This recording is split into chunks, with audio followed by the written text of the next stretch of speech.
So Ali Abulaban thought he was living the dream. TikTok fame, a wife who turned heads, and a daughter who adored him. The kind of setup most men would protect with their life. But Ali, he treated it all like stage props. Online, he was busy playing characters, Skyrim NPCs, John Wick, even the rapper 6ix9ine. But his favourite role was Tony Montana, Scarface himself. Millions laughed and millions followed. And that's the tragedy. Ali didn't just play Tony Montana, he started becoming him. Not the ruthless kingpin, not the legend, just a knockoff version. The insecure, wannabe gangster who thought shouting, "I'm the boss," made him one. Behind the camera, he wasn't a rising star. He was a spoilt man-child, cosplaying as a mafia don while his real life crumbled. So Anna, the woman who truly loved him, who gave him a family and a future, deserved a partner. But what she got was a jealous clown who couldn't handle her having friends, couldn't stomach her speaking to another man, and couldn't survive without control. Jealousy rotted him, paranoia consumed him, and soon Anna and everyone around her saw the truth. Ali wasn't Tony Montana. He was just a narcissist, desperate to play the role, wrecking the very family he should have cherished. When they broke up, Ali kicked Anna and their daughter out onto the streets, while he stayed in their luxury high-rise. A king without a kingdom, armed with nothing but the local escort directory, a big bag of cocaine, and the largest ego this side of the equator. A month later, Anna moved back in and Ali moved out. But he couldn't let go. He planted a listening device in the apartment, still trying to control her every move. 4 hours later, Ali heard another man's voice. That single sound was enough to send him spiraling. Within minutes, he was rushing back to the apartment and riding the elevator all the way up to the 35th floor. When the doors opened, Ali walked straight down the hallway, let himself into the apartment, and advanced on his wife, who was with this other man. He kept firing as he moved towards them, closing the distance until there was nowhere left to run. This wasn't passion, this wasn't a snap decision. It was cold, deliberate violence. 2 innocent lives were gone in seconds, a Scarface fantasy twisted into a real-life horror. When the police arrived at the apartment, Ali was nowhere to be found. He had already fled the scene, but thankfully, his escape didn't last long. Within hours, law enforcement tracked him down. From there, Ali's act collapsed. He embarrassed himself in court, made a spectacle in a jailhouse interview, and sealed his fate by testifying in his own defense. That's when the curtain dropped, exposing the real Ali Abulaban, a jealous, paranoid narcissist who thought he was Scarface, but ended up a warped, dangerous stalker. And now the real-life loser in this tragic story, Amira. She grows up with no parents, one condemned to prison and the other taken to the grave. Hi, my name's David and this is No Contest. Today, we're going deep into one of the most twisted modern-day tragedies you'll ever hear. Now, there's a bigger backstory here than usual, and it matters. I'd suggest watching it the whole way through because it gives you the full picture. But if you'd rather skip straight to the day of the incident and then follow it from there, the chapters are in the description. This isn't just a murder case, it's a full descent. We'll start with Ali Abulaban's childhood tantrums and failed military discipline. Then move through his obsession with Anna, their time in Japan, and the TikTok fame that blew his ego out of control. From there, the San Diego spiral. Cocaine, paranoia, violence, jealousy, delusion, the planted listening device, and the double shooting itself. But it doesn't stop there. We'll cover the courtroom rants that shocked the world, the bizarre jailhouse interview, and finally a deep dive into the trial itself. The defence's desperate crime of passion play, the prosecution's hammering of premeditation, and the verdict that sealed his fate. From childhood to prison, from TikTok fame to real life horror. This is the complete story laid bare.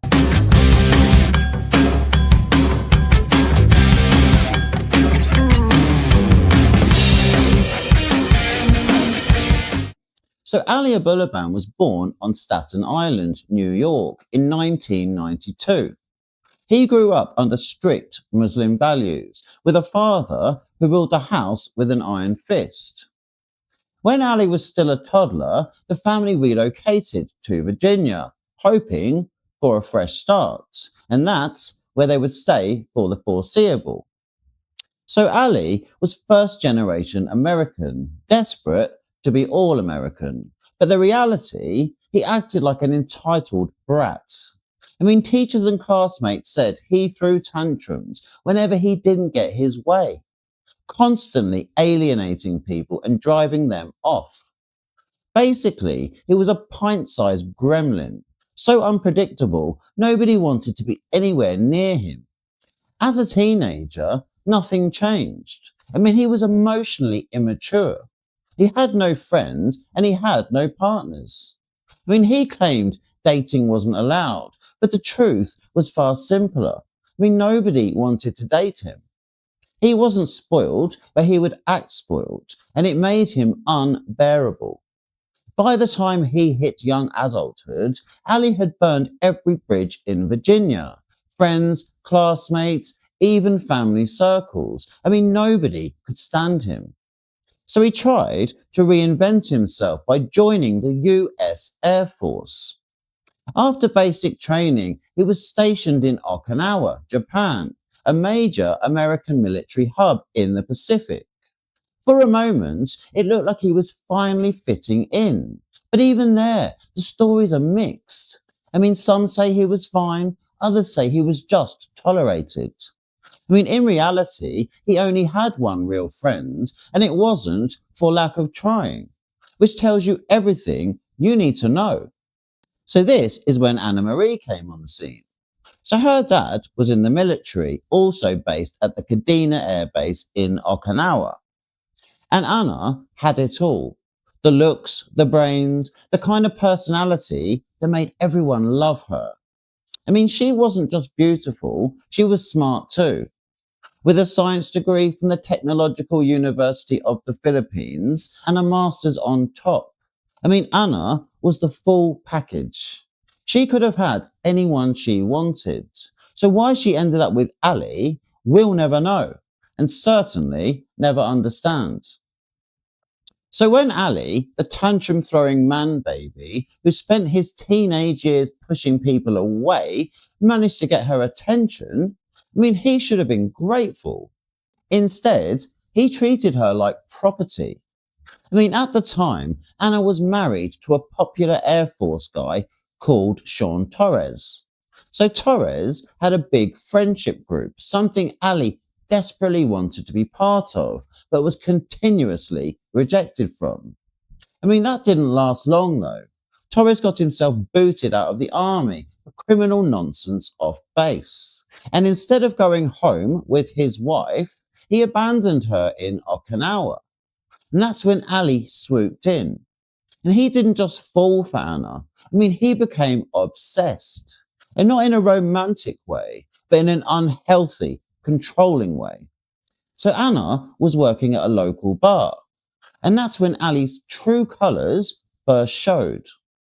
So there were two reported incidents that proved just how out of control he was. One night he allegedly hit Anna in public, which resulted in 5 Air Force soldiers opening a can of whoop-ass on him. Another time he actually struck one of Anna's friends. This wasn't love, it was violence, and everyone around them could see it. Sure, they had a honeymoon period, but Ali's behaviour only got worse. He started cutting Anna off from her friends, making sure she only spent time with him. He denies it later, but reports say he was physical with her almost straight away. It all came to a head when the base got word of his behaviour, and he was immediately dismissed from the Air Force. Yet again, he had made a mess of things, but Ali was only getting warmed up. This guy didn't just make mistakes. He was a mistake, and a bad one. Thrown out of the military, Anna should have run then, but she was under Ali's spell by now. They both moved to the Philippines temporarily, and that's when they discovered Anna was pregnant with Amira. Soon after, they worked on getting Anna an American visa, and the family moved to Virginia. So life in Virginia looked picture perfect. Amira was born, beautiful, just like her mum, and both parents were working hard. So on the outside, it was the picture of a happy young family with their whole lives ahead of them. As Amira grew, Ali started messing around with TikTok. At first, it was just a hobby, a way to express himself, an alter ego that let him play whoever he wanted to be. His actual words. And boy, did he take that idea way too far. What is Jin Kid? How did you come up with it? What is it and everything behind it? So Jin Kid is, it's like my alter ego that I created. It gave me the opportunity to be who I want to be. He basically morphed into Tony Montana, the unhinged Cuban gangster from Scarface. Nobody in their right mind would actually try to become that character. But Ali, he leaned into it. Match his words with his behaviour, and it's actually quite shocking. This is my voice one day after watching Scarface. It's a pretty good film. I love it. It's a little extreme at some points, but great film. This is my voice 1 week after watching Scarface. Oh no! Fuck! 1 month watching Scarface. The greatest movie I've ever seen in my life. You're not gonna find a better movie. Coño, the fucking guy from Blockbuster. He keeps saying I have to return the DVD. You're not gonna get it back, man. You wanna fuck with me? Okay. God, okay. Do you wanna play against? Okay. I play with you. Do you wanna play rough? Okay. Where the fuck is my gun? Gina, where the fuck is my gun? Check the closet. It's in the same place every fucking night. Why'd you gotta touch my stuff? Coño, do you wanna play against? Okay, I play with you. Whether he could have made it, we'll never know, because Ali strangled that dream one obsession at a time. Anna eventually joined in. She'd film, and sometimes she'd even appear in the videos. On the surface, it looked like a couple having fun. Underneath, a totally different story. There were no documented police reports in Virginia, but let's be real. Victims of domestic abuse often don't report it. They'll deny it to friends and family until things get unbearable. We know he hit her in Japan, and we know he hit her in San Diego. So what? He magically had a personality transplant in Virginia and then reversed it later?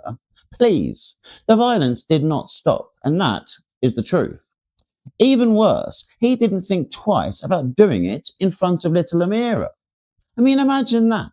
A small girl's brain still forming, and what she's seeing is her dad hitting her mum. That image has no place in a child's mind.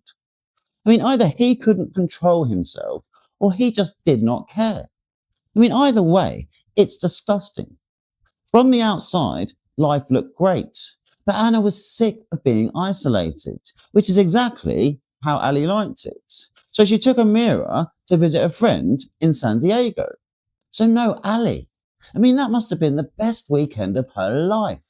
Surrounded by people who loved her daughter, and no wife-beating monster watching every move or embarrassing her in public. She had such a good time, she convinced Ali to relocate. She sold him on the idea that San Diego was only 2 hours from LA. Close to all the movie directors he thought were waiting for him. And for once, he agreed. I mean, can you imagine how happy Anna must have been? I mean, sure, they had fun making TikToks, but in between were the beatings, the put downs, the isolation.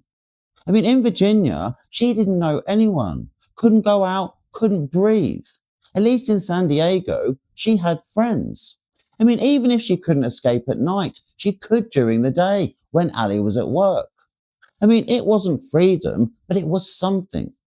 So they packed up and moved into a luxury apartment complex in San Diego called Spire. 35th floor, sky-high views, the kind of place that should have been a dream. But Ali, he had to ruin this too. I mean, when it comes to ruining things, this guy could compete at the Olympics if it was ever a recognized sport.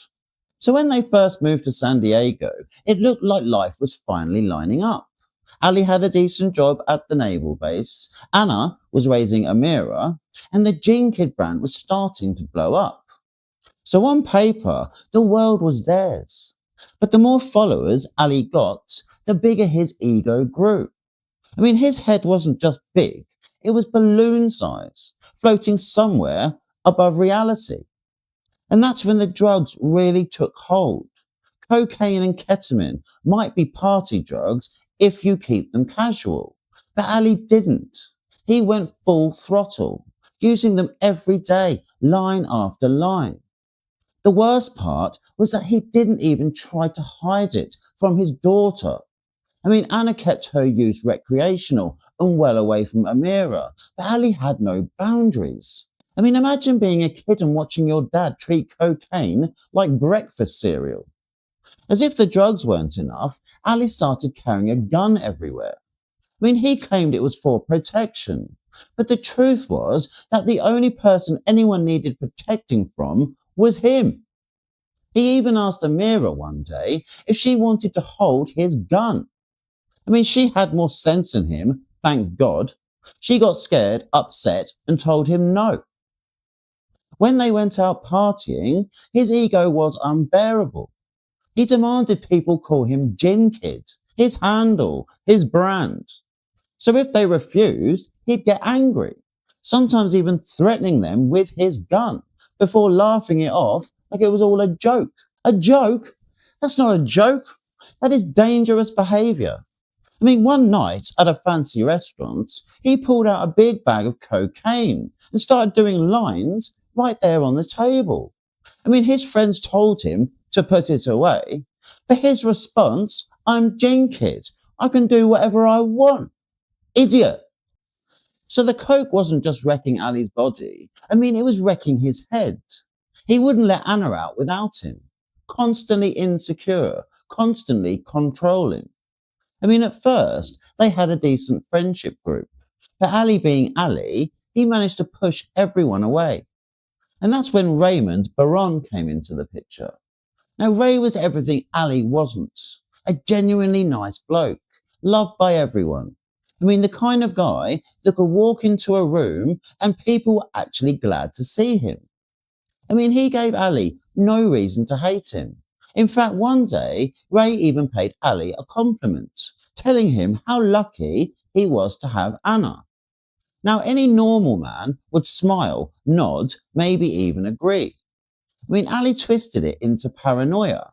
In his head, Ray wasn't being nice. He was trying to steal Anna. And that's all it took for Ali to start a hate campaign. So by the time they'd settled into Spire, Ali was already spiraling. Coke, ketamine, guns, paranoia, and his obsession with Ray Baron. Now he was alienating friends left and right, and Anna was stuck in the middle, trying to hold things together for little Amira. So for the first few months in San Diego, there weren't any police reports. And that wasn't because Ali had cleaned up. I mean, it was because he was good at keeping Anna quiet. But as 2021 rolled on, the mask slipped. By summer, the San Diego Police Department were basically on first-name terms with him. The first noted incident came in July 2021, when Ali's sister, Shireen, visited. I mean, Ali drank too much, coked out of his head, And when Anna so much as breathed too loudly, he snapped. He jumped on her on the bed and punched her 3 times square in the face. I mean, think about that. Ali wasn't a small guy, and Anna was barely 100 pounds soaking wet. I mean, hitting someone you love 3 times in the face. I mean, that's what you do to your worst enemy, not your wife. But Ali begged Anna and Shireen not to call the police, and he lucked out. He got away with it this time. But instead of waking up, getting clean, and getting help for his violence, Ali tried a shortcut, neurofeedback. That's basically brain training with electrodes. Sensors measure your brain waves, and a computer gives you feedback in real time. I mean, in theory, it's used for ADHD or anxiety. But in practice, Ali thought it was going to cure his violence. Unfortunately, it didn't. And just to show how much he cared, he started writing reminders in his phone. Not reminders to buy milk or pay bills. Reminders not to beat his wife. Think about that. Most men don't need a calendar alert to stop them from assaulting their partner. But Ali did.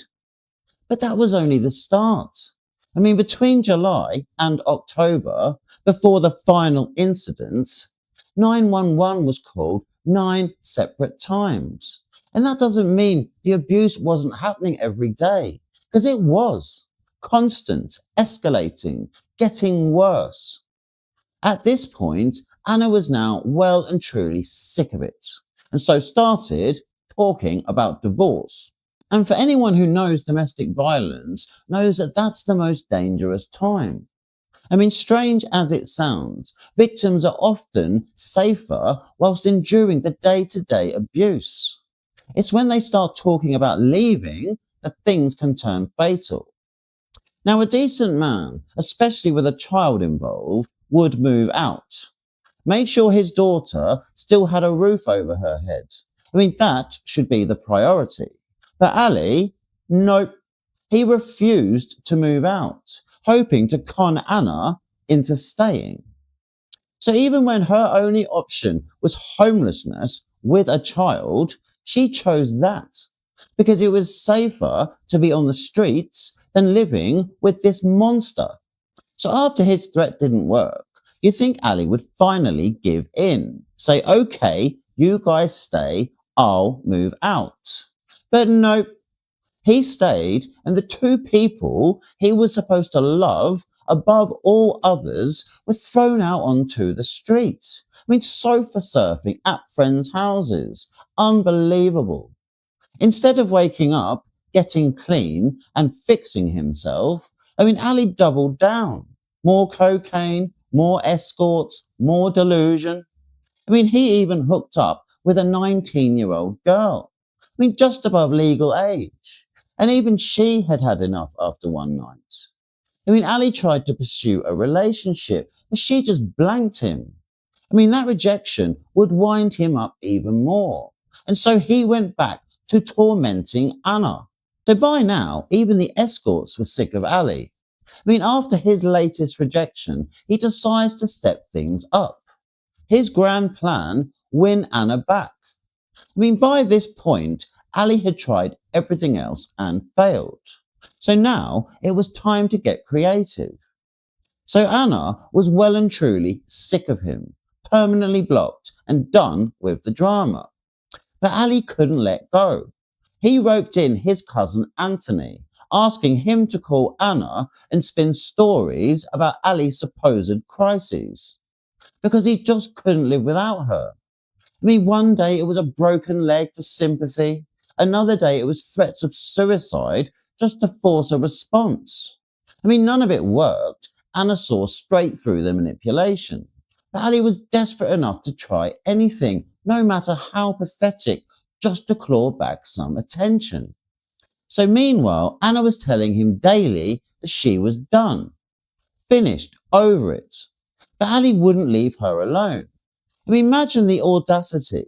He kicked Anna and Amira out onto the street. spent weeks blowing his money on cocaine and escorts, and then suddenly wanted them back. I mean, back to what? A drug-fueled wannabe cartel boss who couldn't handle his drink or paranoia? I mean, not exactly a great proposition for a mother and a child who just wanted their home back, minus Ali, of course. And while all this madness was going on, the documented incidents kept piling up. I mean, the first came in early September. Anna was packing some things when they got into an altercation. So Ali assaulted her, pushing her over and leaving painful injuries on her leg. I mean, this time, Anna had had enough. I mean, she called 911 straight away. And Ali's response, one of his most idiotic moves yet.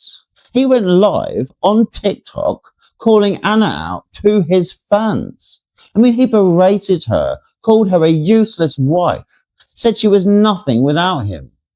She don't think. She don't think. She don't think. She put me away. For what? Look at this shit, bro. All my clothes on the floor. She threw all my shit. If I was petty, I would tell them that she beat me the fuck up too. And you know what? Goodbye to your little citizenship. It's Philippine. But I'm not fucking petty. I don't call the police on people I love. Fuck out of here, bro. This bitch lured me to San Diego for what? She gave me a hoe with all her friends? Fuck all that. No, it's the truth. You're a fucking bitch ass. Shut the fuck up.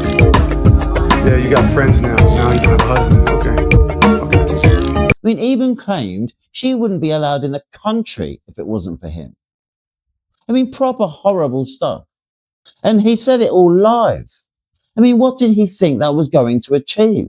I mean, sure, a few crazed fans egged him on, but that just shows they were as stupid as he was. Worse still, they started sending hate to Anna.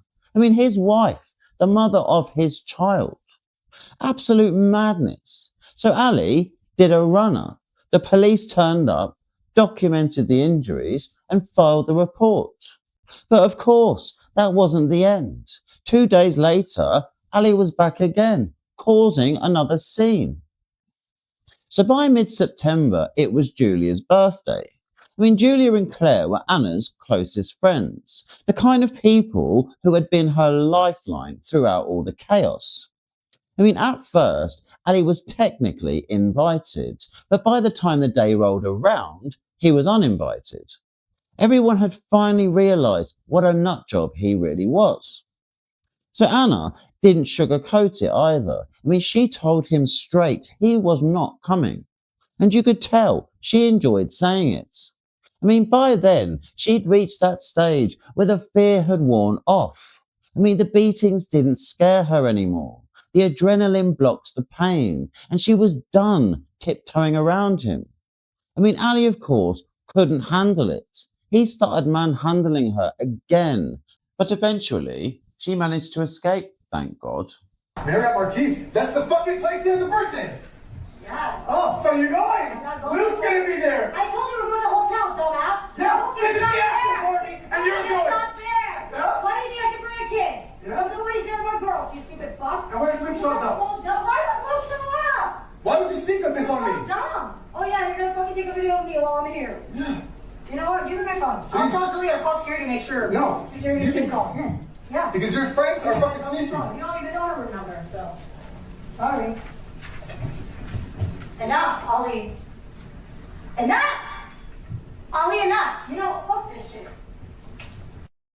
This wasn't the first time Anna had to escape. I mean, Julia had collected her and Amira before, helping them get away when Ali refused to let go. So one time, Ali even chased Julia's car down, swerving, brake checking, trying to intimidate them, all while his own daughter was inside.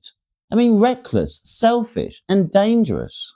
So when Anna managed to escape again and went to the party at the Marriott Keys, Ali couldn't stand it. Did he leave her alone? Of course not.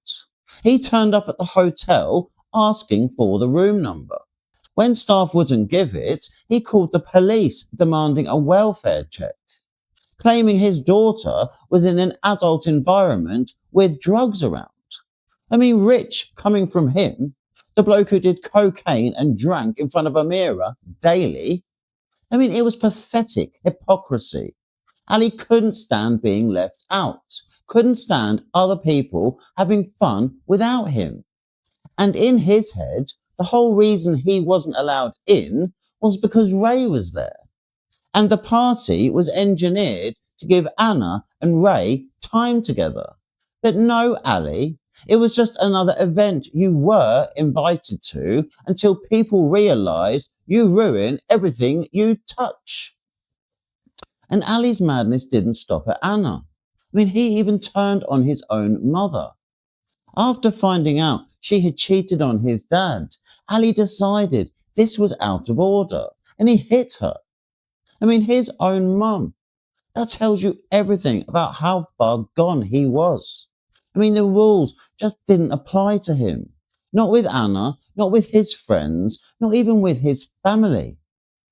Then, just days before the shooting, Anna tried one last act of normalcy. She agreed to meet Ali with Amira for a meal. Now, even after everything, she was still trying to give her daughter some sense of family. But Ali misread it completely. In his delusional little world, he took the meal as proof Anna wanted him back. But totally wrong, totally detached from reality. The truth was Anna was there to tell him it was over for good. So on the car ride back, the mask slipped again. They argued and Ali punched her in the face.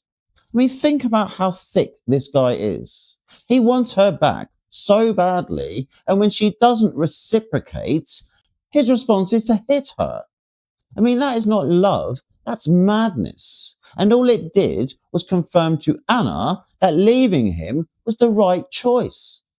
And if Ali had have just let her go, acted civilized for Amira, they could have built new lives apart. They could have shared the joy of raising their daughter, something that would have always connected them.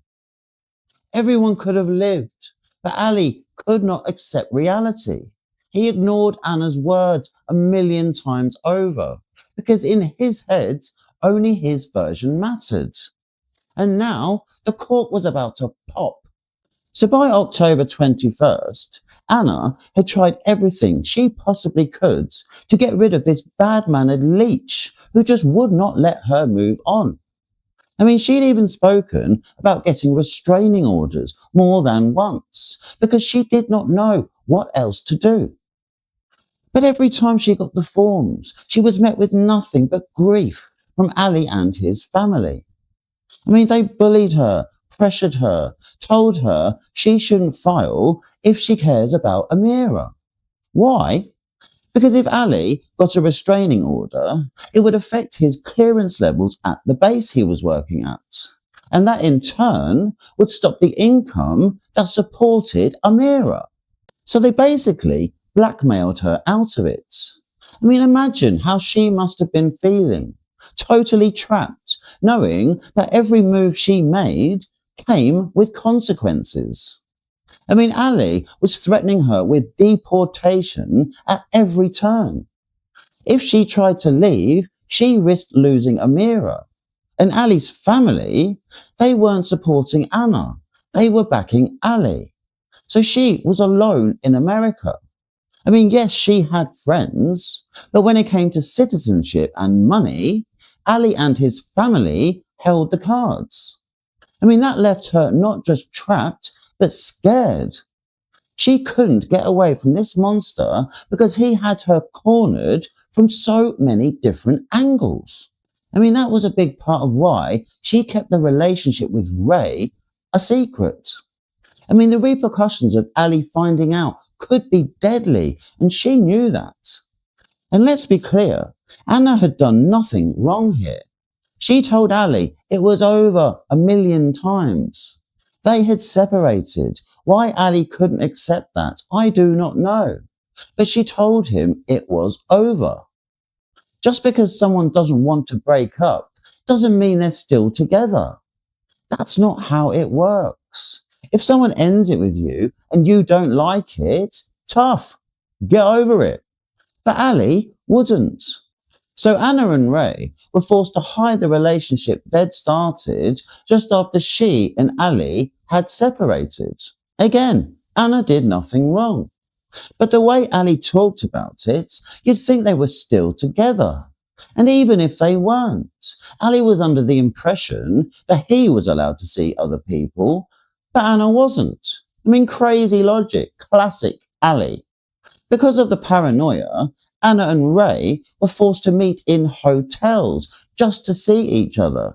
I mean, sneaking around like fugitives, not because they'd done anything wrong, but because Ali's rage made even a normal relationship deadly dangerous.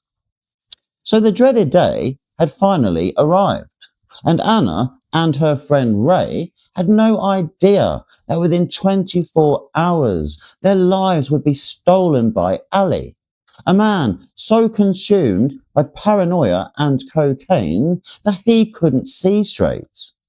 I mean, while most people were asleep at 5 in the morning, Ali was still wired, eyes bulging, brain fried, pacing around like a lunatic. I mean, what he should have done was simple.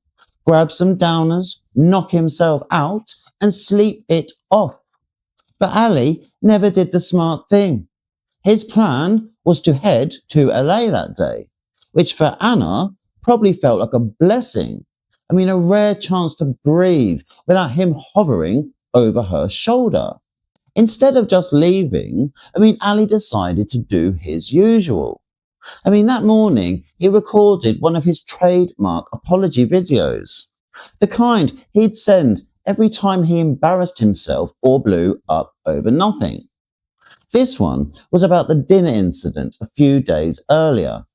Anna, exhausted by his antics, ignored it completely. And honestly, good for her.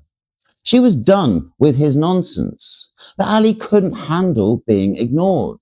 So at 7:20, he ordered groceries and a bunch of red roses to be delivered to Anna's apartment. As if a food drop and some flowers were going to erase the chaos he had caused. So by 8 o'clock, the delivery had arrived. Anna texted back politely, thanking him for the food, but she didn't even mention the roses. His big romantic gesture completely blanked. And that burned him. In Ali's twisted little head, this meant one thing. Anna must be with another man.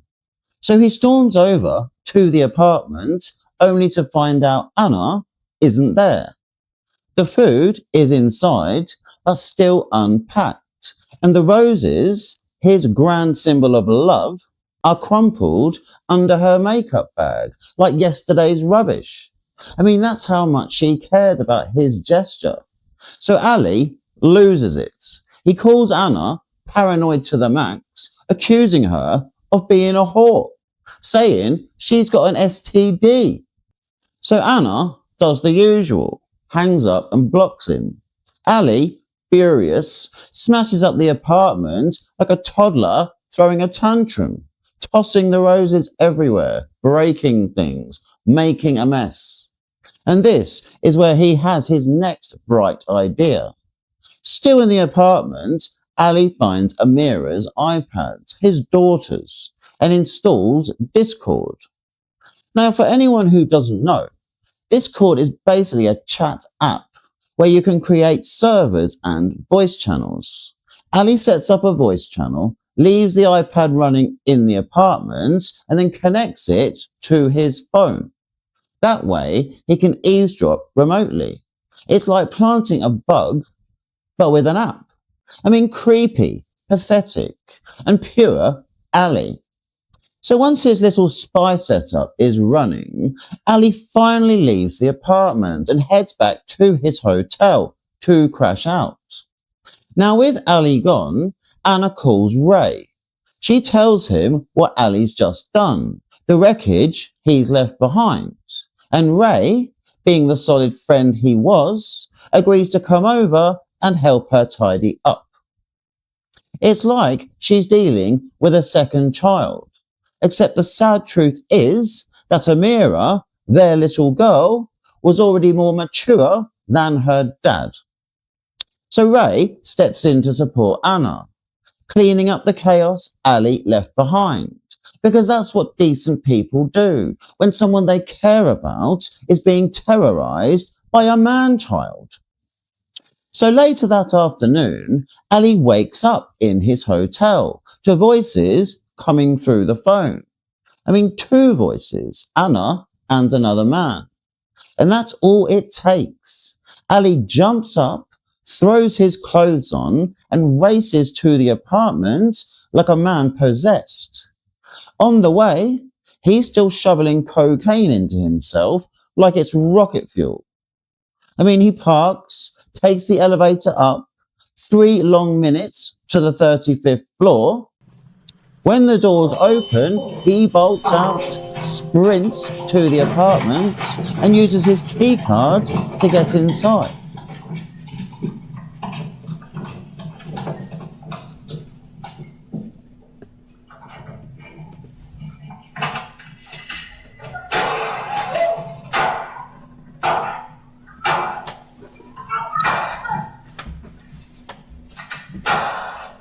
Ali doesn't think. I mean, he racks the slide and unloads his gun. Execution style. Ray takes 2 shots to the head and 1 to the neck. Ali kills him first, deliberately. So Anna has to watch. His last shot at Ray is point blank. Then he turns to Anna, he racks the slide again and shoots her in the forehead. I mean, both die instantly. Anna, who deserved freedom, love, and safety. Ray, who as far as Ali was concerned, was just being a supportive friend, gone, because Ali couldn't handle being ignored. So after carrying out his executions, and yes, audio recording the whole thing, like some twisted trophy hunter, Ali's next move wasn't to run, wasn't to hide, but to call his mum. I mean, imagine that. He's just murdered his wife and friend, and instead of remorse, he's ringing his mother. A neighbour's Nest camera even caught him literally admitting to the shooting.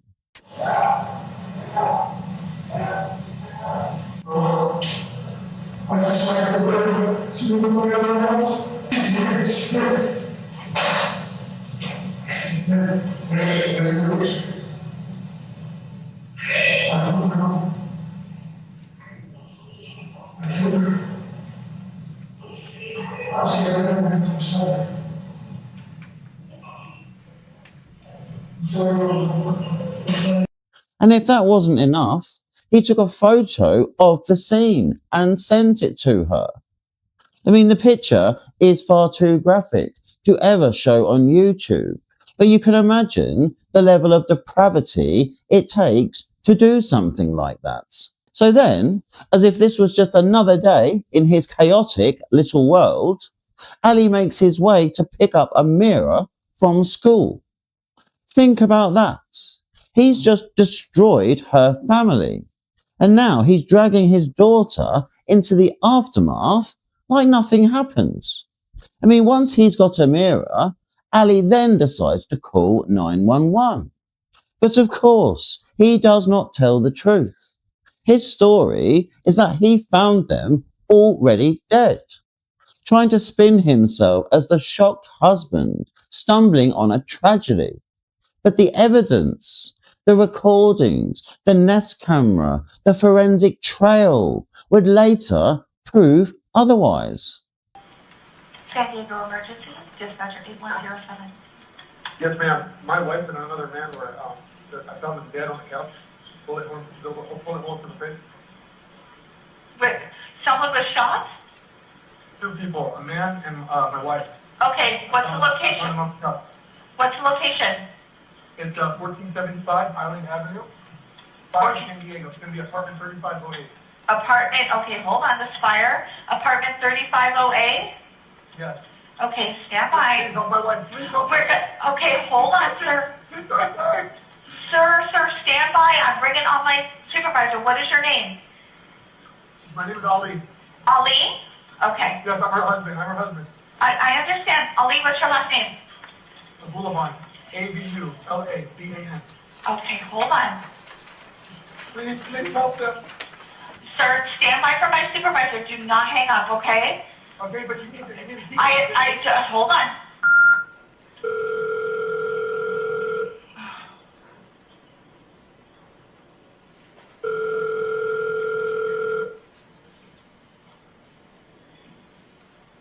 Okay, sir, Ali? Yeah. Ali, are you there with her? Are you in the apartment? No, I left. Okay, are you nearby? I'm new there. I'm just tired. Okay, hold on. I need to confirm the location. Listen, 14755. San Diego. Three. San Diego, next to Binnacle in the Park. 1475 Island Avenue, apartment number 3508. 350808. Yeah. Okay, all right. So hold on. Tell me what you saw when you went in there. I saw my wife on the couch. Put my hand on her head. Wife is on I don't know who he is. I know him. He's in the grave. Ray? Okay, I know you said your wife was shot in the face. Is that what you said? Yeah, in the forehead. And he had 2 or 3 bullets in the head. He's also shot? Ray is? Yeah. Okay. Did he have the gun still? Was there anyone else in the apartment? No, I don't know. Okay, so we have 2 people shot inside the apartment and no one else, as far as you know, was in the apartment, right? No, sir. I couldn't even breathe my phone. That's so terrible. No, he said he walked into the apartment, the wife was on the couch, she was shot in the head, and there was a man in there who was also shot. And then we have the name Ray, and that was really all he said. So the police then headed straight to the apartments. They broke down the door and were confronted with the ugly scene. Anna and Ray's bodies, the chaos of Ali's rampage. The evidence was everywhere. 2, 3.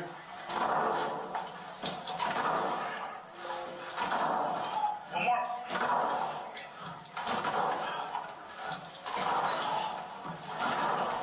I got eyes. Hit it low, underneath the handle. One more. Stand by. Yeah, sorry, go back. We gotta clear. Oh shit, we got 2 down. Emergency entry, I need a team. You got 3.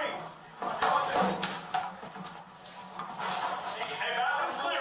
Slow down. I already cleared. Right there. Bathroom's clear. I got it. I got a closet. All right, room's clear. Clears out. Hold on, we got a balcony.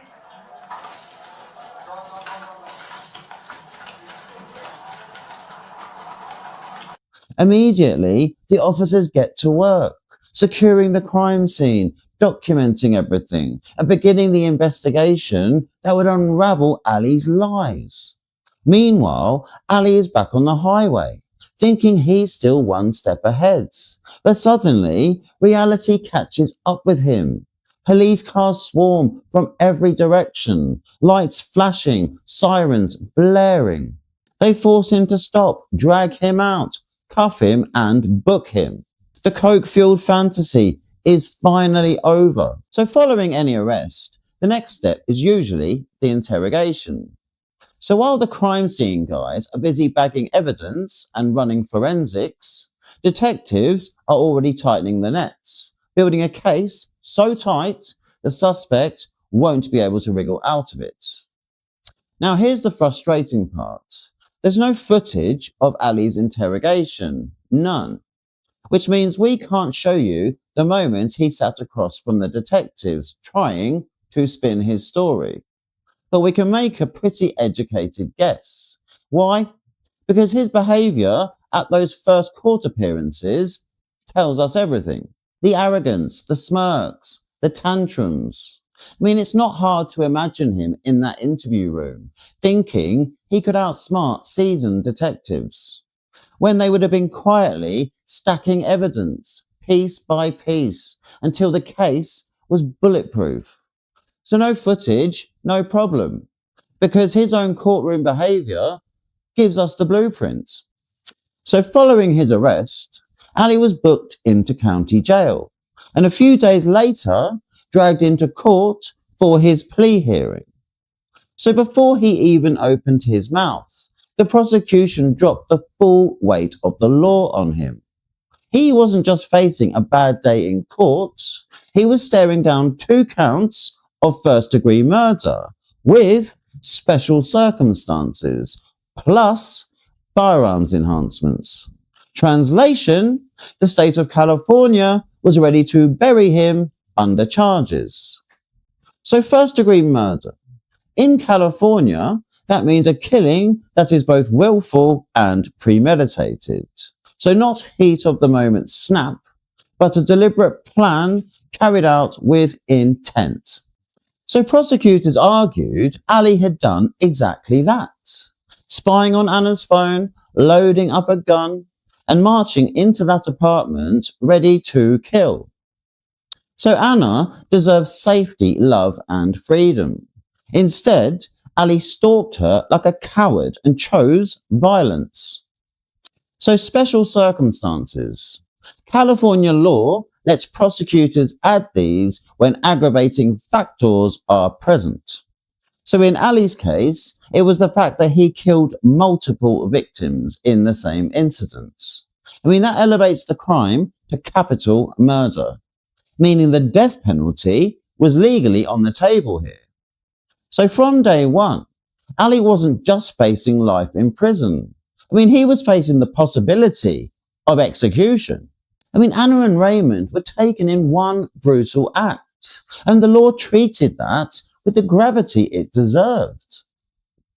So firearms enhancements. On top of that, prosecutors alleged Ali personally used and discharged a firearm causing death. These aren't throwaway legal footnotes. They are formal charges. The law sets out tiers. Using a gun adds years.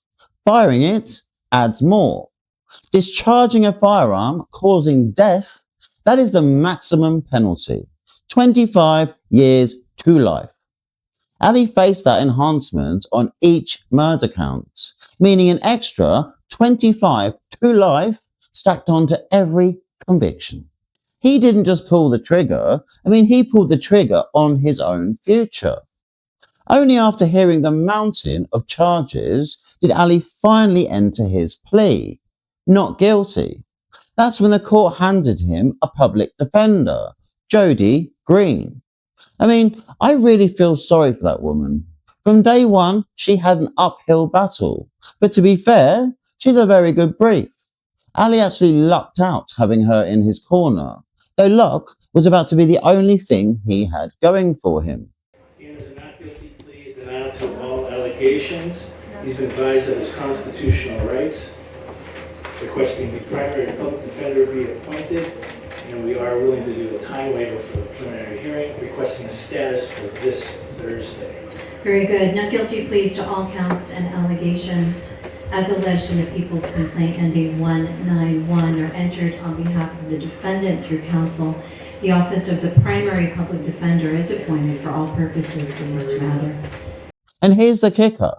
When a public defender is appointed, it's not Ali paying for it. It's the taxpayer. So not only does this slug murder 2 innocent people and leave a young daughter effectively orphaned, but to make sure he's punished, we have to cough up. Trials of this magnitude can run into the millions once you factor in defense, prosecution, investigators, expert witnesses, jury selection, court staff, security, endless filings, and years of delays. Every tantrum Ali threw, every motion filed, every wasted day in court, the public was literally footing the bill for it all. And it doesn't stop there. Once he's sentenced, taxpayers keep paying. His accommodation, his security, his food, his medical care for the rest of his miserable life. And even if the death penalty was handed down, it's not quick and cheap like people imagine. California death cases drag on for decades, 20 years of appeals, endless hearings, millions more in taxpayer money. Instead of justice being swift, the system ends up babysitting him through round after round of legal challenges. Ali turns murder into the most expensive TikTok stunt California ever had to pay for. So on the other side of the courtroom, Taryn Brast from the San Diego County DA's office. So the one tasked with putting Ali away for good. So the matchup was clear. One side fighting for justice, the other stuck defending a man who'd already destroyed lives. That plea hearing was an emotional day. The victims' families filled the courtroom, wailing, devastated, their grief echoing through the proceedings. And Ali, he just stood there, detached, like he was starring in his own twisted movie. No remorse, no humanity, just self-absorption. Fired 6 rounds from his firearm. First, he shot Rayburn Barron 3 times. The bullets entered his neck, his cheek, and the back of his head at close range. And then he fired at his wife, leaving 1 gunshot wound in her forehead, again from close range. The defendant fled the apartment. Neighbors had heard the gunshots, witnessed the defendant leaving the apartment. Then he made a phone call to his mother, admitting that he shot and killed his wife. This was on video surveillance in the apartment complex. The defendant then fled the building, went to pick up his daughter from school, still had the loaded gun in his car, told his daughter that he hurt mommy, and then he was soon apprehended by the police. The defendant confessed to the detectives on the case that he shot his wife and her friend because he was accusing her of cheating on him. He admitted that he had made a copy of the key, that he had vandalized the apartment, that he was stalking his wife, and that he had entered and killed both of them. Based on all of these facts, I do not believe that any bail should be set. This should be a no bail case. The defendant is clearly a danger to the community. He is a flight risk. His parents live in Nevada and in Virginia, and he certainly could flee if he is released on bail. Certainly he's a danger to his daughter as well because of the prior history of violence and showing her a gun. So the people are requesting no bail and a full criminal protective order for Amira based on the facts that I have alleged, where I believe that not only is she a witness, but the defendant can influence any testimony by speaking with her even from jail. Mr. Miller, as to bail and argument, sir. At this time, Your Honor, we'll submit asking that the court reserve the bail review issue for his retained or assigned attorney. All right, very good. Then, only days later, Fox News somehow convinced him to sit down for a jailhouse interview. Not one of Ali's brightest ideas. He was still floating in a delusional bubble, convinced he had supporters on the outside. During his incarceration, he even sent messages to his followers, apologizing not for the murders, but for failing to deliver TikTok content. Imagine that. 2 people dead, families shattered, and Ali's biggest concern was disappointing his fans. Did you kill her? Don't ask me that. Don't ask me that. So when you heard Rayburn's voice, you went to... I didn't recognize her. I didn't know who it was. But what were you thinking? I was freaking out. Oh my God, I caught her. Oh my God. There's a man. And then guess what? I hear nightmare. R&B music.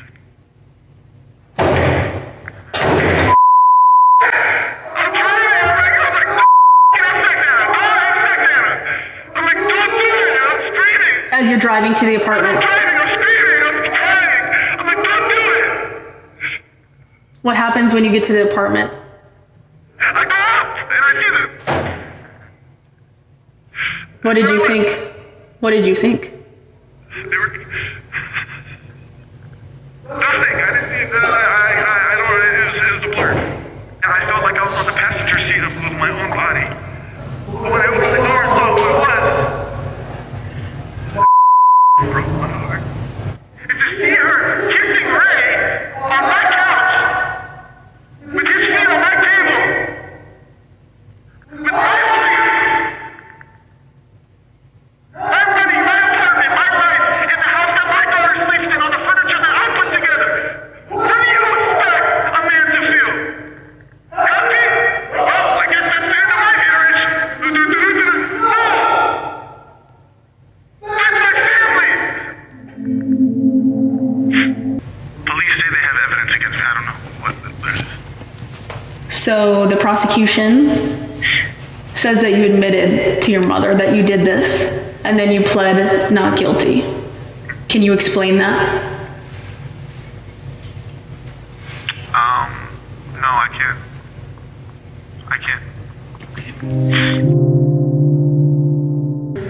Did you have a gun in the car? I picked her up from school so that I could drop her off at a safe location at my dad's wife's brother, who lived an hour away. But police surrounded me on the highway. Why did you pick her up? I picked her up. From school? Why did you pick her up from school? Why wouldn't I? But you picked her up early, correct? Yeah. Why'd you pick her up early? Why wouldn't I? Did you know what had happened? About what? Your wife being shot. I'm the one who called the police. Reported it. I know. I found them. When I found them, my first instinct was to get my daughter for her safety. To drop her off at a safe location. I wasn't running away. I wasn't doing anything. I have nothing to hide. What happened when you found them? No. No. We had the American dream. We have 2 cars.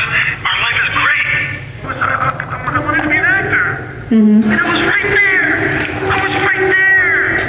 The weekend before all this happened, I was in LA at the Comedy Store.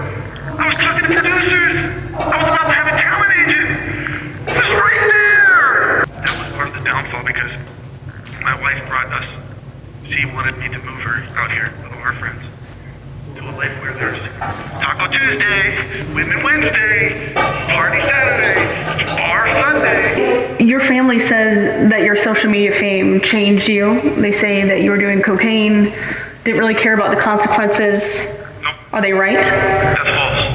My family doesn't know anything because they never cared. Do you think that made you snap? Do you think it changed you? Yeah! It messed with my brain. It made me violent. It made me, aggressive, you know? When I'm on it, yeah. I'm broken. I'm devastated. I lost my wife. My goal was to just try to get a hold of my family. It was slipping through my fingers. I'm the loser here. I lost the love of my life. I lost the love of my life. Everybody I reached out to when I was going through this problem, when I couldn't get a hold of Anna. Dude, you gotta leave her. I know I gotta leave her, but I don't want to leave her. Dude, you're so handsome. You're famous on the internet. You can get any model. I know I can. I don't want to. I want my wife. Could anyone else have Anna? Huh? Could anyone else have Anna? Not while she's married to me. I mean, by this point, he wasn't just out of touch with reality. He was orbiting another planet. And the drama did not stop there. At a preliminary hearing, Ali completely lost it in the courtroom, shouting, screaming, breaking down after hearing a detective's testimony. So he especially unraveled when it came out that Anna and Ray had met in a hotel. I mean, Ali hadn't known about that, and the revelation sent him into a rage. Anna inviting Ray to over to the hotel that she was staying at. Okay. Mr. Abulaban? Yes, sir. I'm sorry, this is news to me. Don't inject your own to the story. We're going to take a break. Let's you think I wanted this? Or I found your daughter? I wanted this? Who the are you? Mr. Abulaban? Mr. Abulaban, I need you to stop. My life is destroyed. Mr. Abulaban, I need you to stop. Mr. Abulaban, I need you to stop. I mean, it was another glimpse of his obsession and control, laid bare for everyone to see. So the years dragged on, as they do when you're waiting for a trial. Motions, delays, endless legal wrangling. But finally, in May 2024, the moment arrived. Ali's trial was set to begin. After all the theatrics, all the delusion, it was time for the reckoning. So the day had finally arrived. Ali Abulaban's trial was set to begin. Now, before we dive in, let me just say this. Normally, when I cover a case, I'll go straight to the source and request the full trial transcript, as well as everything else, so nothing gets missed. But in this case, I got stonewalled. I mean, first, they tried to fob me off, saying the case was ongoing, so they couldn't release it. When I corrected them, they came back with a blunt email, saying the decision had been made at department level, and just flat out refused. No transparency, no access, and to make matters worse, the opening statements weren't even televised. So Court TV covered parts of the trial, but not the openings, so there's no media footage that I can show you. I mean, that's why I've broken it down myself here, because opening statements are critical. I mean, they give you the roadmap. The prosecution lays out the truth of what happened, and then the defense tries to spin their version. So here, the charges were already clear. 2 counts of first-degree murder with special circumstances, plus firearms enhancements. But the defense, they went for the crime of passion angle. Now let me break that down. In California, crime of passion is basically shorthand for saying the killing wasn't planned in advance. It was impulsive, triggered by sudden emotion. I mean, think rage, jealousy, shock.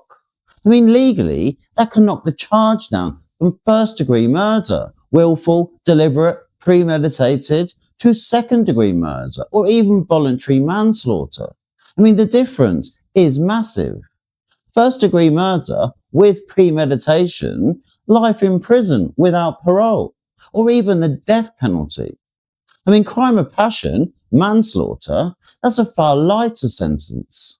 In California, voluntary manslaughter can carry as little as 3, 6, or 11 years in state prison. So compare that to first-degree murder, when you're looking at life without parole, or even the death penalty. And here's the kicker. I mean, even if he'd been handed a straight life sentence for manslaughter, in California, that doesn't always mean they're gone forever. A standard life sentence can carry parole eligibility after just 15 years. So if the jury had have bought Ali's crime of passion story, I mean, he could have been out in 15. I mean, of course, his courtroom outbursts and general idiotic behaviour from the moment he was arrested probably would have killed that option. But the fact it was even possible is outrageous. I mean, imagine that. 2 innocent lives taken, a young daughter left alone, and the killer potentially walking free in barely over a decade. So what Ali's defense was really saying is, he didn't plan it, he just snapped. I mean, they wanted the jury to see him not as a calculating killer, but as a man overcome by emotion. But here's the problem. The evidence already showed Ali's DIY spy setup, him arming himself with a loaded gun, and then marching into that apartment ready to end 2 innocent lives. And let's not forget, he had a 3-minute elevator ride on the way up. I mean, that's a long time to think about what you're about to do. I mean, that's not passion, that's premeditation. And the prosecution hammered that point home. Meanwhile, Anna and Ray's families sat in court, carrying the weight of their grief. 2 innocent lives gone, a daughter left effectively orphaned, and Ali's team trying to paint him as some tragic figure caught in the heat of the moment. It was insulting, and the jury knew it. So Judge Jeffrey Fraser was presiding, and as is normal, the state kicked off with a small army of witnesses. I won't be covering them all, just the ones that really matter. And of course, the grand finale, Ali himself, taking the stand for 3 full days. So the trial ran for about a month. So this was a long one, but I'll condense it down to the essentials. We begin with the 911 operator. She was supervising the call where he claimed he had just found Anna and Ray dead, insisting it wasn't him. Next came the police officers. The first officer was the initial responder. His body cam showed the team arriving, stepping out of the elevator and setting up base of operations in the flat opposite. It was the calm before the storm, the procedural setup before the breach.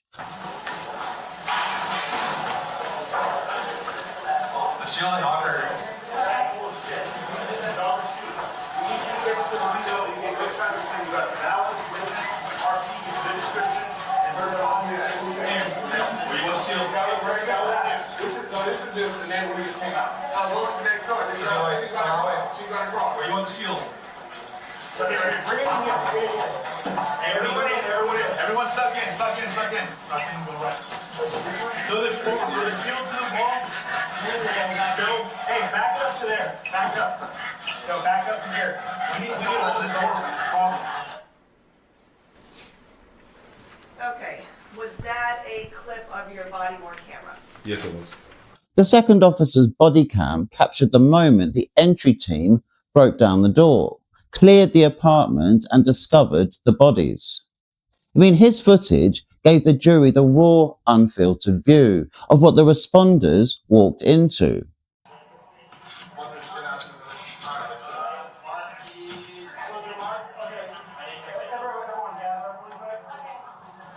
Hey, just start marking the ball there. Go there.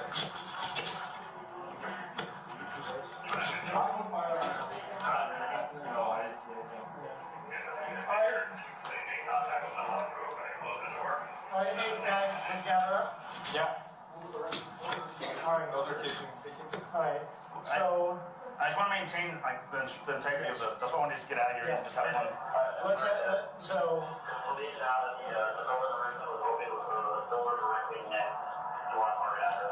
Do me a favor. How about with security for us? I don't want someone coming back, doubling back over here and smoking. Okay. So you're posted up on that. Let's have you two hang out here, just start looking for evidence, stay in here, walking in the scene. How many do you have my security team, Joe? Finally, the firefighter paramedic took the stand. His testimony was short but sobering. He explained what he encountered when he arrived and why, under resuscitation protocol, there was nothing they could do. The scene was beyond saving. And once you arrived inside apartment 3508, what did you see? Upon walking in, there was several San Diego PD officers in there. They escorted us over to, which I believe was the living room, and I saw 2 patients, 2 potential victims. They were motionless, kind of slumped over on the couch. Upon approaching them, I noticed a male and a female, approximately mid-30s, motionless, not breathing. Upon checking for a pulse, neither of them had a pulse, neither of them were breathing, and it appeared that there was substance that was very consistent with brain matter exposed coming out of their head and possibly on the drywall behind them as well. So. Okay. In front of you, do you have People's Exhibit number 25? Yes. What is shown here? This appears to be the female patient that we saw slumped over on the male's lap on the couch, and it looks like, which is with the living room that we responded to. Is this an accurate depiction of how both the male and female appeared when you entered the apartment? Yes, that's accurate. So when you went into the apartment, did you approach both the male and female? Yes, that's correct. And were their pulses taken? Their pulses, yes, both of their pulses were taken. You said there was no pulse? There was no pulse on either patient. And you said neither patient was breathing? Neither patient was breathing. Were they pronounced deceased? They were pronounced deceased just very shortly after that. At what time? I believe the time on the report was 15:31. What time is that? 3:31. 3:31 p.m.? That's correct. Okay. And you said that part of your determination was that you saw brain matter? That's correct. And that's based off the brain matter. We did not use any resuscitative efforts. And that's how the state opened. The 911 call, the officer's body cam footage, and the paramedic. I mean, a sequence that set the tone. Ali lying from the very first moment, the responders confirming the devastation, and the jury seeing it all unfold through the cameras. So after the first responders, we get to the two most important civilian witnesses. I mean, they didn't actually see the shooting itself, but their testimonies were key. I mean, they're a married couple, Carolina and Daniel, but they were in completely different places when it all went down. So first up was Carolina. She lived directly opposite Ali and Anna, right at the end of the hallway. So she was working from home that day when she suddenly heard gunshots. She gets up, looks through the peephole and sees Ali walking out of the apartment. Then unbelievably, she sees him go back in again, shouting Anna's name, before leaving once more. You hear the gunshots, and then you said you run to your door. Mm-hmm. What do you do at your door? I ran through my door to see through the peephole, the fisheye. Okay. How many gunshots did you hear? Multiple. Remember how many? 4 or 6. They were a lot. Well, when you hear the gunshots, you said you went to your front door and you look out your peephole. What do you see? What can you see outside the peephole?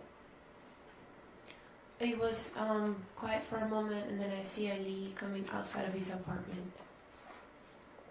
Okay, so after you hear the gunshots and you run to, do you run to your front door? Yes. Run. And you look outside your peephole, and is apartment 3508, is the front door closed? Yes. When you first look? Yes.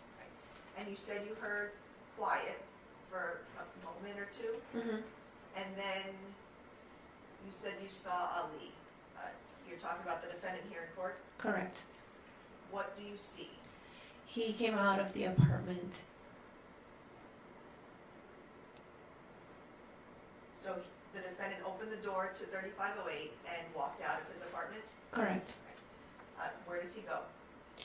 I believe he went towards like the elevator. Then he came back. He screamed Anna a few times. He grabbed something from his doormat, like mail, and then he left. I mean, after that, Ali calls his mum, and then almost immediately he bumps into Daniel. So Daniel was just coming home, riding the elevator up, when Ali was waiting to go down. So the lift arrives, it's heading up, and Ali jumps in anyway, panicked and desperate to get off the floor, not even realizing it was going the wrong way. Daniel, being neighbourly, decides to stay in the lift with him.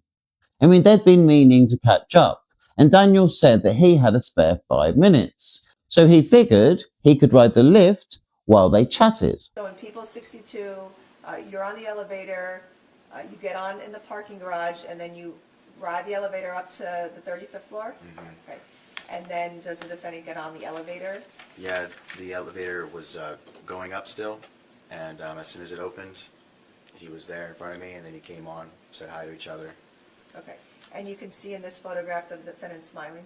Yes, I believe so. All right. with you chatting with the defendant for a little while in the elevator? Just a little bit, yes. And then did you stay on the elevator instead of getting off on 35? Yes, I said, like I said earlier, he had called and left me a voicemail. I told him I'd get back to him when I wasn't able to. So this is the first time I saw him since that. And so I asked him if he had some time, I could just ride the elevator with him and try to catch up, see what's going on. Yep, so he came on the elevator and it went up instead of down. And that's when we were talking. Eventually, Ali snaps, tells Daniel to stop talking and leave him alone because he needs to get out. So Daniel, confused by Ali's demeanour, presses his floor, gets off, and Ali finally rides the lift down to make his escape. All right, and so the elevator went up to another level? Yeah, I think it went up to like 37. Did anyone else get on the elevator? I don't remember. I think someone might have. So initially you're having a calm conversation with the defendant? Yes. Okay. You talked about leaving him a voicemail, and then was he responding to you? No, I said that, sorry I couldn't get back to you. I have some time. I didn't have time this week. I have some time now if you want to chat what's going on. And I said, are you going to the lobby? I could just ride with you. He's like, no, it's okay. And I said, no, it's totally fine. I have some time. We could just chat. And I asked him what was going on. And he said that he was like, I just got to get out of here. And I said, what do you mean? Are you moving out finally? And he said, stop fucking asking me questions. And he had never spoken to me that way before. So I just hit my floor number. I didn't say another word, and I got off when the elevator went back down. So after stepping out, Daniel goes straight back to the flat to check on Carolina. Once he knows she's safe, he heads downstairs, and that's when he walks into a lobby full of police. With officers gathering and trying to get upstairs, Daniel offers to fob them up to his floor, the very place where the shooting had just happened. And that was Daniel's involvement. I mean, not a witness to the crime itself, but his testimony painted the picture of Ali scrambling, lying, and desperate to get away, while Daniel himself became the bridge between the chaos upstairs and the police response downstairs. So after the first responders and all the witnesses about the actual day, the state moved on to phase 2 of mission Take Ali Down. I mean, they'd covered the incident, now it was mission destroy Ali's credibility and show everyone what kind of person he really was. I mean, first up, Ashley Sanchez, 19 years old, and Ali tries his luck one day with her in the Spire lift, right after Anna had moved out. And let's be honest, she wasn't impressed with his performance or lack of it. I mean, it was basically a one-night stand. But Ali, being the needy, desperate weirdo he is, just couldn't leave it there. The very next day, he's pestering her, trying to see her again, probably thinking he could make Anna jealous. But Ashley wasn't having it. I mean, she just ignored him, which, let's face it, Ali was already getting used to. There was just some weird moments that kind of that I thought about later that made me realize it was weird. Like when I showered, he wanted me to use a specific body wash, and I was like, okay. And then hit me later. I was like, oh, that was definitely her body wash. I thought that was really weird. Why did you say it was her body wash? Because it was some brown sugar, coconut. I don't know. It was a girly little body wash, and I was like, that's definitely not his. At least I don't think it was. And his insistence on me using that one, he was like, oh, this one's really good. You should use this one. And I was like, okay, sure. The defendant didn't say it was his body wash? No, he didn't say it was his body wash. I just assumed. This is an assumption. He kept showing me his TikToks, and I was like, what? Because it was just funny to me. He spent a lot of time talking about him. About who? His TikToks. Do you recall how soon after the incident or the sex with the defendant that the defendant started text messaging you? For this, when he was trying to get me to talk to his wife? Or which situation? Well, the first time. Oh, So yeah. how soon after, so you left the apartment, are we now into September 16th, like when you left the apartment? Are we in the wee hours of September 16th? Okay, so after you leave the apartment, how soon does the defendant start sending you text messages? I think I'm not gonna lie, I don't remember too well. I think because I went straight to bed after that. But like throughout that week was when he was texting me. Okay, and was it, he was text messaging you every day or not? I think he did it for a few days. I'm not sure. There was one day where he was specifically like, when he was calling me and stuff, that was like the day where I was like getting really upset that he was contacting me excessively. So when the defendant was sending you text messages, what was he saying? He was asking me to hang out, to come see him, or like to go, if I wanted to go out and get food or something, and then, yeah. What was your response when the defendant was asking you to hang out? No, And what about to go out with him for food? no. What was the defendant's response to you saying no? He tried calling me and then asked me to like hear the sincerity in his voice, and I told him I had no interest. When the defendant was asking you to hear the sincerity in his voice, what is it that he was saying to you? I think he just wanted me, I don't know, I didn't know what that meant. I think he was just trying to show that like he genuinely wanted to hang out with me or something, but I didn't really care. There was no other context of the conversation that he was talking about? Not that I remember. All right, and so you said that you would tell him you didn't want to hang out with him or go out to eat, and then he would call you. What would he say in the phone calls? I didn't really answer them.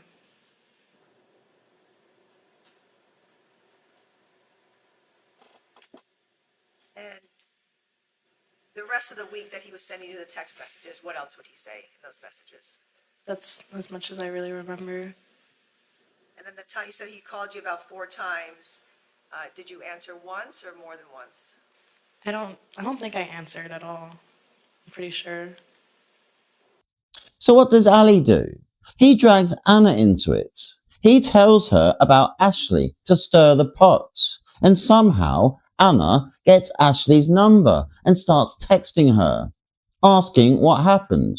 Meanwhile, Ali is blowing up Ashley's phone, begging her not to tell Anna the truth. I mean, imagine how this poor girl felt. She thought she'd had a quick fling, and now she's stuck in the middle of this toxic circus. And to top it all off, she's dragged into court, forced to sit on the stand and air her dirty laundry on national television.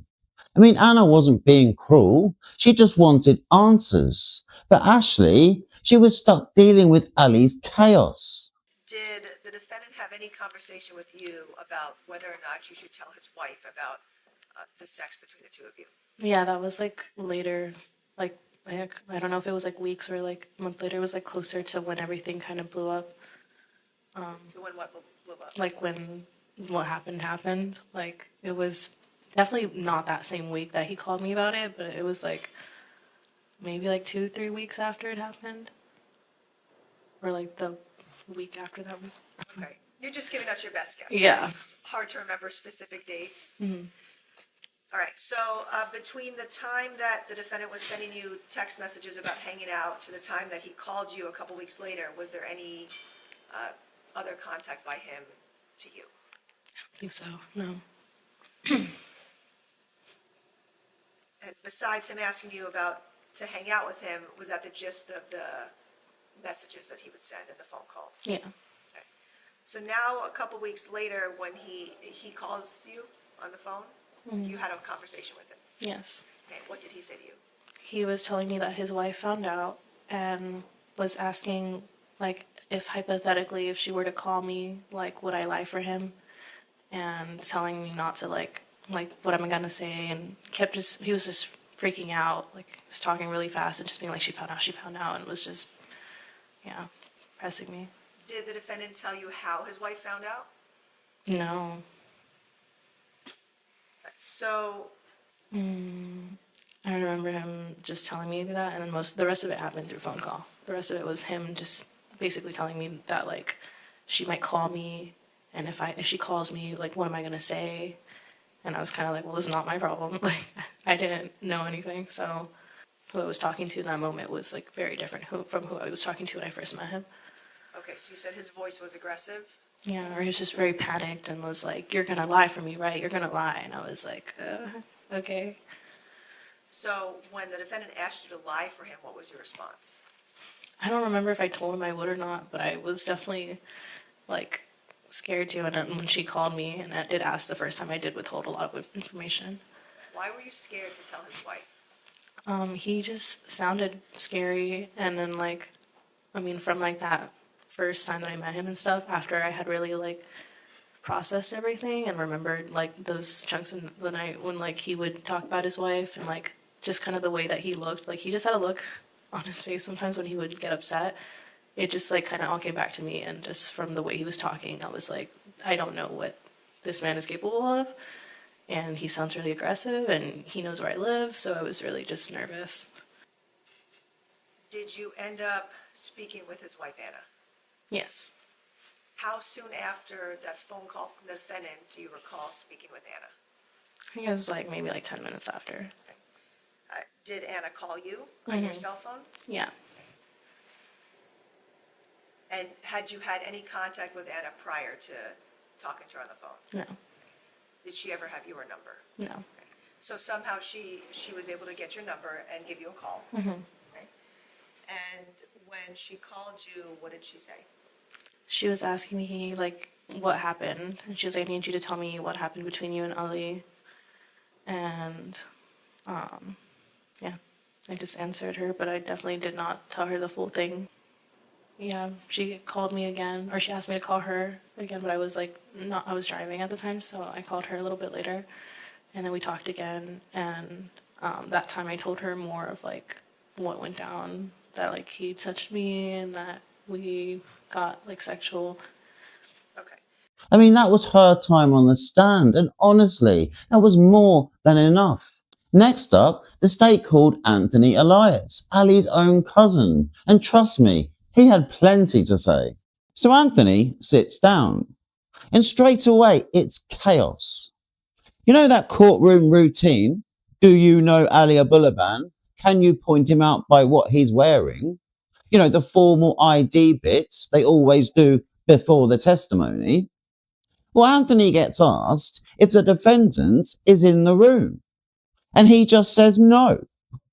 I mean, Ali is literally sitting right there at the defense table, and his own cousin basically tells the court he's not even present.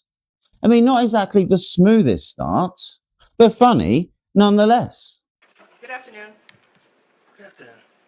Do you know Ali Abulaban? Yes, How do you know him? he is my cousin. See him in court today? No. You don't see him in court today? Oh, there he is. I see him, yes. Can you point out where he's sitting and describe articles of clothing he's currently wearing?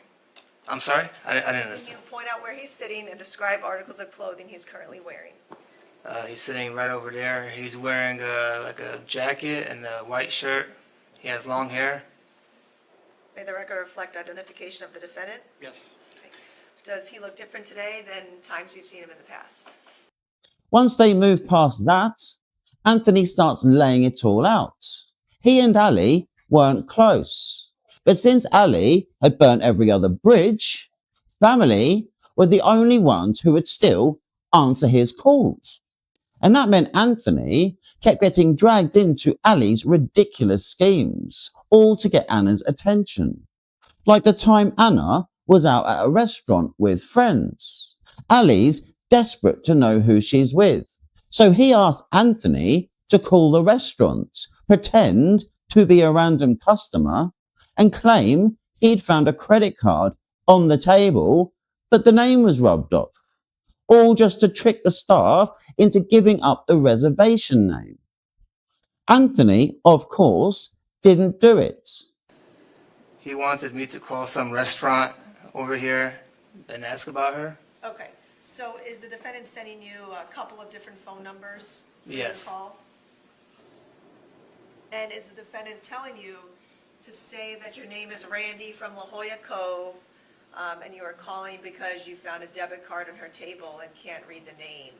That is correct. Is he telling you to say those things? Yes. And Ali didn't stop there. I mean, another time, he stole a photo of someone else's broken leg and then sent it to Anna, pretending it was his, just to get sympathy. I mean, that's the level of desperation we're talking about here. Anthony also told the court about Ali losing it when he thought Anna was seeing someone else. So Ali wanted Anthony to call Anna and say he'd seen her with another man, and then add that Ali was now thinking about killing himself, all just to guilt Anna into unblocking him. So call Anna and say that Ali thinks he saw you with another man and he's going crazy. No, I didn't say that. No. Is that what the defendant is telling you to say? Yes. Okay. And then is he also telling you to say to Anna, I'm scared he might hurt himself? Yes. Okay. So did that concern you that the defendant was telling you to lie essentially and say that he was going to hurt himself? I thought he was overreacting at the time. I didn't take it serious. And before he finished, Anthony said Ali would constantly beg him to spy on Anna's social media because she had him blocked everywhere and he was desperate to know what she was doing. Did you do anything to spy on Anna or to look up her social media or anything like that to tell the defendant what she was doing? No.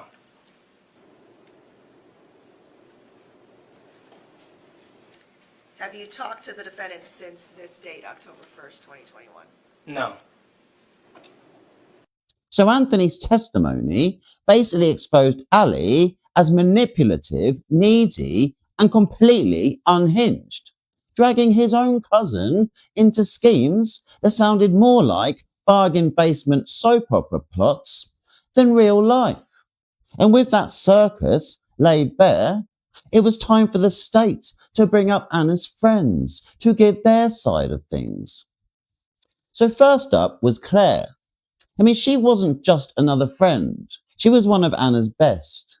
The one who actually took her in when she and Amira were made homeless by Ali. And that alone tells you how deep their bond was and how things had got. So on the stand, Claire laid it out. She talked about how Ali would control Anna, telling her what to wear, where she could go, and who she could or couldn't spend time with. I mean, she described how he'd degrade her in public, humiliate her, and even beat her in front of Amira. I mean, it wasn't just one bad day. It was the daily reality of living with him. And it kept getting worse as things spiraled towards the incident. Can you describe how the defendant would treat Anna? Found some times where he would control Anna and would say some remarks to more degrade her in a way in front of her friends and also her daughter. So progressively, it also went into the fact that when she moved to me in my house, there were some instances where I would see that Anna would have bruises around her face. Okay. You said that the defendant would control Anna. What do you mean by that? He would just tell Anna in simple things like what to wear, where to go to, who to be around with. They have had histories. She did not share specific instances, but she did share that Ali would hit her around Amira. So those are some of the things that she's mentioned, previous behaviors. And then when she did transition to live with me on and off, I saw the results of that. Whenever Anna would call me to pick her up, I would see the marks on her face. Did Anna tell you how often the defendant would hit her in front of Amira? He said very often, but she would always give him a chance. What do you mean? What did Anna say about giving him a chance? She wouldn't say, so basically what she meant by that is she would give Ali a chance because she loved Ali and she basically focused on her family, so she wouldn't say it around other people or even share it with other people. So after Claire, the state brought up a few more of Anna's friends. And while the names changed, the stories didn't. Each one backed up the same picture. Ali's controlling behaviour, the constant humiliation, and the abuse in front of their daughter. She's bruised from her left side of her face, from her eye down to her lip. What happened? And she said that her and Ali were laying in bed and they got into an argument, and he got on top of her and he just hitting her and kept hitting her and kept hitting her. He was like driving really close to me, like he was gonna hit me. He was driving next to me, and then finally he drove in front of us and stopped. I mean, different voices, same chorus, showing the jury exactly what kind of man Ali was, day in, day out. This whole Scarface act was very common back then as well. He just always had to be better than everybody else in the room. He spoke down to a lot of us. It actually kind of made me distance myself toward the end because I just couldn't stand being around him. He made everybody in the room feel uncomfortable. It was just very physical and verbal. So the state had just one more witness to go before they rested. And this was their secret weapon, as is the case of things in this new age we live in. And it came with Ricardo Escalante, a detective at the time for San Diego PD. So he was the one everyone had been waiting for. Because these days, the big gotcha moment in a trial isn't just about witnesses crying on the stand. I mean, it's about tech. Technology isn't just part of solving cases anymore. It's the backbone of securing charges and locking in those long sentences. I mean, back in the day, getting away with murder was actually possible if you were smart enough to tell nobody, cover your tracks, and try to think of every eventuality and then account for it. I mean, you had half a chance. But now, forget it. These days, you've got to be crazy to even think about parking in the wrong spot, let alone committing a murder. I mean, cameras everywhere, phones tracking your every move, smart doorbells recording the streets, GPS in your car. I mean, even your fridge probably knows when you opened it. And that's why Ricardo was the one we had all been waiting for. I mean, he wasn't just bringing testimony, he was bringing receipts. The only downside is that it wasn't broadcasted in full. So I'll show you what I have, but trust me, think of this info and then 10 times it by 1,000,000, which should give you a comprehensive view, because it was all the same grief, just lots of it. There were dozens and dozens of audio messages, texting, with this general vibe of where are you, who are you with, what are you doing, vile, disparaging names constantly. I am the best man you ever met, and you're the dumbest I ever devoted my life to. You are the dumbest. I wish we never had a kid together because of how stupid you are. She sees the value in me, unlike your dumb. And I can't wait to divorce you so I can start my new life. I need to move on and get back on my feet. You've dragged me down enough. So the state had rested, and it was now the defence's turn to have a go. So normally, this is the bit where you can sit back, because it's not on the defendant to prove innocence. But Ali's case was different. They weren't denying the shooting happened. I mean, everyone knew it did. What they were trying to spin was why. They had to convince the jury this wasn't premeditated murder, but a spur-of-the-moment crime of passion. The problem was, Ali didn't exactly have a queue of people lining up to say what a great bloke he was. I mean, by now, everyone knew he was toxic. So the defense boiled down to basically two voices, Ali himself and his mum. So she went first, And honestly, I don't know what they thought she was going to bring to the table. I mean, she tried, bless her, but the opening move was blowing her son, the accused murderer, a kiss in front of the jury. I mean, that did not land well. From there, she gave it a go, but it was more awkward than convincing. Do you recall talking to him on the phone? I just recall saying, you know, that's not funny. That's not funny, Holly. Don't say that. That's not funny. And then I received the picture. I looked and I deleted it right away. And I hung up the phone and I literally fell on the ground. I was in disbelief. I was like, is this real? Is this a nightmare? I mean, one time I was like hitting myself and crying. I'm like, what's happening here? And there was violence by Nasser towards Ali, correct? Yes. Physical? Objection asked answered. Yes. Emotional? Yes. Verbal? Definitely, yes. I need you to be truthful with I answering am. my I'm being questions. very truthful. Okay. Absolutely. Did the defendant tell you that he has punched and hit Anna on a number of occasions? Not punched. Hit, yes, but not punched. Then it was Ali's turn, which in itself was a risky move. But they basically had no choice. I mean, Ali had to take the stand. So from the start, Ali knew what he needed to do. I mean, his credibility was going to be everything. He had to sell the jury on the defense's spin.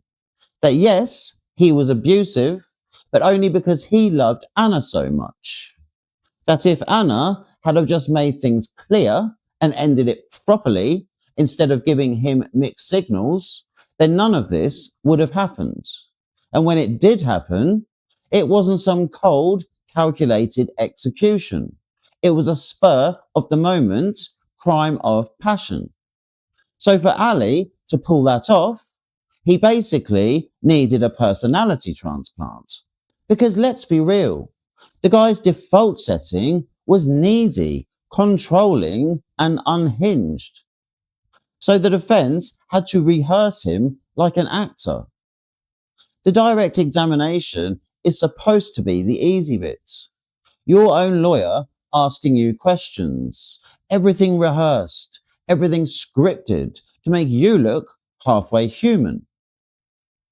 But this wasn't just about looking human. It was about looking honest too.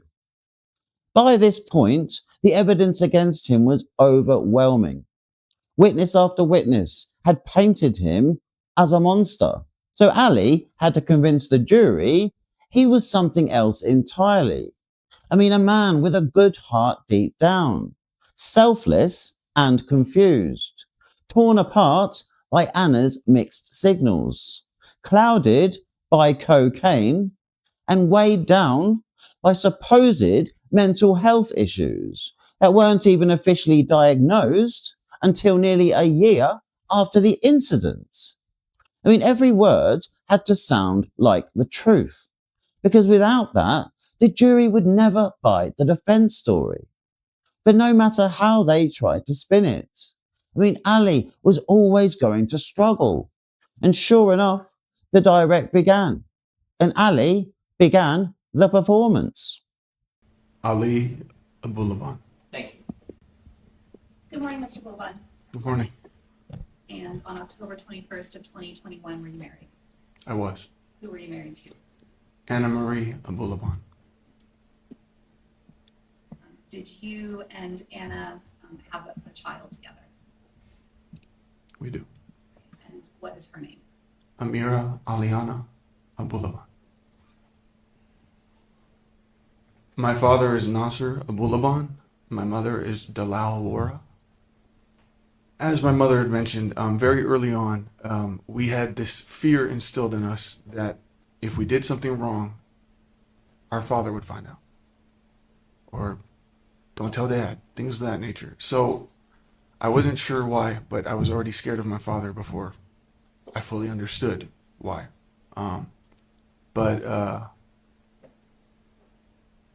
Were you a victim of violence by your dad to you? Yes. What about your relationships, not just with men, but in romantic relationships? Well, another thing in our culture, we're not really allowed to date. So, that wasn't really a thing. I consider Anna to be my first real relationship. How is it that you ended up joining the military? Yeah, I realized that I have to remove myself from that home. And so ultimately you decided to join the military, is that right? Yes. At some point, did you meet a man named Sean Torres? Yeah. How did you know Mr. Torres? And I was smoking, and Sean gets out of a car with two women, which I later learned to be Anna and Julia. At some point, did you and Anna begin communicating? Yeah, after some time, I received a friend request on Facebook. And it didn't click at the time because I didn't know her whole name. That it was her. It says Anna. Her last name was Macedonio at the time. You want me to spell it? Okay. Anna Macedonio would like to add you as a friend. And I was working. I was in the truck next to the plane, and I'm ecstatic. I'm like, oh my God, it's Anna. She's adding me. So. After that ad, did the two of you begin communicating over Facebook or Skype? Well, it started off on Facebook. And during this time, was this a time where you and Anna would talk and just kind of get to know each other? Yeah, we would. Well, I would work days. So we would work we would talk after I'm done with work. And we would talk into the middle of the night until we'd fall asleep together on the Skype. Initially, when you two first got together, like you were officially boyfriend, girlfriend. It was perfect when it was her and I talking, or we would spend time together alone, or we would talk on Skype or on the phone. We really resonated with each other. Very early on, she wanted to introduce me into her friend group, which is a lot of the people we've seen. And I was very early on met with a lot of resistance. Casey, for example, she's like, "What are you doing? That's not Sean, Anna. You're still with Sean. Like, you're Sean's girl." But these are the types of things that I'd have to deal with just to spend time with this person in my life that I'm so enthralled with, that I wanted to spend every moment with her, and she seems like she wanted to, but she also had a life that was somewhat that I wasn't accustomed to, this social partying drugs thing. So let me back up just a little. Sure. During this time, when you and Anna first began dating, were you aware that she was married to Sean? No. And so when her friends would say things like, "You're still Sean's girl," did you understand what they meant by that? I took it as girlfriend, like. But you were aware that Sean was not around anymore. He'd gone back to the United States. No, she had told me, these are her exact words. He abandoned me. He got kicked out of the military. He was supposed to get her a visa, but he ended up going back with his ex-girlfriend in Pasadena. So she felt abandoned, she said. What they described as very controlling behavior that they witnessed from you towards Anna, and for some of them, you towards them. Do you recall those witnesses that testified? I do. There would be times when we're at a bar or at a club and it's 3 or 4 in the morning, and I would verbally say things like, "Hey Anna, do you think maybe we can call it a night? Because I'd like to hang out with you before I have to go back to work. I'd like to hang out one-on-one, maybe talk in bed or something, something like that, something intimate." They would get mad at me. "Oh, let her, why are you such a party pooper?" It's like, it's 3 in the morning, I have to go back to work at 8 in the morning, it's like. We heard, in addition to witnesses testifying about those controlling behaviors, we heard from several witnesses who described seeing physical control and violence from you to Anna in the military. There were some general conversations about, seeing pushes and slaps and things like that, and there was a very specific incident that led to your discharge.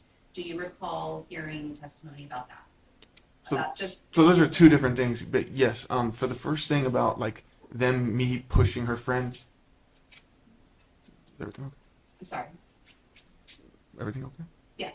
It was just some distracting noise. Go Okay. ahead. So as far as the friend saying I pushed him, I don't recall these things. Slapping, Her friends? slapping Anna. I would never do that in public. I never did that. If there were times later in your relationships where you put your I have, yes, but I never did that in public. Let me finish my question. Sorry. There were times later in your relationship where you put your hands on Anna. Is that right? Yes. There were times that you punched her. Yes. There were times that you pushed her. Mm.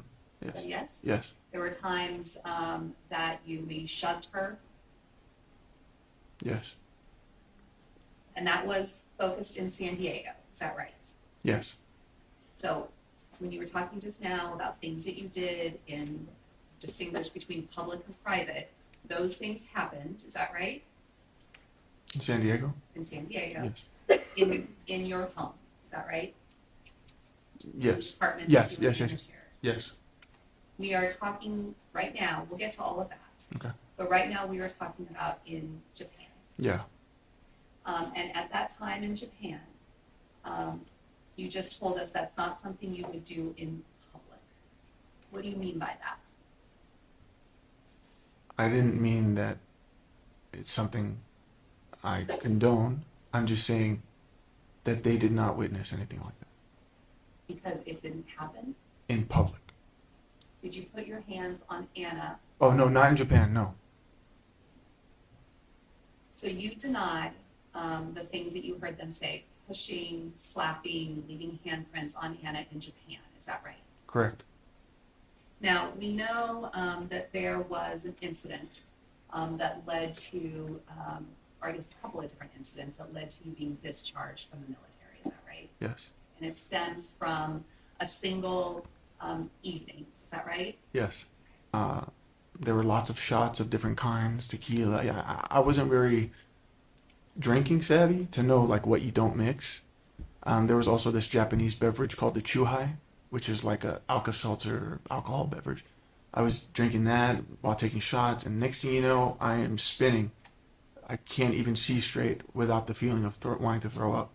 So I just naturally lay my head down on a table. But Anna was working, Emerald was working. Those are who I was hanging out with. And next thing you know, the boss of the owner of the bar is freaking out. Get him out of here! This is embarrassing. He's yelling at Anna. Get him out of here! This is embarrassing. Blah blah blah blah. So Anna assists me to get up and leave the place. Emerald, also assists me. So I can barely walk. Because if I lift my hand, I feel like I'm going to throw up. So Anna had my right arm. Emerald had my left arm. We had to go down a flight of steps that were no grip, just pure tiles. And even the sidewalks in Japan is like maroon, brick-colored tiles, very smooth. No grip. And I slipped forward. And I pulled Anna with me, and she hurt her knees. Did you take Emerald down? No, I fell off of Emerald. So I kind of just fell like this. Did you push Anna down the stairs? No, we were past the stairs. This is just on the sidewalk. I slipped, and I brought down Anna with me. So you denied pushing her down or dragging her down to the ground that night? No. I mean, I deny it, yes. You did you ever hit Emerald or swing at her at any point at this point? No, so when that happened, I apologized. I'm like, I'm sorry, Anna, I'm sorry. She's like, what the hell? That hurt, blah, blah, blah, blah. Emerald started screaming, you pushed her. And Anna's like, stop, Emma, shut up, stop. Keep in mind, there's a group of military people coming in and out of this bar. I mean, this is a busy street. And next thing you know, it goes from, you pushed her, to you hit her. And next thing you know, there's this group of guys walking up to me like, hey, what's going on? I'm like, no, she's my girlfriend. She slipped. They didn't want to hear it. Next thing you know, I'm getting my ass beat by 5 or 6 dudes. I'm talking just left, right. I don't know, left, right, up, down. Every time I get up, they were slamming me on the ground. I mean, I was swinging back to the best of my abilities. But I was so disoriented. I didn't know what was going on. So now there's this whole scene. And I'm talking about 5 or 6 guys, and it's not an exaggeration. Next thing you know, I guess at some point there was a couple, an African-American couple, and the woman pulls out her phone with the flash and she starts filming. She goes, "World Star," which is like basically what people scream to instigate a fight. And Anna goes, stop, you're going to get them in trouble. And she grabs, Anna's a sweetheart. She doesn't think like, don't do that, But she covered her phone camera. And the girl goes, "Bitch, get the fuck off me," and punches her right in her fucking face. And I saw this. And I look at her, I'm like, "Don't you fucking touch her, bitch." And that's when her boyfriend was like, "Hey, that's my girl, homie, blah, blah, blah, blah." And boom, now guy number 7 beating the shit out of me. So it was a whole fucking thing. Eventually, you were interviewed or gave a statement to military forces related to this, or security forces related to this incident. Is that right? Yeah, so my phone got a call. They said, "Abulaban, you need to report yourself to BDOC. There was a report of an assault off base. We need you to come in for questioning." All right. Let's bring her.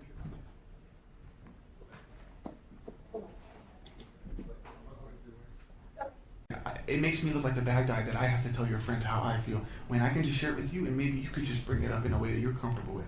But when it came to her friends, nothing was off limits. She never wanted to say anything to them about anything.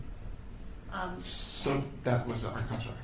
During this time, you guys were still living together, but had there been discussion between the two of you that somebody should leave, somebody should move out? Yeah, we were getting worse. The way we were talking to each other, and she would start saying things to me like, "I don't need you. You don't do shit for my life. Everything we have, I got it. It's from me. I don't need you. I don't need you." And that's very, it hurts to hear that, to be told that, because I don't want her to need me. I want her to want me, But basically, I started to feel like, and I had this saying that I would keep saying to her, it's like, "I feel like you're putting me on the shelf." Now it's no longer, what should we do as a family, me and my husband and my daughter? No. I mean, I would come home from work and the weekend is already planned with her girlfriends. Physical altercation that occurred between the two of you, right? Yes.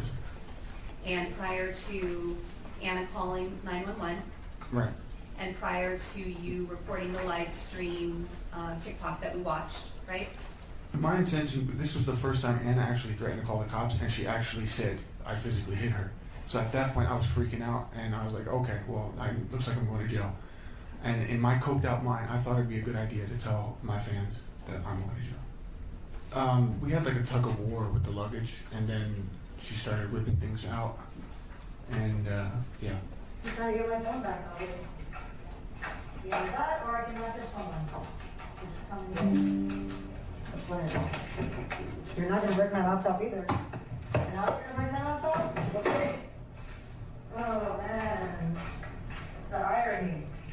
He's scared that he's going to get cheated on, but he's not cheating. The irony of it all. All fucking dumb in my account. That's my charger. That's mine. That's mine. Your charger's in the car. Sorry. No, it's not. Your charger is in your car. You only have one charger, sir. I have two. There's a charger right there on your freaking thing. Why are you touching mine? This is my charger. I need to charge my phone. Your charger is in your car. You only have one charger. And you're using it in your car. Don't take Amir's phone either. That's my phone. That's my iPhone too. This is your daughter's phone. Sorry. I just need somebody to pick me up. Look how lame you are. Yeah, I'm not coming back either. Yeah, take your daughter, bitch. I'm not taking your daughter. That's your daughter. You're the one that said you wanted to leave me, right? So I've now had you her gotta commit. for 1 week. Go commit. I'm committing. Be a big girl. This is me committing, but you won't even give me my phone back. How am I supposed to I don't call have a phone. anybody? You don't have a phone. Where am I supposed to go? You don't have a phone. Where am I supposed to go if I'm gonna leave? You don't have a phone. Where am I supposed to go if I'm gonna leave? You know what I'm saying? Does that make sense? Doesn't make any sense. So where'd you go when you left the house? I was outside. Outside doing what? I was outside smoking my joint. No, don't. Oh, now you want to do that. Okay, now you're gonna hurt me. Alright? I come back to my phone, that's it. I give it peace. You're not leaving me with your daughter. Well, I'm not leaving. You're not. I'm the one that said I was leaving. No. I don't know why you're blocking me in here. I don't know why. You need to stop. You need to stop. You're the one. We agreed we were going to break the lease and we're going to do it. Okay, and I agreed, but. So why are you leaving? No. you don't. I'm not staying here with you. No. Sorry. No, I'm not staying here with you. I don't know why you're stealing my luggage either, because that's my luggage. I don't know why all your shit's in here.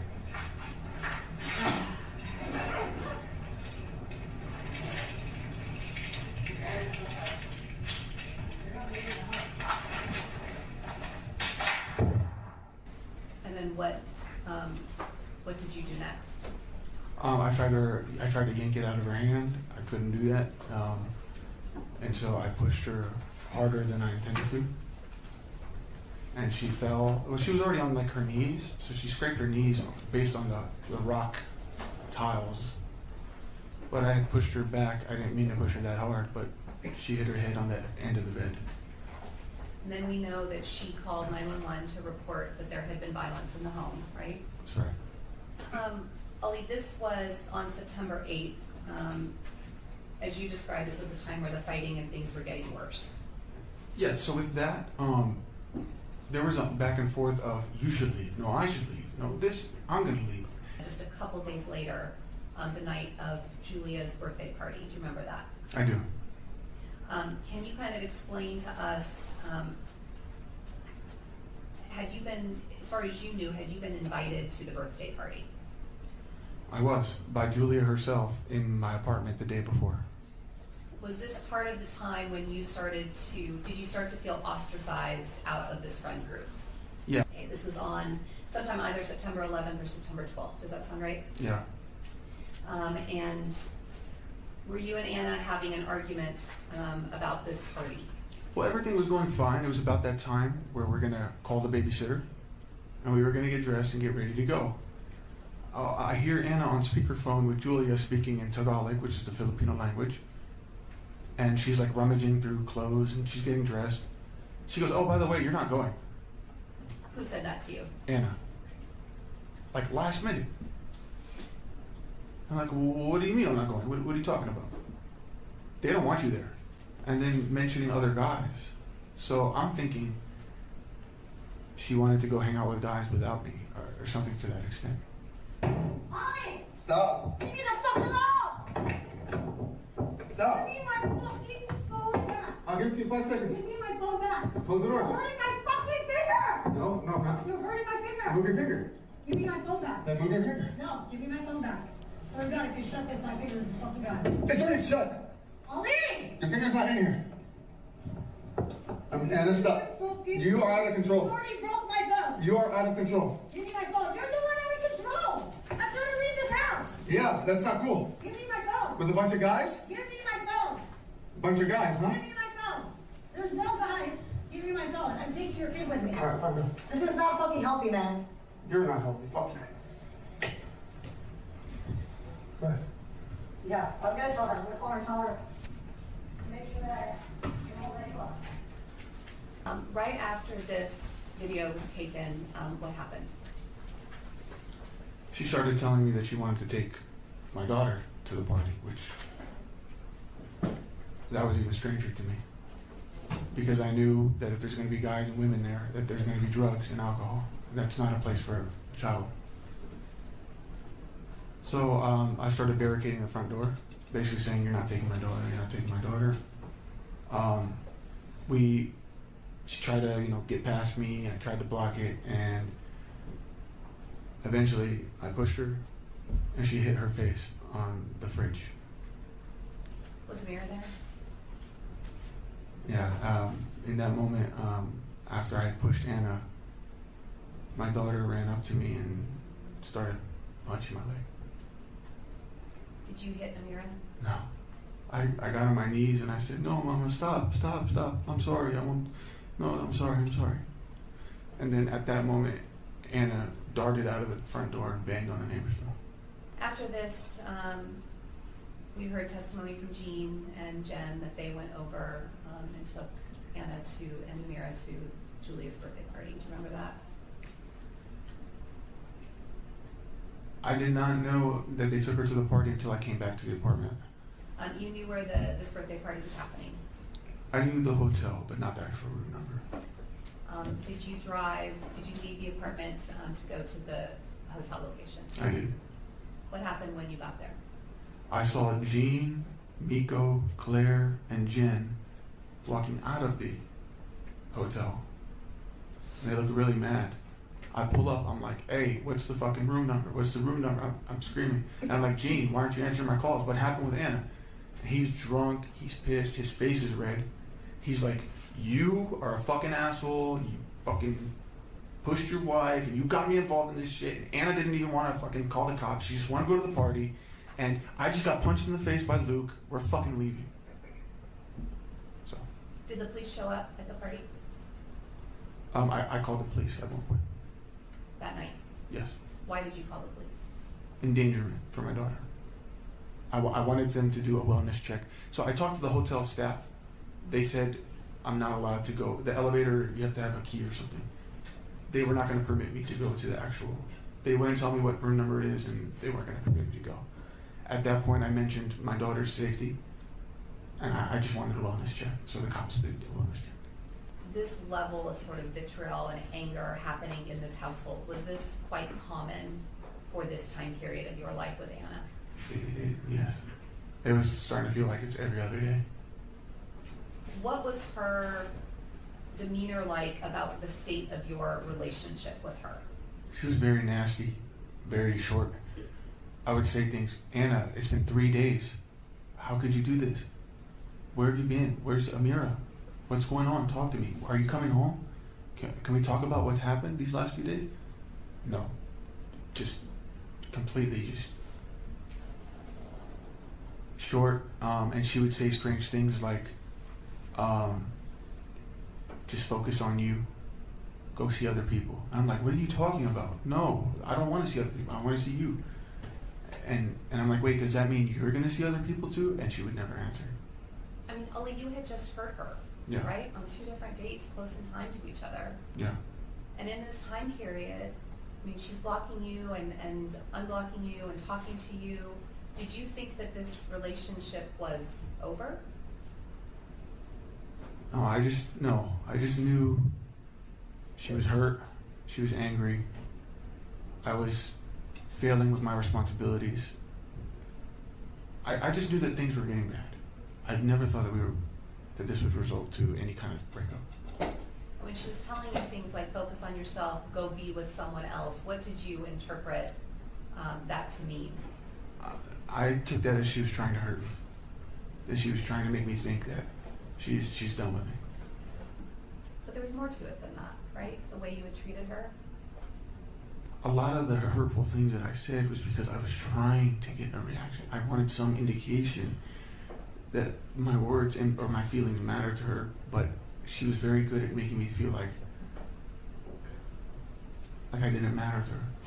When you would have these conversations and they would keep escalating and getting bigger and bigger and bigger, and they would result in, you know, the 2 times on September 8th and September 11th that you ended up touching her physically, pushing her and pushing her over and pushing her into the fridge. Those were things that were clearly upsetting to her. Of course. And I wasn't realizing it. I mean, obviously I know it's bad. But in my state of mind, my coke state of mind, I wasn't understanding the impact it had on her. Because her instinct was to get up and run off with Julia for God knows how long, or Claire. And I wasn't seeing whether or not she was crying. In my mind, she's out partying, like as if nothing happened. But this was the first time where she's telling me, you fucking hurt me, you fucking hurt me, I need time to heal. These are things that I thought she wasn't feeling because she was so good at masking these emotions. And that's why we say these triggering things to each other, because I'm trying to let her know that when she's away for all these days, it hurts me too, because I feel like I can't recover or I can't make any attempt to fix what, you see what I'm saying? I was just misreading a lot of things. So Ali had finished painting this glossy little picture of his life, trying to make it look as perfect as possible, without outright contradicting the facts we already know. So the defense had carefully built up this image of him as this misunderstood guy who couldn't possibly be capable of first-degree murder. I mean, all smoke and mirrors, all designed to soften him up for the jury. But now it was time to give their spin on the actual incident. And this is where the whole act really starts to crumble, because you can dress it up however you want. Make him sound like a family man, a victim of circumstance, a confused soul. But when you get down to the afternoon itself, the spy devices, the choices, the premeditation, the time in the lift when all he had to do was think, and of course his strange behaviour in the aftermath, that's where the mask slips. And this is the moment the defence had to try and sell the impossible. That Ali wasn't guilty of first-degree cold-blooded murder, even though every single piece of evidence screams otherwise. It's like watching someone try to wallpaper over a battered wall. You can slap on as much gloss as you want, but the cracks are still there, and everyone in that courtroom could see it. Did 1021 start off when you sent that apology message to Anna in the morning on a good note in your mind? Yes, because I felt that it was a moment of me taking responsibility for things I could have done better. It was a moment of clarity. You sent items to Anna? Yes. Food? Groceries. And roses? Yes. And it was the lack of response to what was your romantic gesture that started to turn 1021 into the day that it was? Correct. When you received no response about this romantic gesture, what was the first thing that your mind jumped to? Something's not right. She clearly ignored that. Her mind is on someone else. You went to the house to try to confirm what was happening. I went to the house to go talk to her, to try to get an understanding. And on that morning, when you tried to get an understanding, she had, in what is in your mind, the first blatant lie to you. That I know of, yes. Your plan from that moment, when in your mind this is the first time she's ever blatantly lied to you, was to do what? To discover the truth. Why was discovering the truth so important to you? Because I was at a very pivotal moment where I needed to know what is going on. What am I going to do? A lot of the reasons why I wasn't able to stay away from Anna or that I would call her all the time is because I'm used to being with her. And she's such an essential part of my daily life. Everything we do revolves around each other, and she wasn't there anymore. And so that was very hard for me to disattach from that. A part of me wanted to disattach if that's what she wants me to do, but I wasn't getting the full clarity that that's what she wanted. So I didn't want, me going to LA was my attempt to focus on me and give her the space that she had been saying she wanted. But deep down, did I want to go to LA? Probably not. I want to be with my wife. I don't want to give her any indication that I'm out of this or that I can move on, So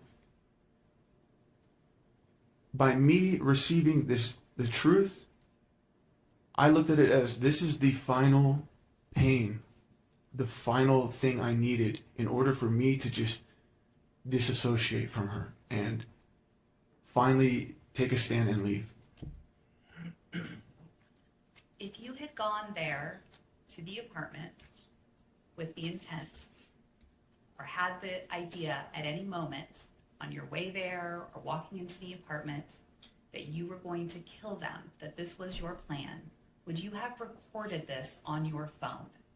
Absolutely not. There's no need to make incriminating evidence. All the times before that you had recorded your interactions with Anna, it was to protect yourself. Correct. Just like it was on 10/21 when you recorded yourself going into the apartment. Is that right? That is right. Did you call Anna terrible names? Yes. Did you say vile things to her, and sometimes did those things happen in front of Amira? I did, and they did. Were you planning at any point in October to kill Anna?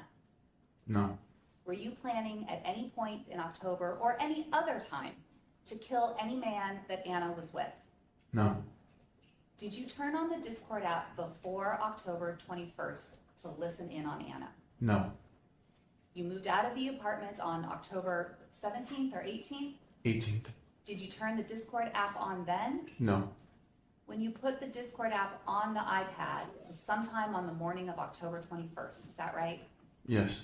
Prior to going to the apartment and having a phone conversation with Anna, you were texting with her, right? Correct. And you were asking her why she ignored a FaceTime call that you tried to place with her, right? Yes.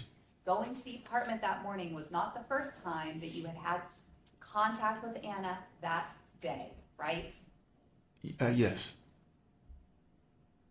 When you went to the apartment, what was the point of putting the iPad behind the bed? It was to catch her in the act of having sex. When you left the apartment, you had information that Anna had blatantly lied to you. Correct. Correct. What were you thinking when you had this information? I was thinking that she is in fact cheating on me, and she's probably with him right now, and also everything else that she told me up to this point have been lies. Did you stay in the apartment to ambush her when she came through the door? I did not. Did you hide in the elevator or in the stairwell to ambush her and this person that you thought she was having an affair with? No. Did you follow her in any way, attempt to find out where she was that morning to track her down? I did not. When you were driving over to that to that apartment building from your hotel, were you thinking, I'm going to kill someone? Never crossed my mind. What were you thinking? I'm thinking that this is it. I'm going to finally get some truth. I'm going to find out what's really been going on. I'm going to finally prove that my suspicions are not completely crazy, that there is some validity to what I'm stressing about and have been continuously worried about, and that I'm about to catch Anna cheating with some unknown man.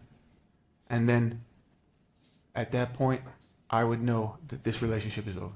You told us you did 4 bumps before you got into the car and drove over to the apartment, correct?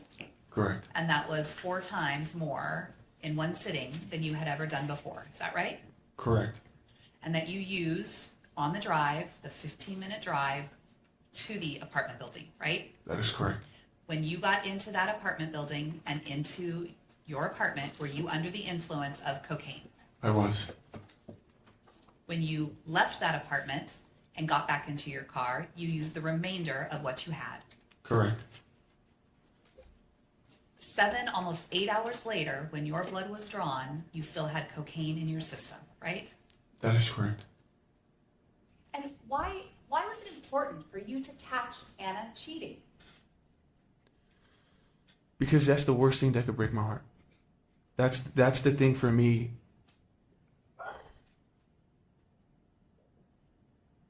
It also, she had turned to I don't want to blame her.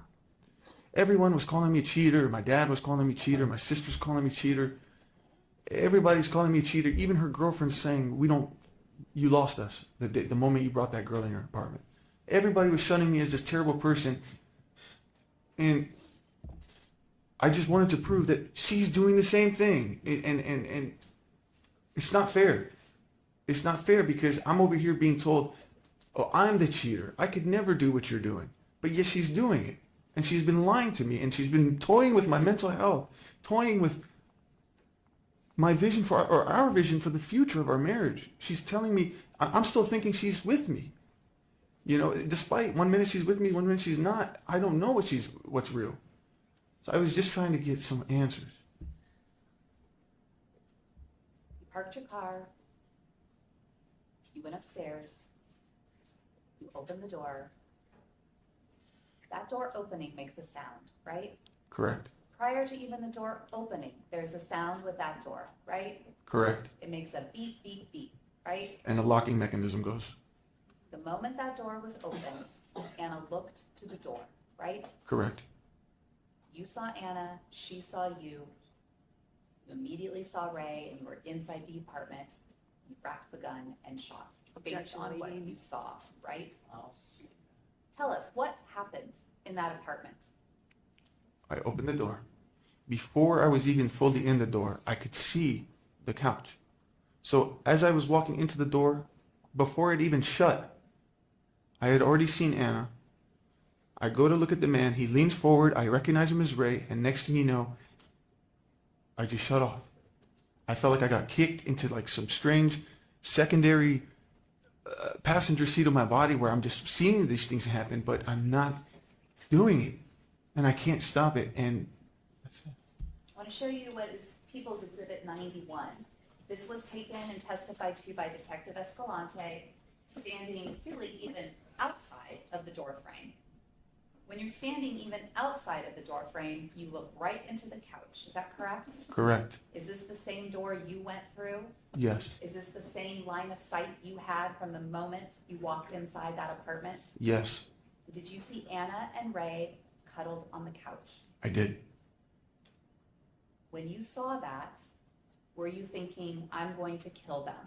No. When you saw them, did you think, this is my chance to get revenge and murder them? No. We know that this happened in a matter of seconds. And is that exactly how it happened? Exactly how it happened. Whether you were bragging to Amira, your daughter, after you picked her up from school. Were you bragging to her when you said, I hurt mommy? No. So now it was time for the cross. And Ali was really going to need to be on the ball. I mean, imagine how his brief felt, sitting there, hearing the questions, hoping he'd say the right thing, calmly. But then he opens his mouth, and she has no control over what comes out. She'd spent weeks building a case that had a chance, and now had to pray Ali's big mouth didn't blow it all up in front of the jury. I mean, her fears were confirmed almost instantly. Within the first 5 minutes, Ali gave us a preview of exactly how this was going to end. If he couldn't get it right in the opening exchanges, how was the rest of it supposed to go? So Taryn wasted no time. She went straight in with a question about Ali and Ray's first meeting. So according to Julia, Ali claimed Ray said, "Is that your bitch?" I mean, is that your bitch? That is a disgusting thing to say to someone you've just met. And we know Ray was a normal, decent guy who would never say something so disrespectful. So what Ray actually said was Ali was lucky to have her. I mean, that is lie number one, and an unnecessary one at that. Then the prosecutor asked Ali to confirm that the violence towards Anna continued when they got to San Diego. And the first thing out of his mouth was no. I mean, no. After 2 weeks of testimony from all kinds of witnesses, I mean, he just flat out denies it. I mean, not a good start, Ali. And things were only going to get worse from here. Because let's be real, the reason we're even here is that the violence didn't stop. It got worse. And in the end, it turned deadly. Okay, you talked about meeting Ray for the first time at a party in San Diego in 2020, right? Sure. And when you first met Ray, he didn't say to you, "Is that your bitch?" Right? Yes, he did. When he saw you and he saw Anna, the first thing he said was, "You're lucky to have her," right? No. That's what you told Julia, he said. When was this? Okay, I can't ask you a question. Right? You told Julia that when you met Ray, you were mad because he said, "Oh, you're lucky to have her." Right? This is what Julia said, right? I'm asking you that you told Julia that, right? No, I did not tell Julia that. Right, you didn't tell Julia anything about your conversation with Ray? No, I did actually, because she had been seeing him, and I had let her know that I would not be comfortable if she had brought him into the house. But what you told her, you didn't tell her that Ray said, "Is that your bitch?" All you told her, he said, was, "You're lucky to have her." Right? That's what you told Julia. I don't recall the exact words I told Julia, but she knew of what had happened between me and Ray. The comment by Ray, "You're lucky to have her," translated to you that he wanted to sleep with her, right?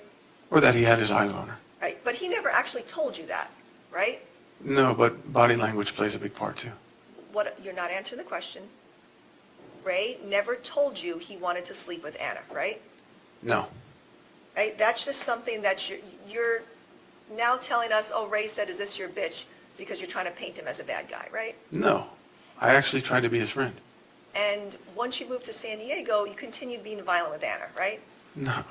No? No. Well, you testified multiple times yesterday that you were violent with her on many occasions. Down the road, I mean, once things started to get bad, yes. So then the prosecutor hits him with the accusation that he'd hit his own mum. And of course, Ali tries to play that down too, like it wasn't that serious. I mean, classic damage control.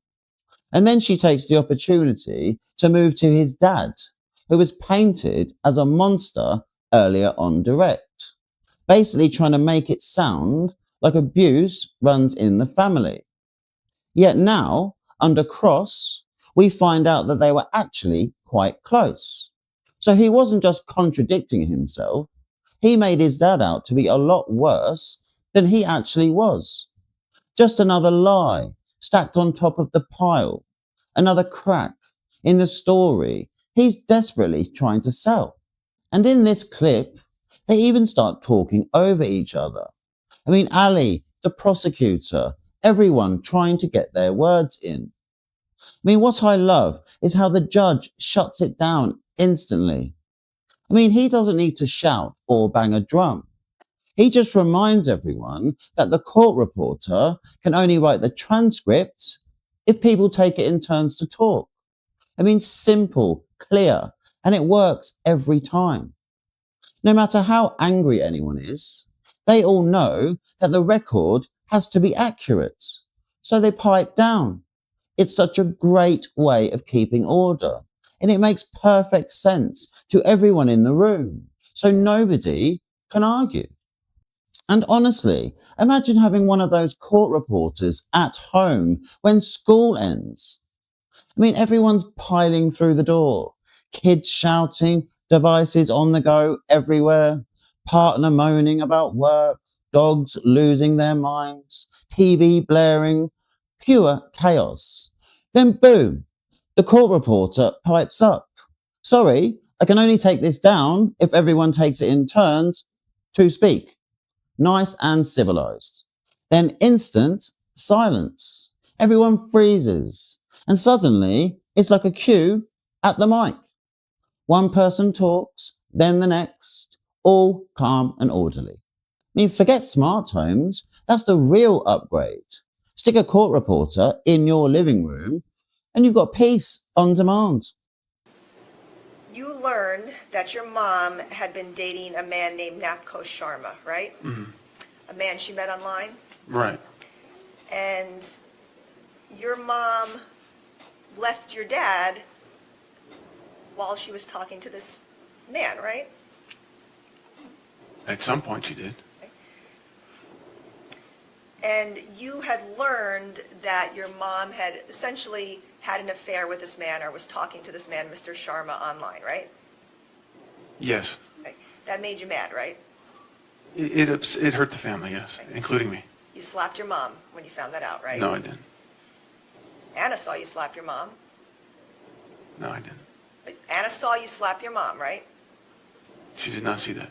You had, and I can't ask her, right? That's not fair. Because you killed her. That's not fair. I'm asking. That's so inappropriate. True, That's so right? inappropriate. All right, first of all, I'll sustain the objections. I'll sustain that as argumentative. And everybody, question, answer. All right, that's how we proceed. Yes, sir. Thank you. Next question. you and Anna had a conversation about the fact that you slapped your mom because she was having an affair, right? I shoved her. Or you shoved your mom. I did.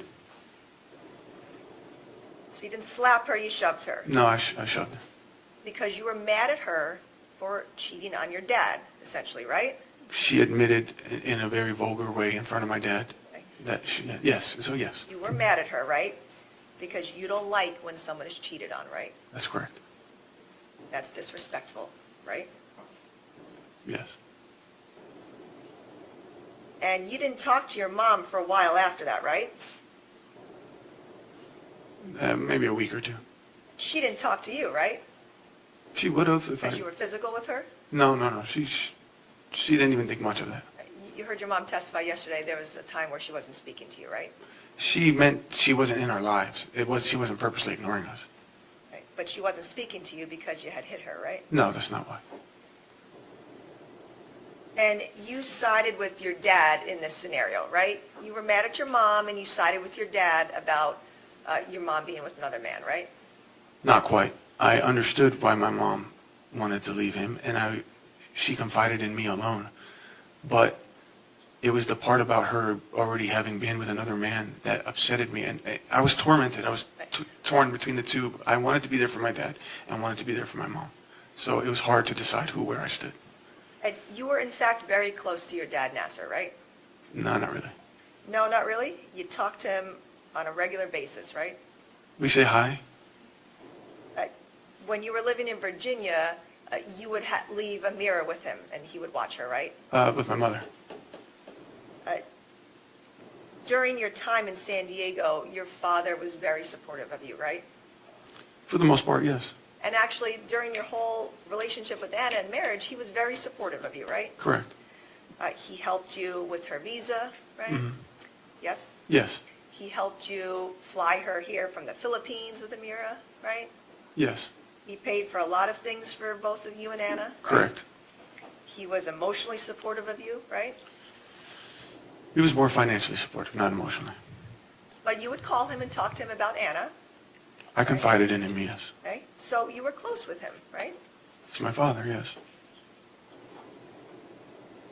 So then the prosecutor moves on to the first properly documented incident in July. So just to give everyone an idea of where we are in the story, Ali and Anna had arrived in San Diego in the first couple of months of 2021. The shooting happened on October 21st, and now we are in July. So by this point, Ali had settled in with Anna, met all the friends, and managed to alienate pretty much everybody. So nothing new there. So the first incident, Ali's sister Shireen comes to visit one weekend, gets high and angry, punches Anna square 3 times in the face, and does what Ali does afterwards. He writes himself one of those infamous little reminder notes. Don't beat your wife. But I'll let him explain in more detail. In July of 2021, your sister Shireen was visiting you, right? Yes. Right? She was staying at the apartment with you and Anna. Yes. And Amira, right? Yes. And you punched Anna in the face, right? Yes. Multiple times, right? Yes. You continued attacking Anna until Shireen came in, right? No. Okay. So July 21st, 2021, you caused those injuries to Anna's face, right? I did. Okay. You gave her a huge bump on her face, right? Yes. Gave her cuts near her eye. Yes. And then days later, her whole face turned black, right? No. You saw her a day or two later, right? It didn't turn black, but it looked like that. Yeah, so she still had injuries, right? Yes. Her face was swollen. Yes. Your sister Shireen wanted to call 911, right? I believe so. And you told her not to, right? I offered to leave instead. You told your sister Shireen not to call 911 after you punched Anna in the face, right? I did. Right? And you told Anna not to call the police too, right? I believe so. Because you didn't want to be arrested, right? Right. You deserved to be arrested for what you did, right? Sure. But you didn't want it to affect your life. That's what you testified to yesterday, right?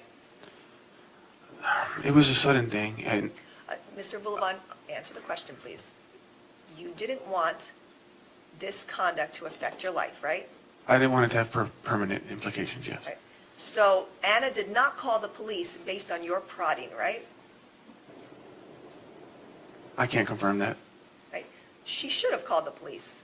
Sure. And 911. Yes. But you convinced her not to. I don't know if I convinced her, but I certainly asked her not to. Right? And you often did that. You would convince her not to call 911 or the police to report your violence, right? Yes. Because you did not want to take responsibility for any of your conduct, right?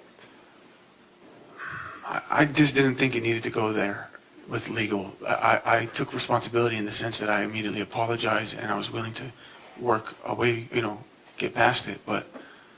Oh, so an apology by you makes everything okay, right? No, but it's a start. Okay. If Shushu didn't intervene, right? She said I could have killed her, but Shireen did not stop it. But she said that. She said that, yes. right? And you told her that you lost control, right? I did, yes. And you apologized for putting hands on her, right? Yes. You apologized over Instagram, right? Yes, because I wasn't present with her.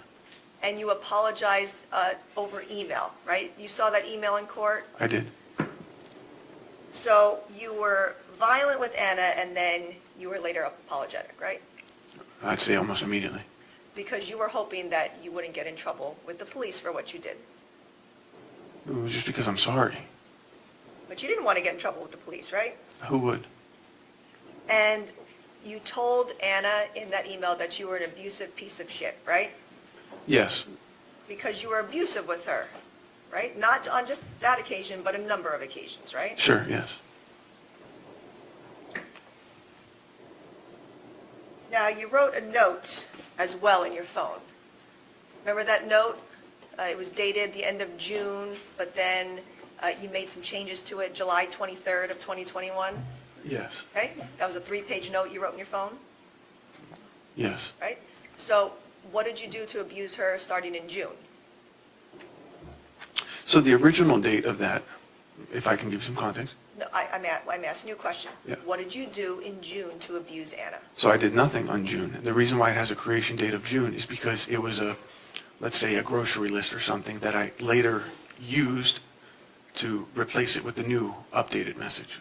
So you deleted a grocery message and wrote instead a big, lengthy message about stop abusing your wife? Yeah, sometimes I use the notes to make reminders for myself, and if it's not important anymore, I'll just replace the contents with whatever I'm thinking in that moment. Right. So you acknowledged on July 23rd, 2021 as well that you had been abusing your wife, right?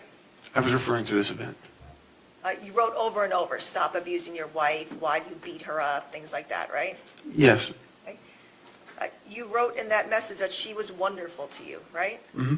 Because she was. She was a wonderful wife to you, right? She was. And you hurt her badly, right? I have. You knew what you did was wrong, Yes. right? But you did not take any domestic violence or any anger management classes to address what you did to her, right? Actually, that's incorrect.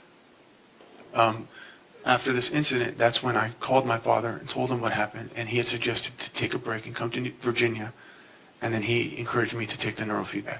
Neurofeedback is not domestic violence or anger management counseling, right?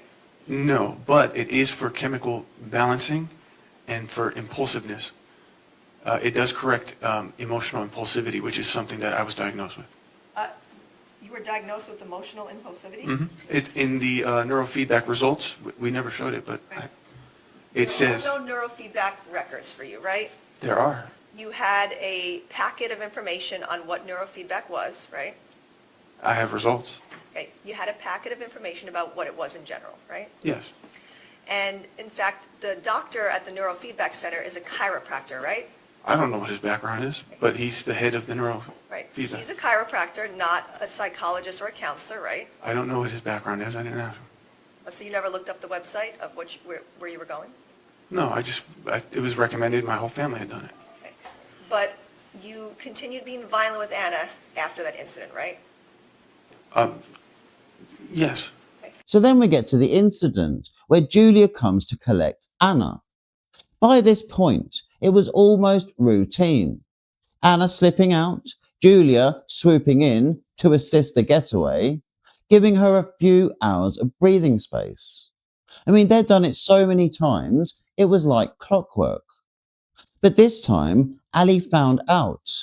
And instead of just blowing up at home, he went full predator mode. I mean, he wasn't just angry, he turned it into a twisted game. He jumped in his car and started playing Fast and Furious on the highway. All while Anna and Julia are trapped in the car with little Amira, terrified. I mean, Ali's playing Mission Impossible in his head. But in reality, he's putting lives at risk. Okay, and so after Anna gave you another chance in July of 2021, you continued to be violent with her, right? There were moments that popped up, yes, occurred. In August, there was a time where Julia picked Anna up from your apartment, right? She did that quite regularly.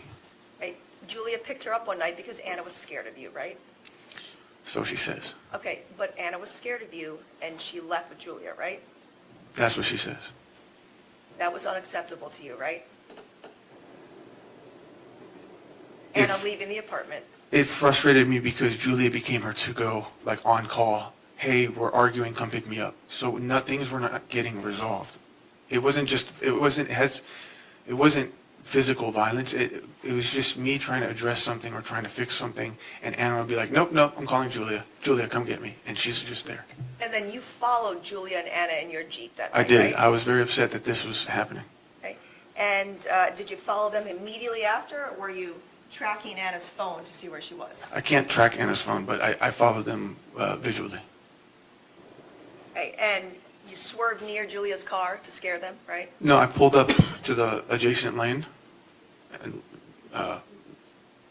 side by side, and I told them to pull over. Okay.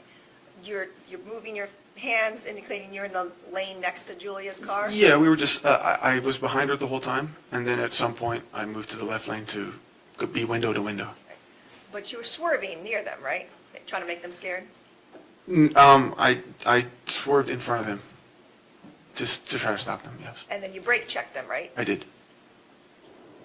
That's scary to someone on the road, right? It is scary. Okay. And you did that because you were trying to intimidate them, right? I was trying to get Anna to come back with me. Okay. And Anna did not want to come back to the apartment with you that night, right? Initially. Okay. She made that clear to you, right? I don't know if she made it clear to me, but I knew that she was trying to leave for the whole night, and I wasn't happy about it.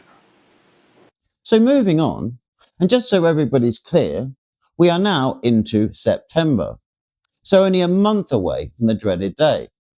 So still on mission destroy Ali's character, this was the first night the police were actually called and turned up. So basically, he assaulted Anna again, but who knows what this time. And Anna finally called 911. And here's where Ali takes it to another level. While she's on the phone to 911, he decides to fire up a live stream to all his followers. All right, looking at People's 14 that's up on the screen, on September 8th, you pushed Anna down, causing these injuries to her elbows, right? Yes. She had injuries on both her elbows, right? I wasn't sure if it's both, but one of them at least. Okay, scrapes on her elbows, right? Correct? Correct. And looking at People's 16, when you pushed Anna down, you caused all those scrapes on her knee, right? Correct. And then you made her feel badly about calling the police, right? I can't comment on how I made her feel, but I was upset, and I let it be known that I was upset that she called the police. She had every right to call 911 based on the fact that you were violent with her, right? Yes. Okay. Oh, well, in that instance, I don't agree. No. You caused these injuries to her by pushing her down, right? Yes. Yes. And she had every right to call 911 to report that you were violent with her, right? Well, I was trying to leave the apartment, so I don't think that she had the right to call the police on me on that instance. She didn't have the right to call the police because you were physically violent with her? Okay, she has the right to call the police. Okay. But you taunted her about the fact that she was calling 911 on you, right? I was upset that she was already midway through the call, yes. But you were taunting her on your social media feed, right? Yes. Okay, we watched that video where for multiple minutes you were cursing her out, right? I was. And you were still yelling at her while she was on the phone with the 911 operator, right? I was yelling on the live video, not directly to her. But you were yelling and you were calling her a fucking bitch multiple times, right? Yes. Okay. And you made that recording on your own, right? Yes. You decided to click play or however it is that you made that recording, right? I went live. Okay. Right? And you hurt Anna and then you were posting about it, right? That's not why I was doing that. You didn't have any remorse for what you did to her, right? That's not true. Well, you saw the post you made. Do you have any remorse for what you did to her on that post? In the moment, I felt that I needed to. Okay. On the post, did you have any remorse? No. Right? And you are blaming that post on your cocaine use, right? I'm blaming how it went down. Right. Oh, and the post, yes, because I normally wouldn't do something like that. Right. But you're again placing blame on something besides yourself, right? This situation plus the state of mind I was in. Right. Again, but you're placing blame elsewhere, not on you, on something else, right? Oh no, I'm to blame too. Yeah, I'm to blame. But you testified the reason you made that post is because you were high, right? I would not normally post like that. I would not go to social media for stuff like that normally. So on that date, you were not taking any responsibility for your violence on Anna, right? In that moment, no. Or even in the following days, right? I can't. Correct? I can't confirm that. You actually fled the apartment that night because you knew police would be coming, right? Yes. Because you didn't want to get in trouble, right? Right. So just a couple of days on from the last incident, Ali finds out he's been uninvited to Julia's birthday party at the Marriott Marquis. And of course, he does what he always does, throws a tantrum. But here's why that moment matters. The prosecutor really starts hammering home the theme here. That what set Ali off wasn't just arguments and jealousy, it was the feeling of being disrespected. That's the trigger. And later, when the shooting is played in court, the prosecutor points out something chilling. She believes you can actually hear Ali say the word respect just before he shoots Anna in the head, while she's staring right at him. I mean, how eerie must that have been? Your wife staring right at you, fully alive, and you still pull the trigger. I mean, this tantrum over a birthday party might seem petty, but it's the start of a pattern the prosecutor builds. I mean, every time Anna disrespected him, Ali escalated. And when you stack those moments together, it all becomes painfully clear why she went all out on this theory. I mean, whether he does say that or not, it's hard to hear, but we can take a close listen soon as she points it out and plays it when they pick up on Ali's final day on the stand. All right, and then on September 10th of 2021, you made another audio recording on your phone of Anna, right? Of a conversation you and Anna were having, right? Perhaps. Right? You heard part of that in court, right? I'm bad with dates, but Right. But you heard what I played in court. okay, right? I've heard everything you played in court. And that was a longer conversation, right? A longer recording, right? Correct? I don't know exactly which recording, but I'm not denying it. All right. You had an argument with Anna on September 10th of 2021 about the fact that you were no longer welcome at Julia's party, right? Oh, yeah. Right. Yeah. That was what that argument was about, right? Yes, you started it. Okay. And you were mad at Anna because she wouldn't convince Julia to let you come to the party, right? No, I was mad because she wouldn't stick up for me at the fact that they uninvited me at the last minute. I was already invited. But you were mad at Anna because you wanted her to stand up to her friends, right? Yes. Because you felt disrespected, right? Correct. And you wanted Anna to respect you and talk to her friends. Well, it was more so I hope she would have done that. You wanted her to respect you, right? I mean, I would love to be respected, yes. On that recording, you called Anna fucking stupid, right? Sure. You said fuck you, right? Mm-hmm. You said a respectful woman would not go if her husband couldn't go, right? Yes. So again, you were telling Anna that she wasn't being respectful, a respectful wife, right? Yes, because of how it played out. And you called her a fucking asshole on that recording, I called her many things. right? A fucking liar, right? Sure. You called her a two-faced bitch. Yes. You called her a manipulative bitch. Yes. Right? You said, fuck you, bitch. Right? Yes. And then, what you heard in court, you told her, this is why you get your ass beat, bitch. I did say That's that. what you told her. I did. Because she would get her ass beat when she was disrespectful to you, right? It had happened in the Right? past. Yeah. And then you told her, fuck you, cunt, right? I don't remember verbatim, but yes. Right, you continued cursing at her throughout that entire recording, right? Sure. And you treated Anna like that in front of a mirror, right? No, she had been there sometimes, like during these specific incidents. If Amira was there, yes, she would hear this stuff, but this is not how I would regularly treat Anna ever in front of her. Was how you treated her, because constantly throughout your calls and texts you are cursing at her and berating her, right? Amira's not always present with those. Well, she was this date, right? This day, yes. Yep, because right in the middle of that recording, you say, Amira, let's go to bed. Or like you were trying to put her back to bed, right? Sure. Right? And you actually told Amira that mommy upset you and has no respect for you, right? To her? You told Amira that, right? Okay. Right? That's what you said. I don't remember verbatim.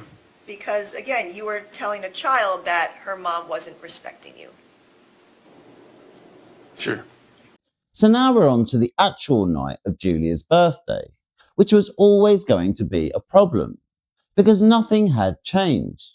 Ali was still uninvited, still sulking and still dangerous.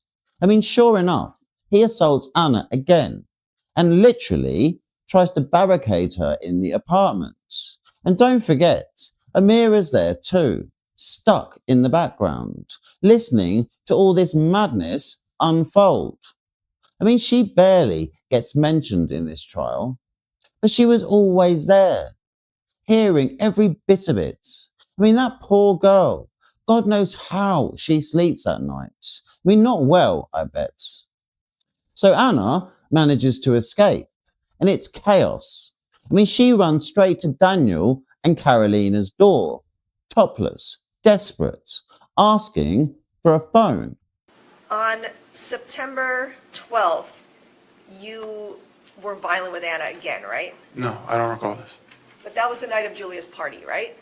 I never made contact with Anna when she left for the party. But you told us about an incident where you pushed Anna into the refrigerator and then Jean and Jennifer Yeah, came that over. happened. Sorry. That happened. And Jean and... So something did happen on September 12th. You're right. I wasn't thinking about Julia's birthday. All right, so this apology email, is that for your conduct on September 12th or September 8th? No, that's for September 12th.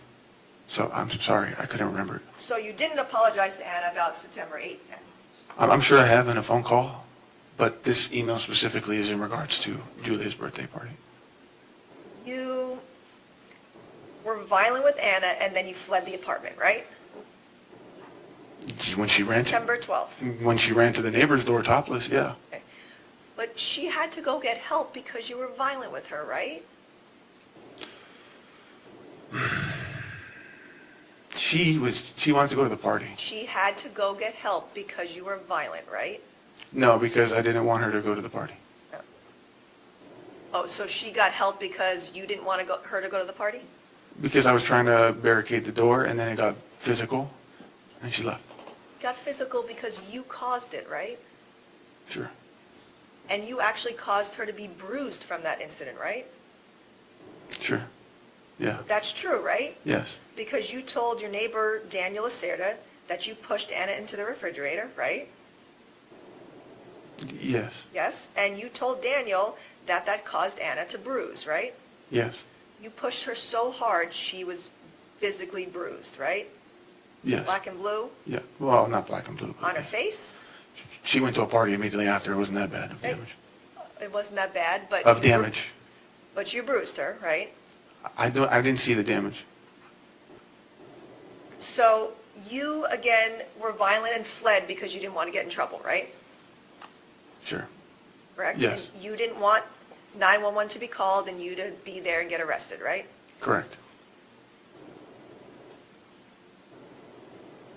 But that night, you actually followed Anna to the Marriott Marquis Hotel, right? I didn't follow her. I went there myself. You started a recording there, right? An audio recording on your phone? I don't recall. Okay. You went to the front desk when you got to the hotel, and you told the front desk that you needed to be let up to room 818, right? I didn't know the room number. You said that on the recording on your phone. Did I? Okay. So you knew the room number, right? I don't recall. Right. And you were telling the front desk person that someone had gotten you into that room another time, right? Yeah, that's not true, though. I did say that, but it's not true. Okay. So you lied to the front desk person. Yes. You said, you told the front desk person, my wife left at 5 a.m. to go party, right? Sure. But that wasn't true. It wasn't 5 a.m., right? No. And you were trying so badly to get up to the room, and security was concerned, right? No, I told them that I was concerned for the safety of my daughter. But security was concerned and didn't let you up to the room. It's their policy not to allow me, and they said that this matter would have to involve police, and I asked them to call police. Right. And you actually told the front desk person that you almost went to jail today, right? I don't remember saying that. Well, you said that on the recording. So you said that because Anna could have called the police because of your violence, right? Is there a transcript I can refer to, please? You can't ask me a question. I'm asking you, this is a recording on your phone from September 12th. These are the things that you said to the front desk person, right? I can't confirm.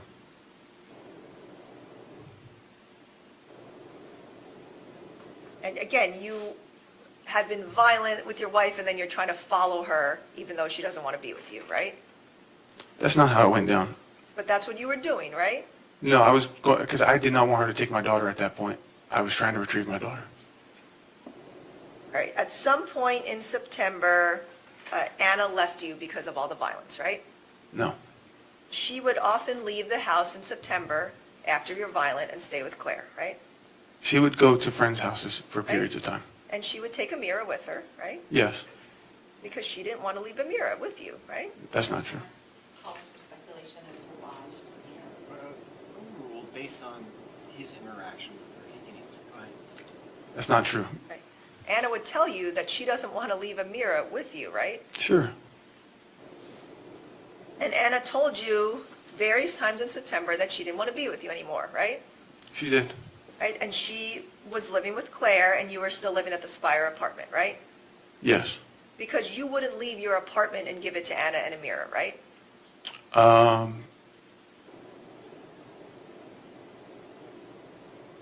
I had tried to leave a few times. But you didn't want to leave your apartment, so Anna had to leave with Amira, right? Yeah, she had told me she wanted me to be out. Right. But you wouldn't move because, and let your wife and your child stay at the apartment instead of you, right?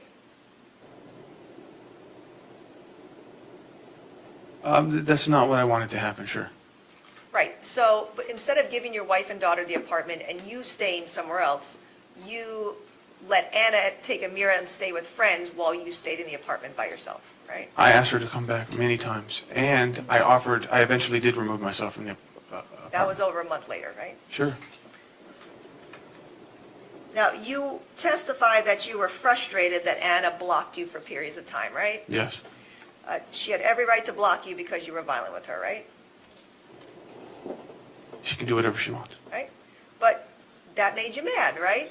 Because, right? Yes. Because she wasn't respecting you, right? It wasn't about respect, it's because I felt like I was being shut out.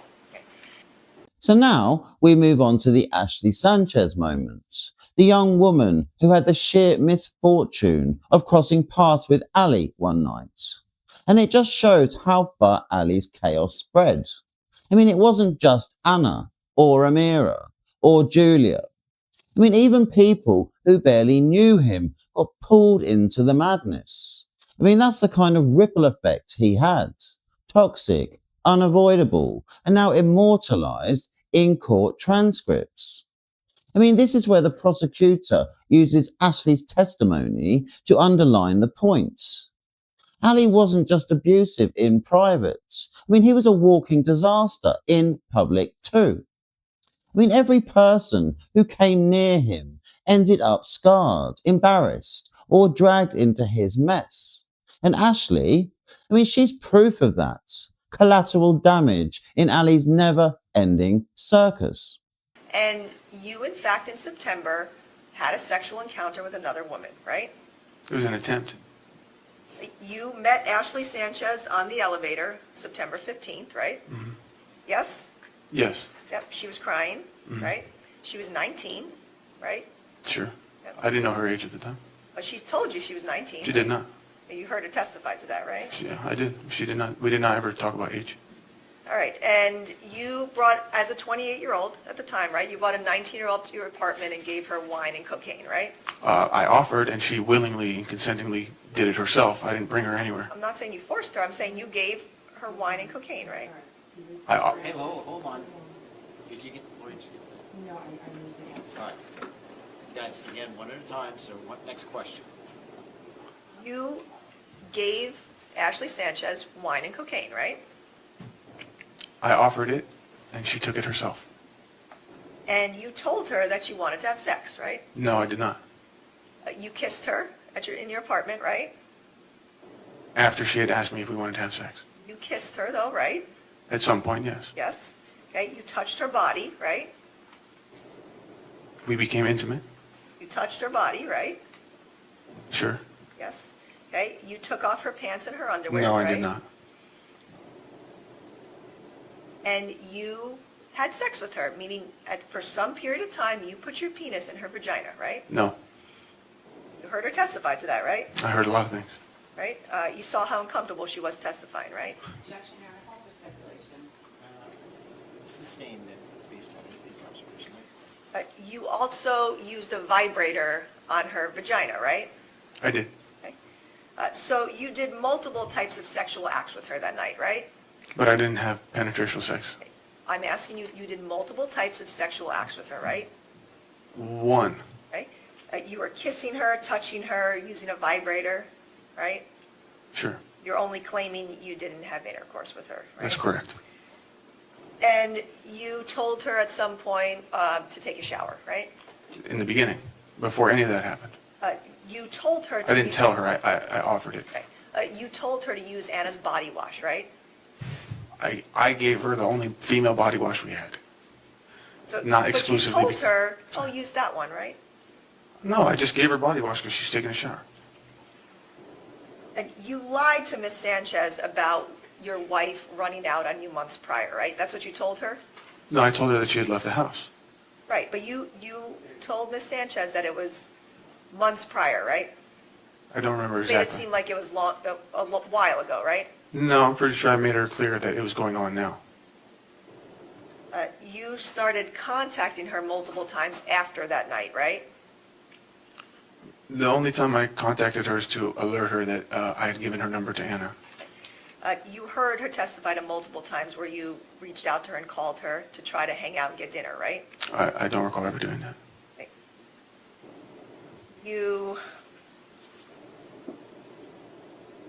It was okay for you to be with another woman, but not okay for Anna to be with another man, right? It was not okay, which is why I confessed it to Anna. Well, you did it, right? You were sexual with another woman during the time that you were married, albeit separated, right? This was something that just popped up. Yes or no? You were with another woman sexually while you were still married, albeit separated from Anna, right? We were, Overruled. Do you understand the question? no, sir. Okay. So- Go ahead and rephrase. Sure. On September 15, 2021, it was okay for you to be sexual with Miss Sanchez, right? You did it. So that's two questions. You said, is it okay, and did I do it? Right. Whether or not it's okay, it's not okay, but to my understanding, Anna kept telling me to go see other people that were not together, and I argued against it. She continuously confused me about the situation of our marriage, and I was alone. Unresponsive. I'm responding. Let him finish. Let him I'm responding. No, sir. I just lost my train of thought. I have verbally let her know that I miss her and I feel lonely. And Ashley Sanchez and I, when we talked, we both made it clear we were both experiencing struggles within our own relationships. We both equally desperately needed some kind of companionship or some kind of, you know what I mean? So. But you were with another woman, but Anna couldn't be with another man, right?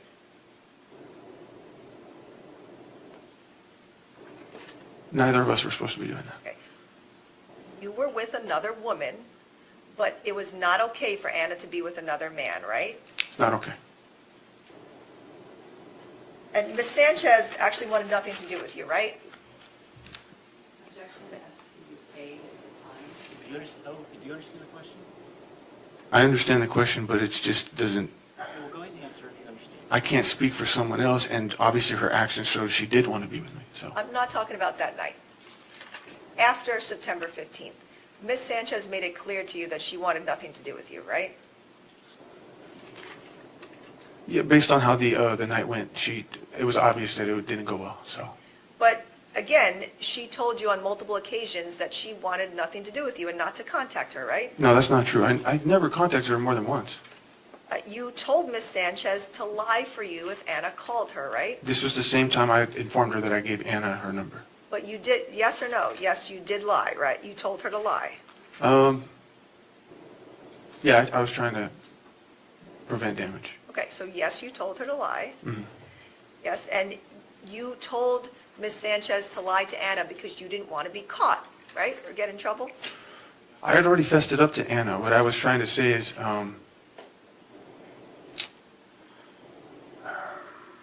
before I gave Anna her number, before I fessed it myself, I had believed that Anna found her Instagram. So I was already concerned that she would reach out on her own. So here's a bit of fun to spice things up. I mean, according to Ali, people had been taunting him in the gallery ever since he took the stand. And Anna's friends, I mean, they were relentless. They'd turn up day after day, whenever they could, basically forming a little support club whose sole mission seemed to be winding Ali up and playing games with him. And this wasn't a one-off either. I mean, this was just the start. That support club kept showing up, kept needling him, and it wound him up no less than he deserves.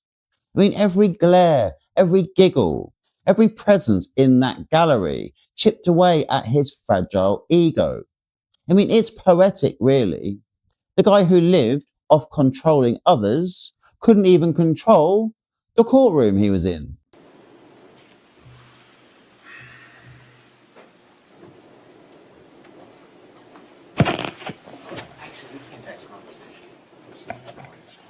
All right, I'm sorry? There's somebody in the audience taunting me. It's really distracting.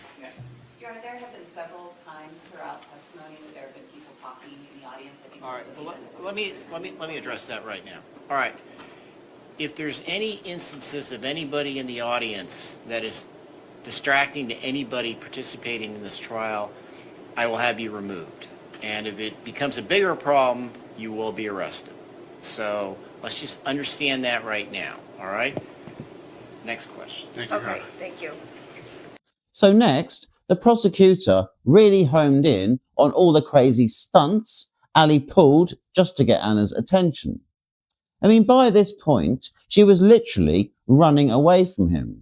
I mean, not metaphorically, not emotionally, but physically fleeing. And instead of taking the hint, Ali cranked it up to full stalker mode. And this is where he starts dragging his cousin, Anthony, into the madness, roping him in to these wild schemes, like it's some kind of twisted buddy project. On 9/26, you sent Anna a picture of a broken leg, right? Mm-hmm. You tried to pretend your leg was broken, I did. but it wasn't? It wasn't. Because you were hoping that she would come comfort you?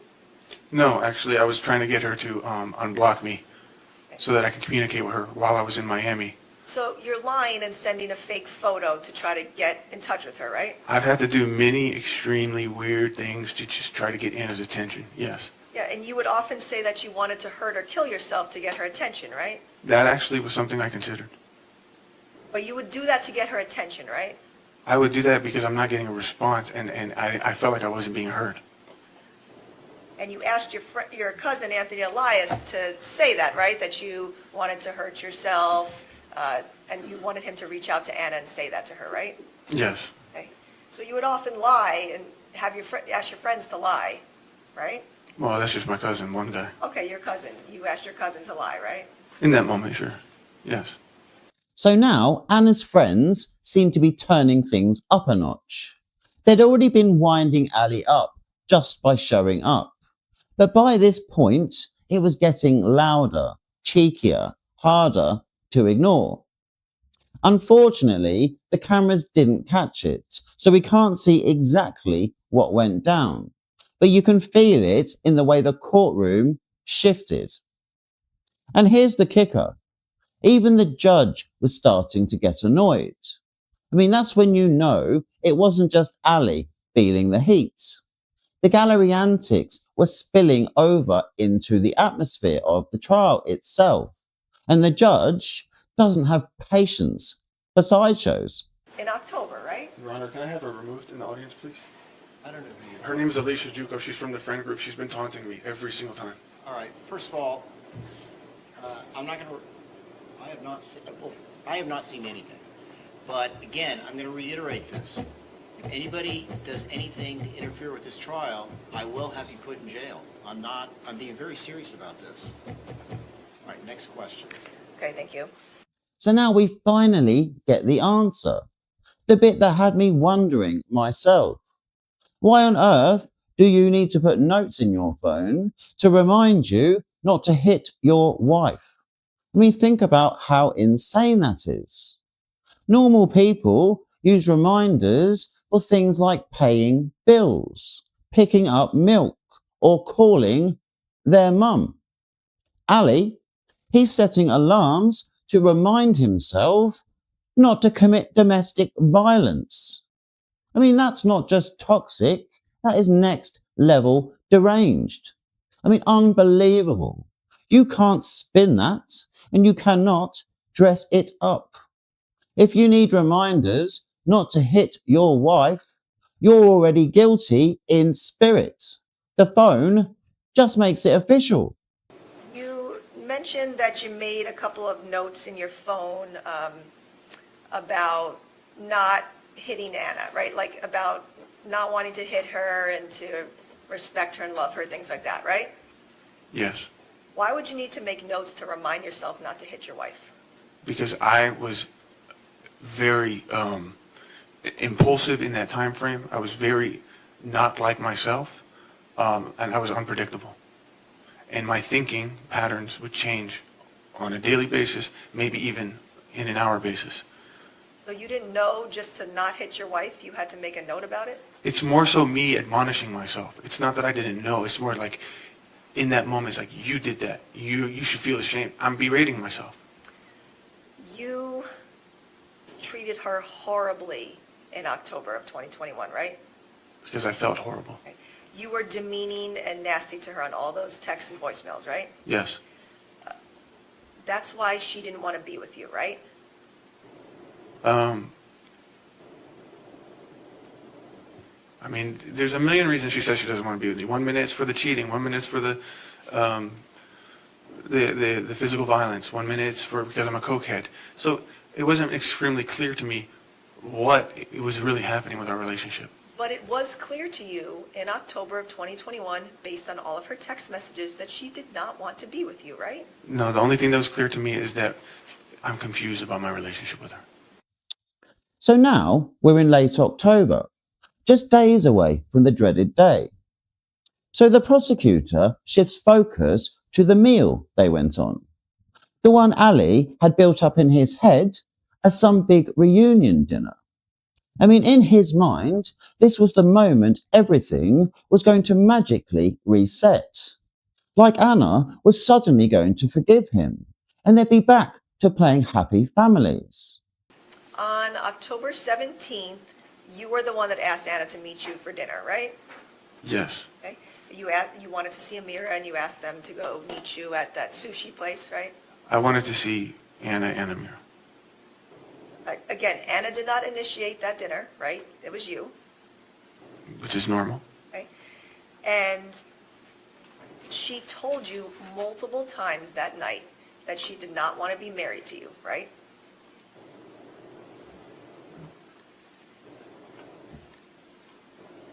Was it in the audio?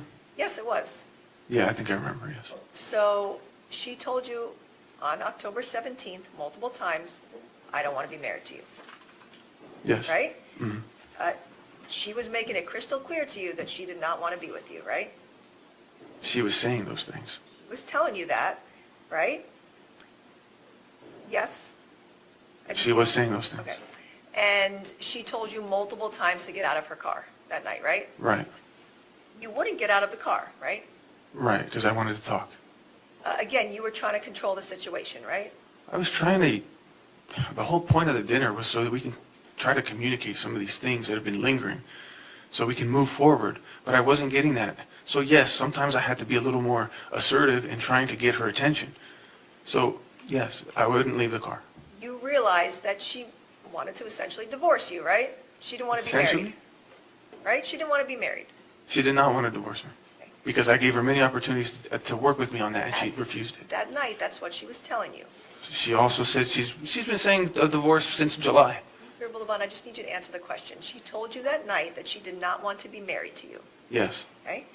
And that made you mad, right? I got mad when she threatened to call the cops. Okay? Because you weren't leaving her vehicle, so she wanted to have you removed, right? Like I said, she got into the habit of calling the cops as a means to push me away. She wanted you removed, and she was telling you that she would call the police, right? Yes. Okay? And you opened the door to the driver's side, and you struck her in the face, right? No, I didn't. I was in the passenger seat. I hopped out. She hopped out of the driver's seat to make that phone call. At the same time, I said, all right, I'm leaving. I hopped out of the passenger seat. She hopped back into the driver's seat, and I hopped back into the passenger seat. But you struck her in the face in the car, right? My intention was to grab her phone initially, and we were tugging it, and then ultimately I did. Okay, you struck her in the face, correct? Yes. And I mean, I'm familiar with the picture. You don't have to show it. right, People's 167, page 14, you caused that injury to her eye, correct? Yes, And you hit Anna in the face in front of Amira, right? I did. And that's not the first time Amira has seen you be violent with Anna, right?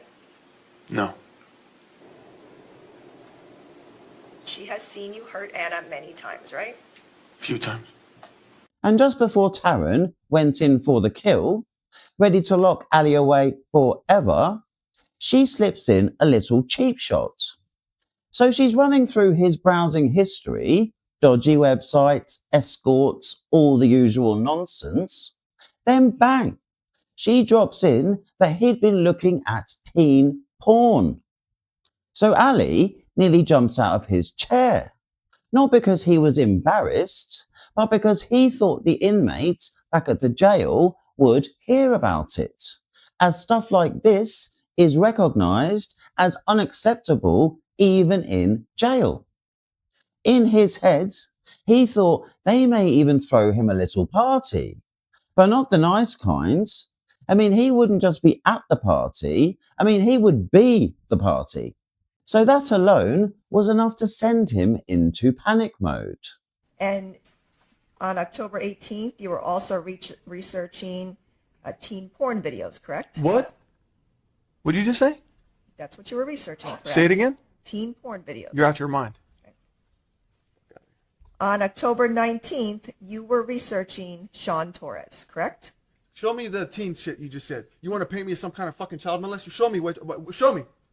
What you just said. I've never seen that in a discovery. I've been incarcerated 3 years. You never showed that to my team. Where did you get that? It's in your phone.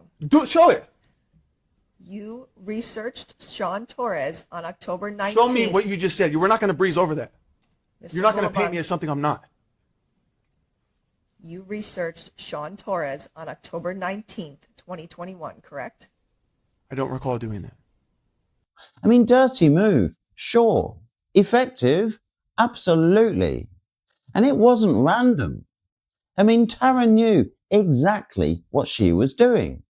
So getting him angry right before the section where he had to be on best behaviour, I mean, it was the perfect setup. She rattled him at the worst possible moments, and that gave her the upper hand. So now mission destroy Ali's character was complete. I mean, the groundwork had been laid. Every tantrum, every assault, every manipulative stunt exposed for what it was. So from here, the prosecution shifted gears, as it was time to discuss the day of the incident. So we're now talking about October 21st, 2021. And it was no longer about showing Ali as toxic or unstable. It was about proving that he was guilty of premeditated double murder and with not a shred of remorse. And that's the key.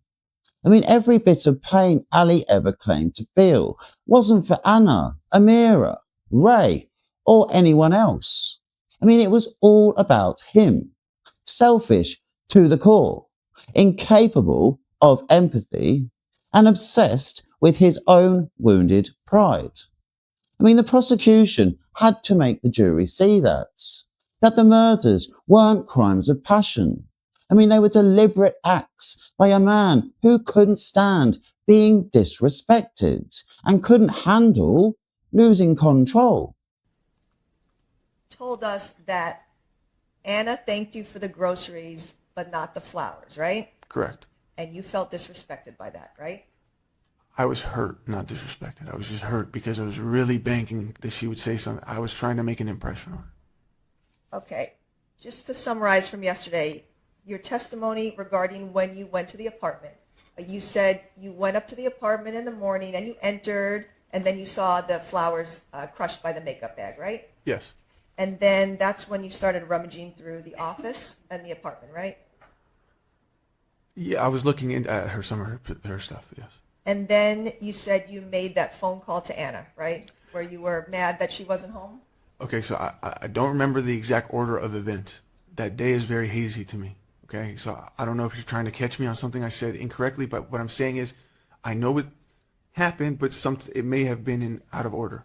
You said that you made that phone call to Anna and then you paused your audio recording, right? I remember saying that, but I'm not exactly sure if that's how it went. That's what you testified to, under oath, right? I'm trying to remember, yes. I'm trying to remember these things. So you made that phone call to Anna and you were accusing her of cheating and knowing she's not home and things like that, right? Yes, I did. Right, because you were in the apartment and you knew she wasn't home, right? Yeah, what set me off was she said she was home. When I asked her where she was, she said she was home, but I was in the home.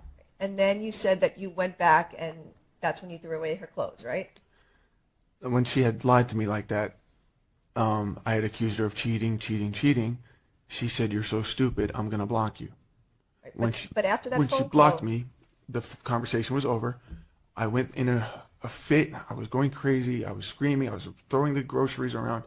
I grabbed her possessions, and I feel really bad about it, but that's what I did in the moment. Okay, so you went back in the apartment, and that's when you trashed the pumpkin and the flowers and things like that, right? I never left the apartment. I was going in and out from the trash chute to the apartment. So, okay. So, but you were trashing the apartment with the pumpkin and the flowers, and then going to throw out the clothes, right? I mean, I just grabbed random stuff. Right, and so you were going back and forth doing those things? Yeah, I was going back and forth from the trash chute to my apartment. Okay. And then you said that's when you thought about setting up the iPad, right? No, I was thinking, because I had suddenly got hit with a really intense exhaustion. I almost felt like I was going to faint. I knew I couldn't just be there. I had to go back and sleep. I had not slept since the day before. You remember the video on 5 a.m. The point I'm trying to make is I didn't want to lose this opportunity to find out the truth because I was planning to move to LA. And I just didn't want to go there. See, let me just tell you how I felt, because I felt like Mr. when Abulaban, I just want to explain something. Non-responsive. I'm just trying to say that there's my actions. I'm not justifying my actions, but there's reasons why I was being like that. My fear is, she's not being honest with me as to where we are with this relationship. She tells me she'll never cheat on me. She'll never make the same mistake as I did. I acknowledge my mistake. I knew, I told my friend that I was going to move in with him temporarily because I needed to remove myself from that toxic environment. And I understand that I was a lot of the cause of the toxicity. But I was trying to help and diffuse the situation. But I also was scared that by going to LA, it would give Anna the impression that, okay, he's done. I can just go see whoever I want. You know, like I was scared. I'm just scared and I'm angry. My question, though, was that you set up the iPad after throwing out the items. So, yeah, so as I'm like getting tired, I saw my daughter's iPad on the table and I'm thinking, I'm like, okay, what? I can't just stay here. I don't know if she's going to come back, and I don't know if she's going to come back with the guy. So it was the dumbest idea that I ever had, and I wish I never had it, but yes, in that moment, I thought about just making a call. Okay. So you activated the Discord application on the iPad, and then you hid that iPad behind the bed. Right? Yes, because I wanted to catch her having sex. Okay. You set up the Discord, you plugged the iPad in, and then you said you left the apartment right after that, right? Moments later, yes. Okay. And People's 102, this is the damage you did to the apartment, correct? I mean, I threw a pumpkin and roses. No big deal. All right. So you said that you went back to your hotel after you left Spire that morning, right? Yes. Okay. And you said you woke up and you heard the voices, Anna and another man, right? Correct. And you were listening to the conversation that Anna was having with Ray, right? I was actively getting dressed while I was hearing it. Right. So you were listening to the things that Anna was saying, right? I heard a few things, but I wasn't actively like sitting and listening. That was when you got upset, realizing she was with another man in the apartment, right? No, that was when I realized that she is with a guy right now, and I wanted to go see who it was. Right. You knew it wasn't a police officer, right? I didn't know that. My friend told me maybe I shouldn't go because it could be a police officer. You knew it wasn't based on the nature of the conversation, right? Yeah, I guess I determined that, yeah. You knew that she was with another man and giggling and having fun, right? Yeah. So when you're listening to this on your Discord application on your phone, you had already caught her with another man, right? No. But that's what you were listening to, right? It could have been a friend. Could have been just hanging out. You know it wasn't because of the nature of their conversation, right? All I heard them say was, did Ali make this mess? And then she said, yeah, and he bought me these cheap-ass roses. That's all I heard. You did not need to drive to the apartment because you had already caught her on the application with another man, right? No. That only confirmed what my suspicions were, and I needed to go validate it visually. I wanted to at least let her know I know that I'm onto her. But you could have just recorded her doing one of your audio recordings. You could have audio recorded the conversation she was having with the other man, and that would have been your proof, right? No, because I'm actively in a call on Discord. You can't record anything that's coming out of the same phone. I was not able to keep track of any of that. Okay. Or make a record of any of that. And you decided to drive straight to the Spire apartment from the hotel once you heard Anna with another man, correct? Yeah. And you were planning to surprise them and not let them know you were there, correct? I wanted to find out what was going on, yes. You sent a text to your friend Sammy around 2:36 p.m. There's another man in my apartment. Dude, right? Mm. Correct? Correct. And you said do not contact her, correct? Yes. Right. So you already knew that she was with another man, correct? I heard her with another man. You continued to drive to the Spire apartment despite already knowing Anna was with another man, correct? I did. You left your hotel and loaded your gun, correct? That's not true. Your gun was loaded, correct? No, there was a magazine in it because I was actively carrying the last few days. There was already a magazine with bullets in it, but there was no round in the chamber at any point. But your gun was loaded, correct? It was not ready to be fired. You could have gone to the Spire apartment without your gun, correct? I could have. purposely went there with your gun loaded, correct? I already had it on my pants, but I thought about whether I should bring it, but I thought it would be safer if I brought it.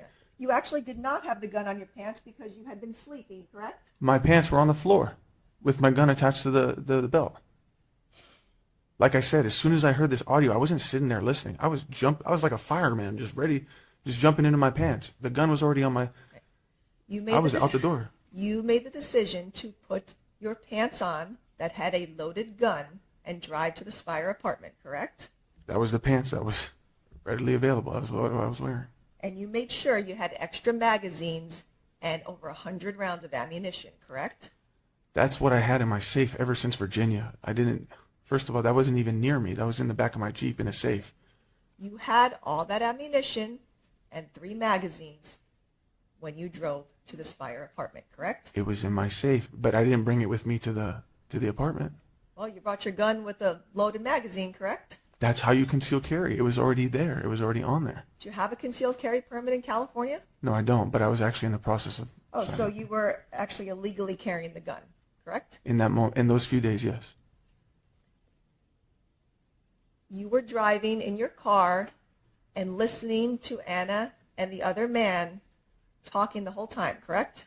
No, I actually started to freak out because I stopped hearing the voices, and then all of a sudden I heard R&B music, and then I started to panic and scream. And you wanted revenge for Anna being with another man, correct? no, I wanted to know the truth. I was sick of the lies. I was sick of the back and forth. I wanted to just figure out, like as I said in that voice video, just let me know so I can move on. I wanted to catch her because she kept playing this innocent, she'll never do what I do. She turned my whole family against me. They're calling me a cheater. I wanted to show, like, look, she's doing it too. She's doing the same things that she's accusing me. I just wanted closure so I can move on. Did you, at any point during that drive, tell yourself, oh, I shouldn't be driving to the apartment right now?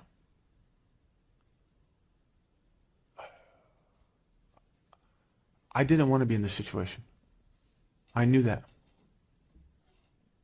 You never turned the car around and drove back to the hotel, correct? No, I wanted to go see once and for all what the fuck's going on. Yes. You didn't go to a friend's house instead, right? Why would I? I'm thinking that my wife is about to have sex. I'm trying to go catch her. You did not go to LA to go be with Sammy, correct? That was the plan, but obviously it changed once the events changed, when I ordered the groceries, and then Anna was behaving strange, and then I went to the apartment to go check on her. She wasn't there. She lied to me. So LA was out of my mind at that moment. Right. But you did not make the decision to drive to LA instead of going to the Spire apartment, correct? Once I heard the voices? Yes. Yeah, no, I wasn't thinking about LA at that moment. Right. You didn't drive to a bar to go get a drink instead of driving to the Spire, correct? No. You didn't go to the gym to go work out instead of going to the Spire, correct? No. You didn't go out to lunch to try to get your mind off things instead of going to the Spire, correct? No. You didn't decide in that moment, oh, I'll just divorce Anna because she's with another man, right? I didn't know who he was. I didn't know, because depending on who it was, let's say if it was Nick or Miko, I would have never assumed they were in a relationship. I would assume that maybe they're just hanging out to comfort her, but when I found out who it was, then I knew that. You didn't answer my question. You didn't just decide instead, oh, let me just get a divorce from Anna because she's with another man, right? In that moment, no. I was trying to understand what's going on with Anna. You didn't call your mom to talk to her about what you had been hearing, correct? No. You didn't call your dad to talk to him about what you were hearing on the audio recording, correct? I didn't have time for all this. Oh, you didn't have time on the 15-minute drive? I was listening and I was freaking out. Okay. I was driving. You didn't call any of your siblings or your stepmom to talk to them instead of driving to the Spire, correct? No, I didn't call anybody. Okay. You didn't call any friend to vent your anger instead of driving to the Spire, correct? I get where you're going. I need you to answer my question. You did not call any friend to vent your anger instead of going to the Spire, correct? No, I was driving to the Spire. And you said it took you 15 minutes to get there, right? About.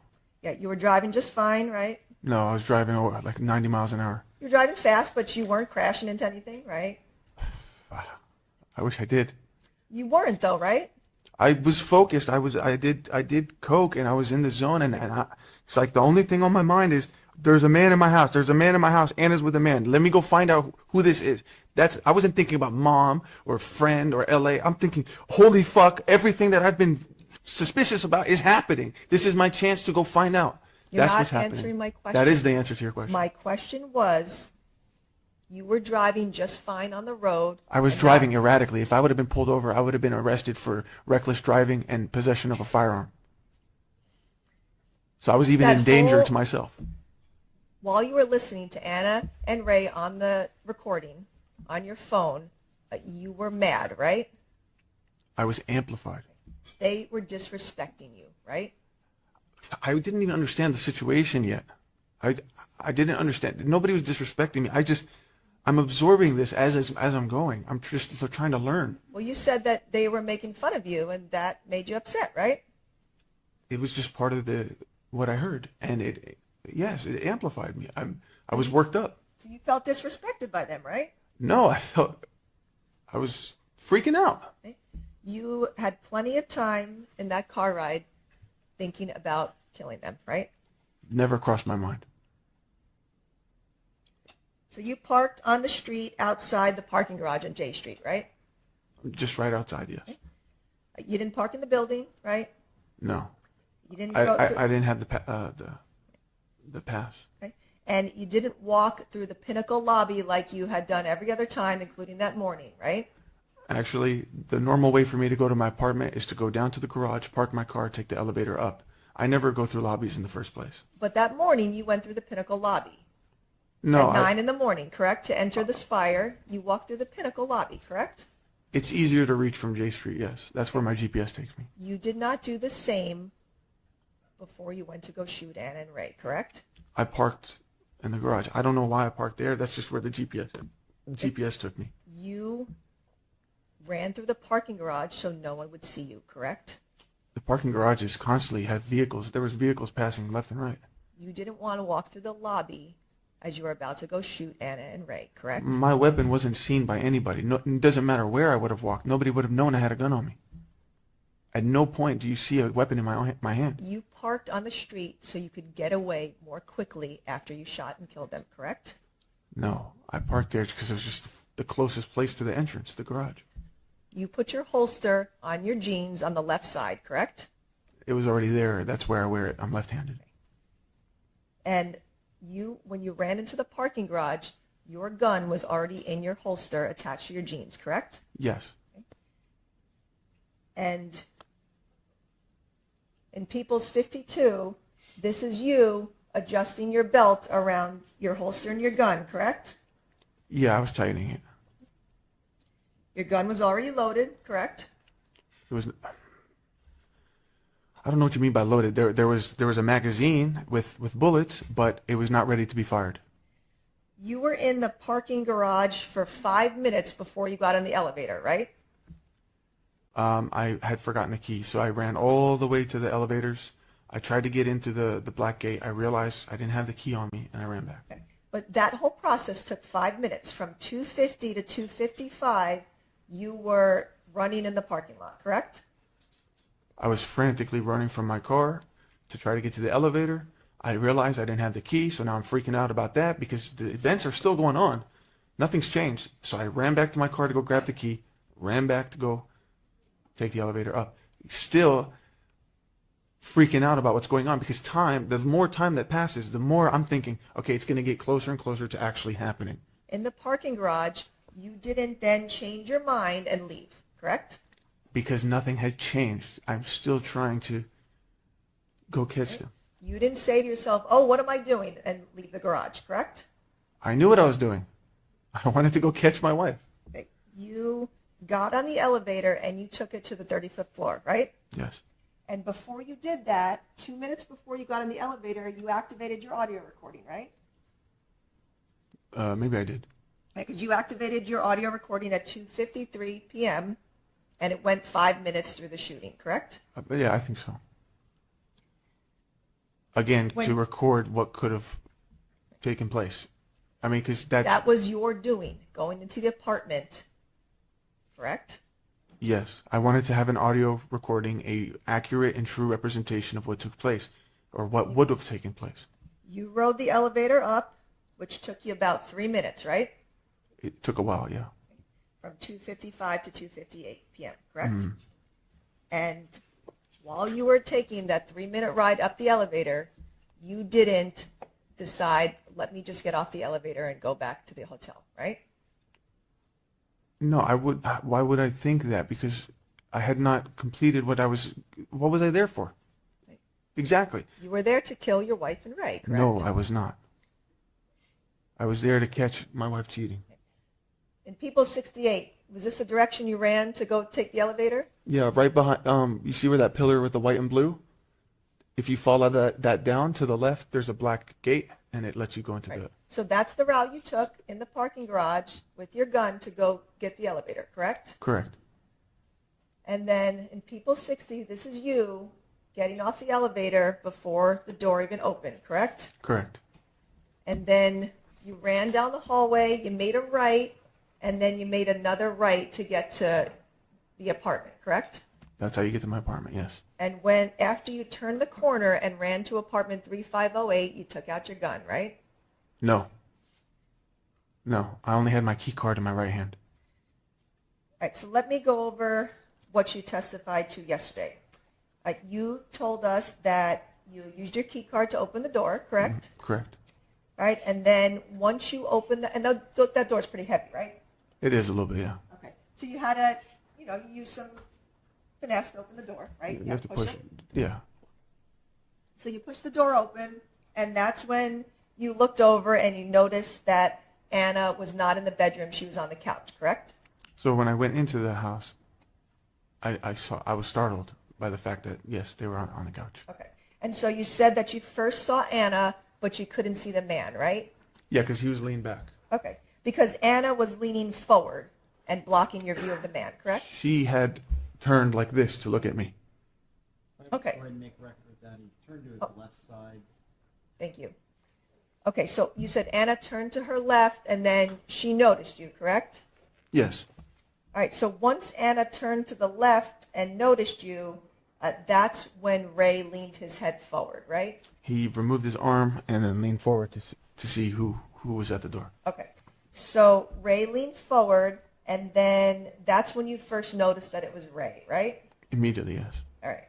So you noticed it was Ray, and then you said that's when Ray did this nod. Like you mentioned it yesterday. He nodded up in the air. Yeah, he kind of just he had his eyebrow arched and he went like, "What's up?" Okay, and that made you mad, right? Him being there, him being anywhere involved in this, is what I never imagined that in a million years. Just his whole involvement, just seeing his face, just did something to me. Okay. Felt betrayed, and you said you didn't expect that Anna would do that to you, correct? But in the moment, you were processing your feelings and realizing that Anna had betrayed you, right? No. So let me put it this way. I opened the door. Anna, Ray. No, that's not what I'm asking. That's exactly how fast it happened. But I'm asking you about what you testified to yesterday. You testified that all of these things happened, and then you were processing the fact that Anna had betrayed you, correct? No, I was not processing. There was no time for me to process. My brain was like a caveman in that moment. Right. Anna, man, Ray. Right. It went from a man to identifying Ray. All right. And then. So you testified to all of those things happening, and you confirmed that that was all the way it happened, correct? I was describing it for the first time in front of everybody. Okay. And obviously it took me a lot longer to describe. But you were describing different things that were happening with the leaning and the nod and all of these different things, correct? This is like a matter of 2 seconds. Not all of those things that you described that you saw and felt could not have happened in 1.5 seconds, correct?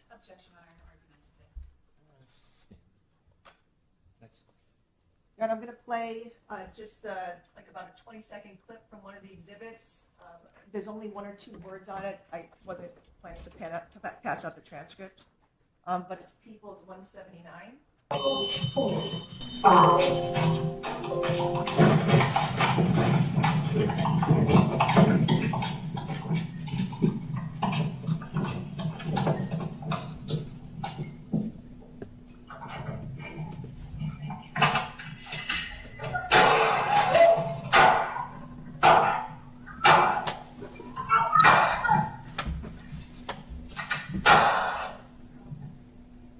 Okay, that's the recording from your phone of the shooting, correct? Correct.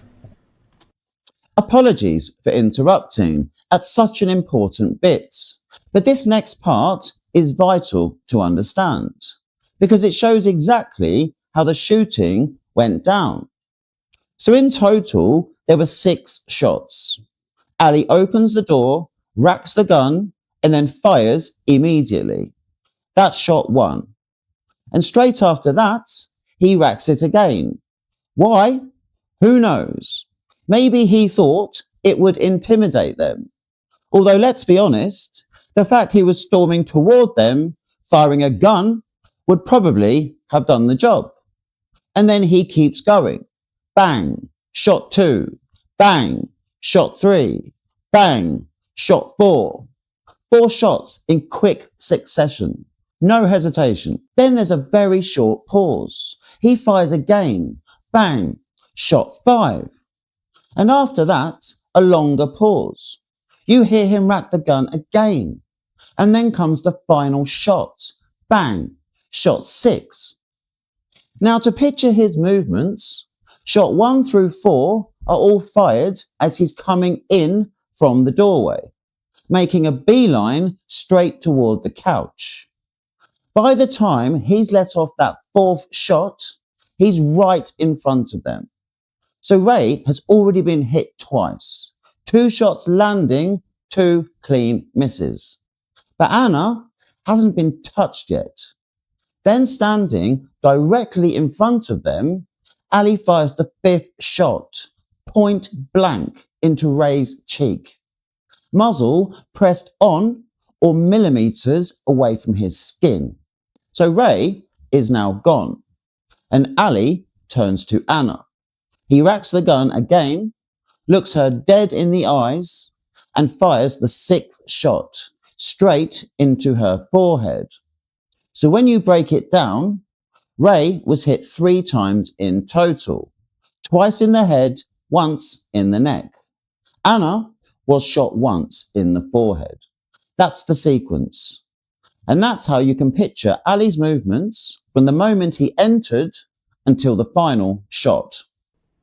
You shot your gun so fast upon entering that apartment, correct? Correct. You could not have seen all of those things happening with Anna leaning forward and then leaning back and then noticing Ray and Ray doing the head nod and then you realizing you were betrayed and then firing. No, correct? The way you're explaining, that's not how it went down. It Because wasn't all these thoughts what and you're all these. saying did not go down. That is correct? exactly how it went down. When I went in, Anna didn't lean forward. She was already looking in that direction when she heard the beep of the door open.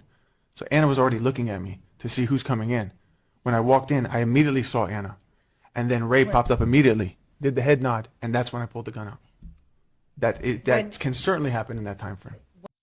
So before we go back to the cross, there is just one other thing to consider, because this part was up for dispute. The big question, was there already a round chambered before Ali even stepped into that apartment? And why does that matter?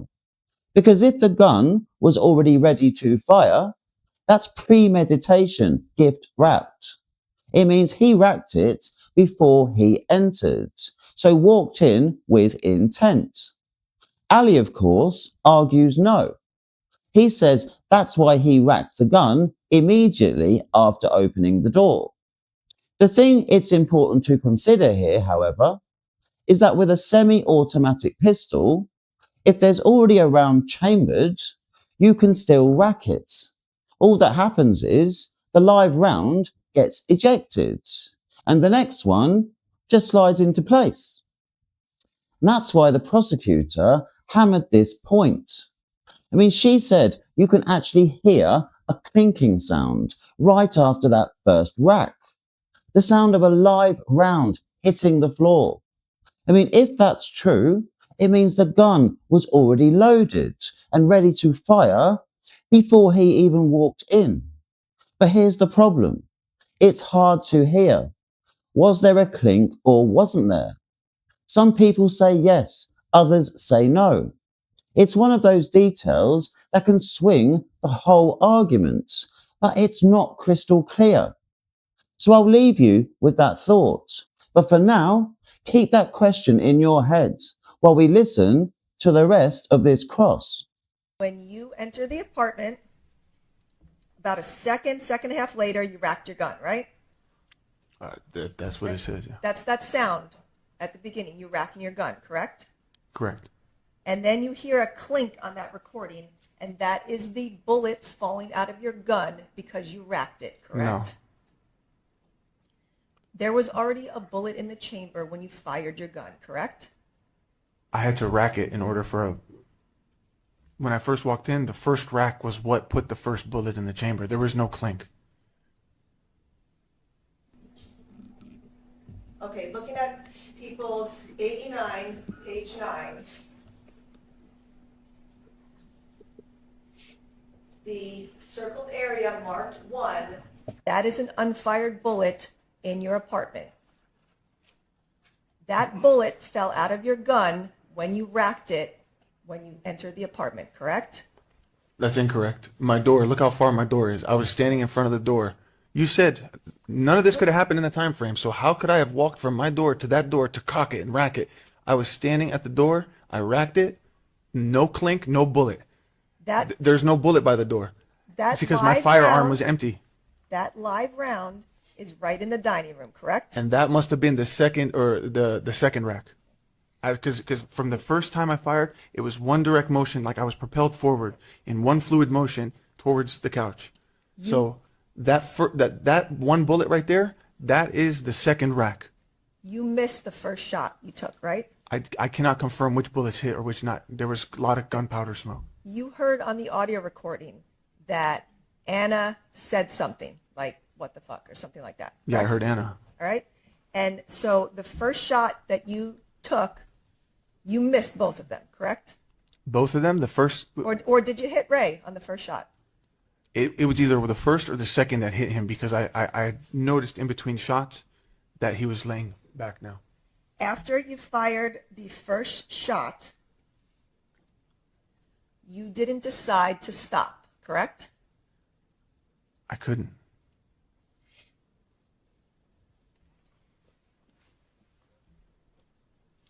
You racked the gun again after you fired the first shot, correct? I heard it. I don't remember doing that. But you did that, correct? That's what happened. You did not need to rack your gun because there was already a bullet in the chamber, correct? That's correct. You racked it to intimidate your victims, correct?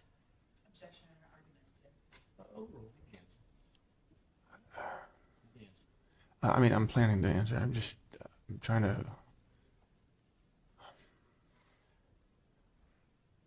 If I'm trying to kill them, why am I trying to intimidate them? That doesn't make no damn sense.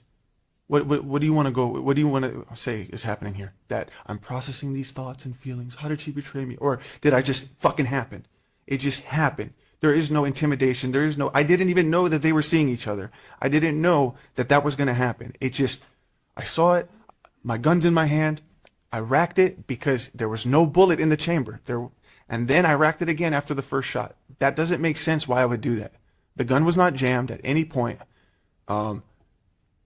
Even the way that I'm handling the firearm doesn't make sense. Are you holding it to the side or straight up?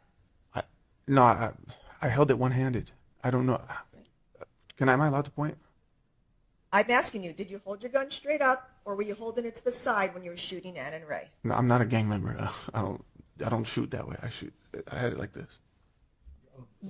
Straight up. Straight up, yes. Sorry, straight up. You racked the gun a second time, and at that point, you didn't stop shooting, correct? I couldn't. You could have stopped, but you didn't. I couldn't. It happened so fast. You then put your finger on the trigger again and fired a second shot. My finger never left the trigger. You fired the second shot after you racked it the second time, right? Instantaneously. When you racked your gun the second time, that bullet fell on the carpet in front of the couch, correct? I don't know. But that doesn't look like the carpet. You said, so number one is not near the carpet at all. And that's not on the carpet.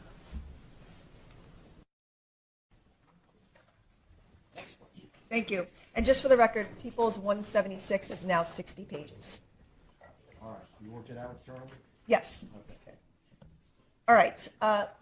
We were talking about the second time you racked your gun and then a live round fell out of the chamber, correct? I don't remember these events, but if I racked the gun, that's what would have happened. Right. And so looking at People's 89, page 14, there's a live round labeled 6 that's on the carpet in front of the couch. That was the bullet that fell out of your gun after the second time you racked it.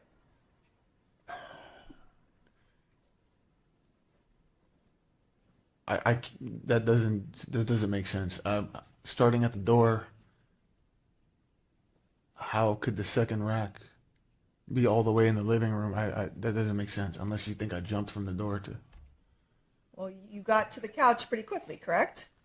I walked, but there was multiple shots fired from the front door to the point where I even reached the carpet. When you started firing, Ray was covering his head to protect himself, correct?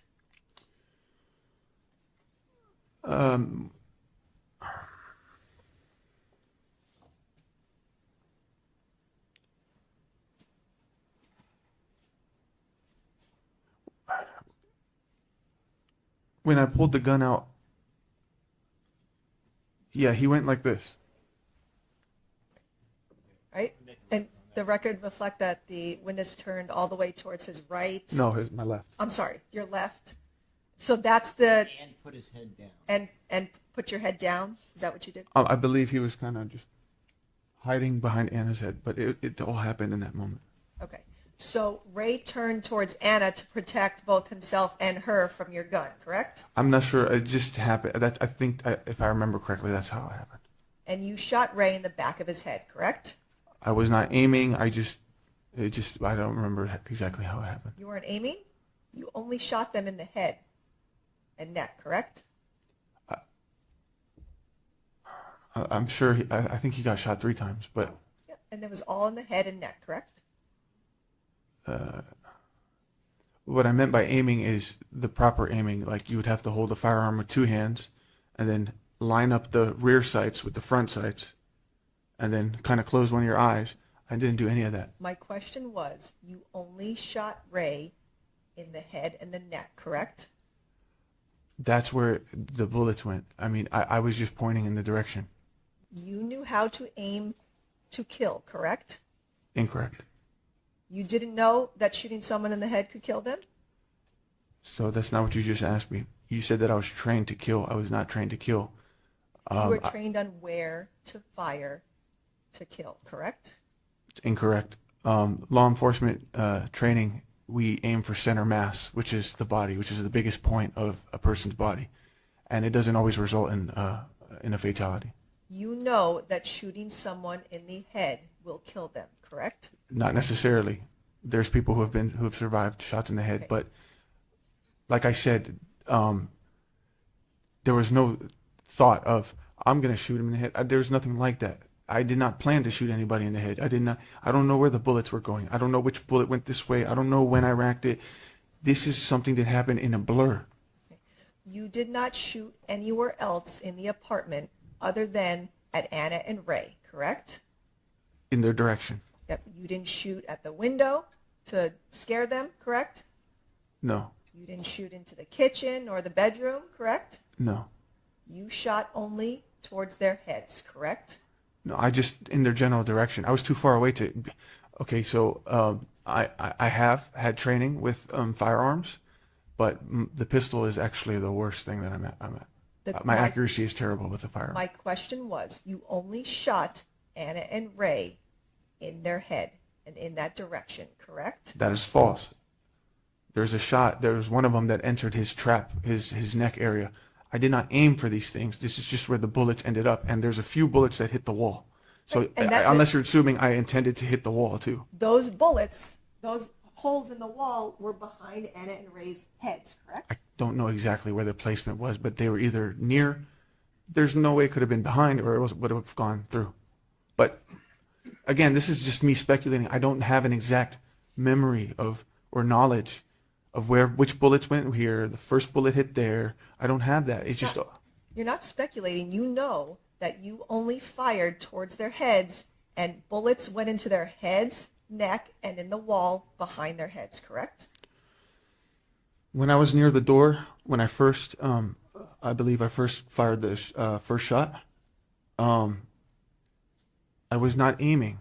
I was just pointing in their general direction. And what I mean by aiming is I was not holding the firearm properly. I did not line up the sights. I did not close one of my eyes, which is standard with weapons training or weapons usage.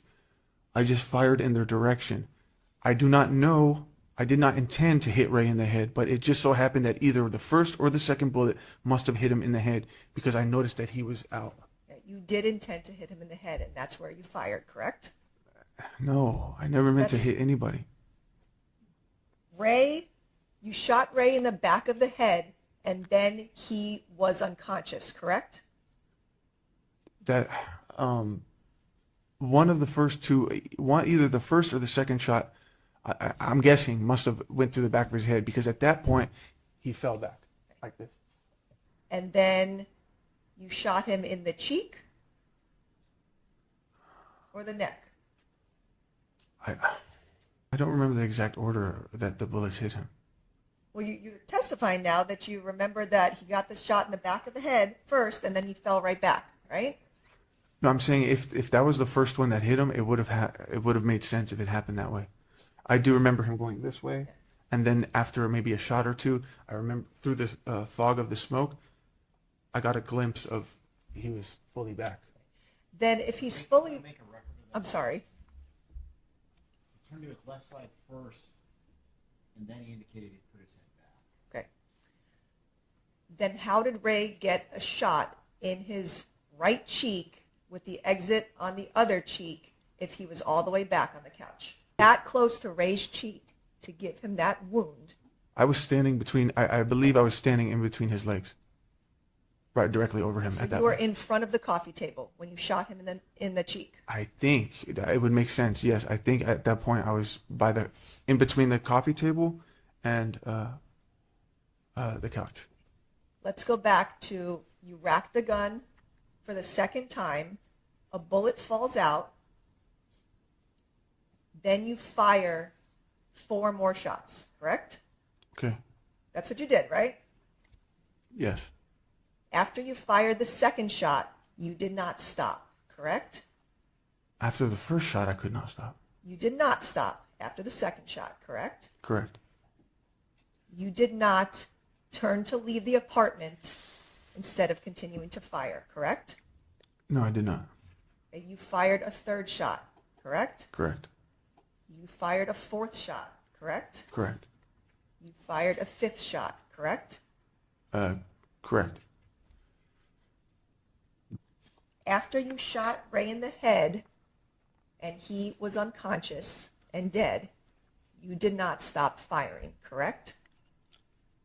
Again, I did not know which bullet exactly hit him at what point. I was not observing these things. This was just happening all in a matter of seconds. I never observed Ray to be dead. I never considered what he's feeling or what's his state, or should I keep shooting? Should I not? These are not thoughts that I've ever had a chance to even think. This was not I don't want to use legal terms, but this is not premeditated. You never thought about Ray? That's what you just said, right? I never thought about whether Ray is alive or dead or where I had hit him in the seconds that this occurred. You wanted him dead, and that's what you did, right? No, I just lost control. You said you did not care about him when you were shooting at his head, correct? it's more likely he got shot in the head first. No, I'm saying this, the neck shots, after the head shot. You shot him in the neck, and then the last shot you fired on him was in his cheek, correct? In the moment, I don't remember which bullet hit where or what, but upon reviewing the evidence, I'm just saying what possibly makes sense. It would make sense that the neck one would be the second time he was impacted. Because you were so close to his cheek when you fired the last shot that you got soot on his cheek, correct? So we're talking about possibly the last shot, right? Correct. Okay, so you're not talking about the neck anymore. I'm talking about the cheek. You were so close to him when you shot him in the cheek that he had black soot on his cheek, correct? That's what it appears to be. You didn't shoot Ray anywhere else on his body, correct? I was not choosing where the bullets went. You did not shoot him in the legs or the arms or the stomach, correct? I did not choose to shoot them anywhere in specific. You killed Ray first so that Anna would watch that happening, correct? God. I did not make a conscious decision to kill anybody, but Ray was obviously the odd man out, or obviously the what triggered me, this terrible reaction of mine. So it would make sense that he was shot at first, or it would make sense that he was shot at primarily. You hated Ray and you shot and killed him, correct? I did not hate Ray. I didn't feel comfortable with him around my wife. That's it. I was insecure around him, but I never wanted to hurt him. I even made attempts to talk to him on Instagram. Objection, non-responsive. You now were in front of the coffee table, correct? At some point. Okay. And you knew that Ray wasn't speaking, correct? He was laying back on the couch, dead, right? I did not know he was dead, but in a matter of these seconds, I think the whole shooting is, 6 seconds? Right.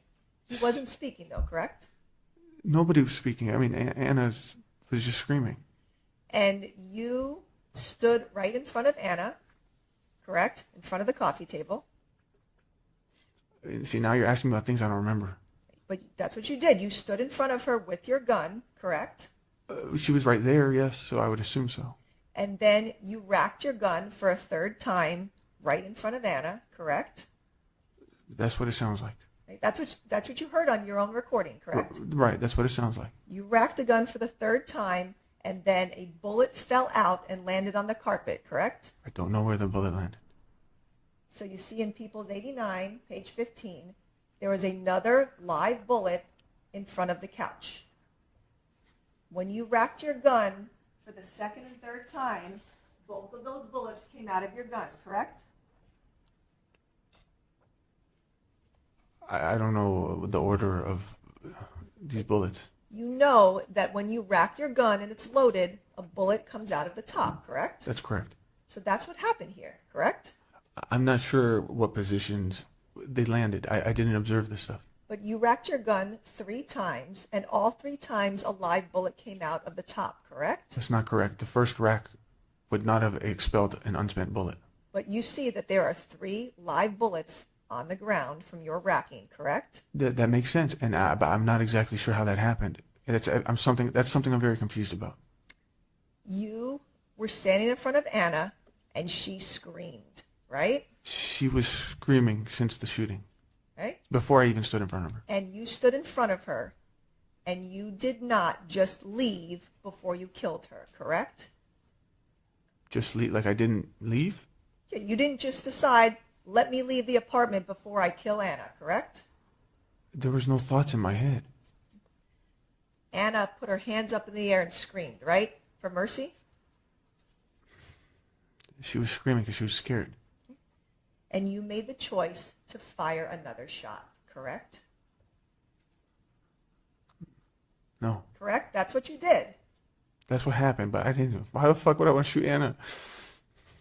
You stood in front of Anna and racked your gun right in front of her head, correct? I don't remember. And then you shot her in the forehead, correct? I don't even remember how that happened. I just remember heading to the door. You shot her in the forehead, correct? That's what happened? You put a bullet in her head and it went through the back, correct? Correct. One shot and you killed her, right? I didn't know she was dead.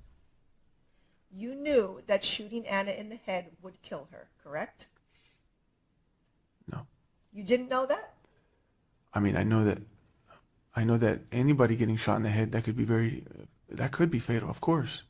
Right. But there are people who have survived that. But this is not something that I've thought about in this moment. These are not thoughts that I'm thinking, well, you know what? If I shoot her in the head, she's more likely to die. Maybe I should shoot her in the... Nothing like that was happening. I wasn't even thinking. You did not shoot her in the leg or the arm or anywhere else, right? I did not have control of myself in this moment. Sorry to jump in again, but this bit I thought was important to highlight. So remember earlier on when I mentioned that word respect? Well, here's where it comes back. So Taryn built her case around that theme. She told the jury Ali's breaking point wasn't the drugs or paranoia. It was Anna disrespecting him. That was the trigger. So when the audio recording of the shooting played, she was adamant Ali muttered respect just before pulling the trigger. The problem was it was hard to hear. But Taryn cleverly wove that uncertainty into her narrative, making it a thread throughout the case. I mean, I'm not even sure whether he said it or not. I mean, it's tough to make out. I mean, either Taryn didn't hear it and spun a story, or he did say it and she pounced on it like any sharp prosecutor would. I mean, either way, Taryn wasn't missing a trick. Before you racked your gun and shot Anna in the head, you said the word respect, correct? I did not. You heard that on the recording I just played, right? I did not. I'd like you to play it again if you don't mind. Play it again. Playing 179.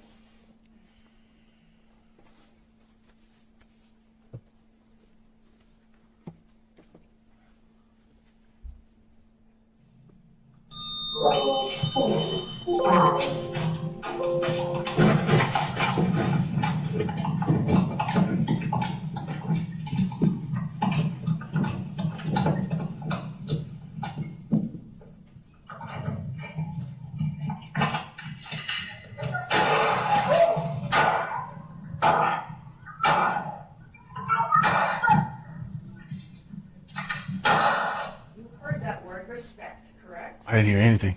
Right. Before you shot Anna, you told her essentially that she wasn't respecting you, correct? That is false. That is not a female voice saying respect, correct? That is not, there's nobody saying respect in there. That is not Ray saying respect because he's already dead, correct? I do not know the status of Ray, but there's nobody saying respect in that audio. That's what you said to Anna, and then you killed her. Can you play it closer to the last shot, please?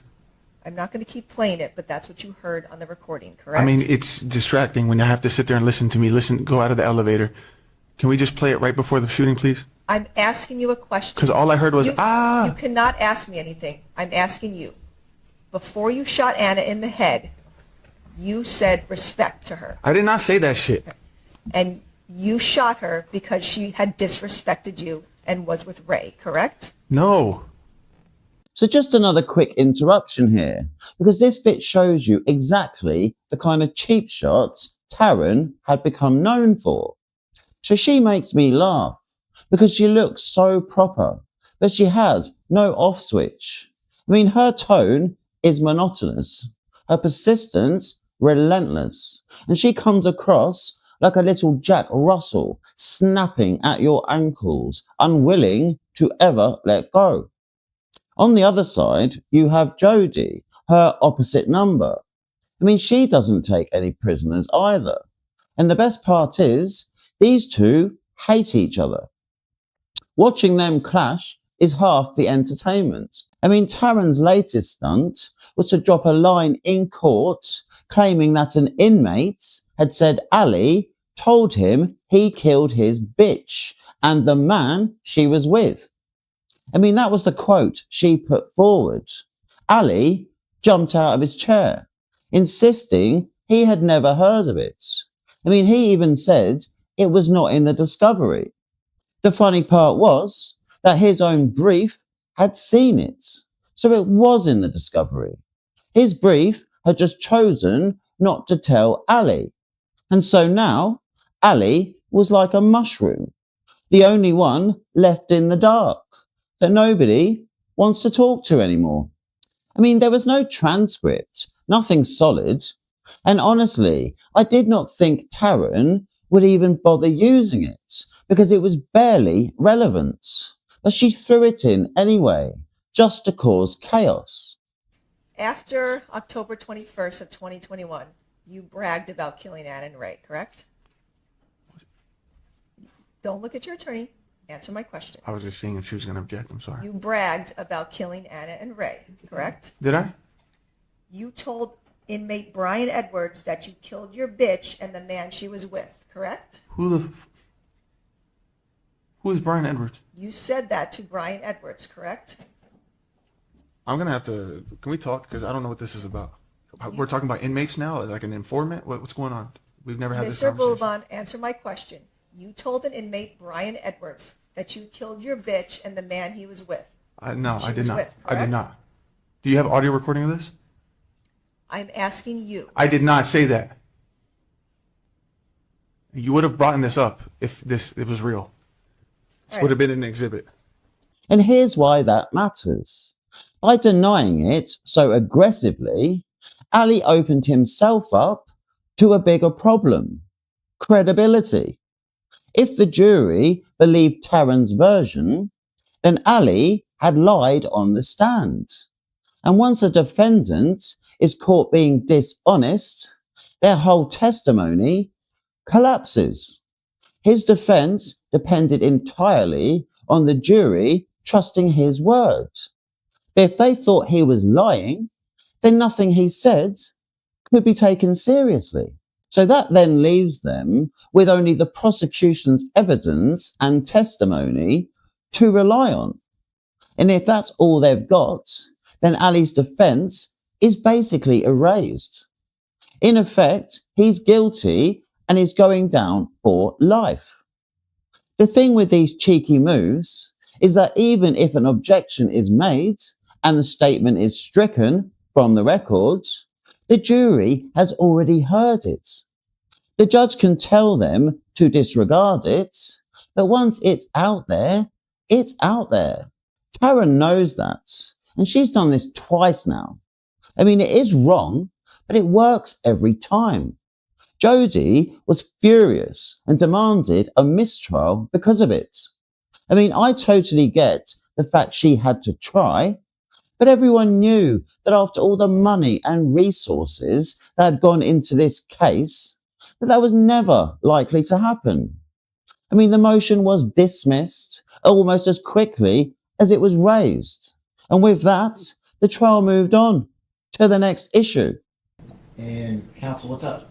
Your Honor, right before we broke for lunch, a question was posed to my client about him bragging to an inmate named Brian Edwards about having killed his bitch and either the man she was with or her boyfriend.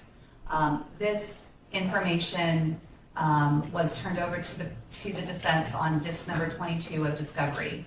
They are jail calls that Brian Edwards made to his wife and his sister about having heard information in the jail about Mr. Abulaban. We have listened to those calls. We do not hear anything on any of the three calls indicating that Mr. Abulaban had a conversation with Brian Edwards. In fact, there's a part where Brian Edwards says, he's in house 6, I'm in house 3, I have not met him, I have not talked to him. So what has happened is the prosecution has now asked a question of Mr. Abulaban that puts him in a position of having to answer no to.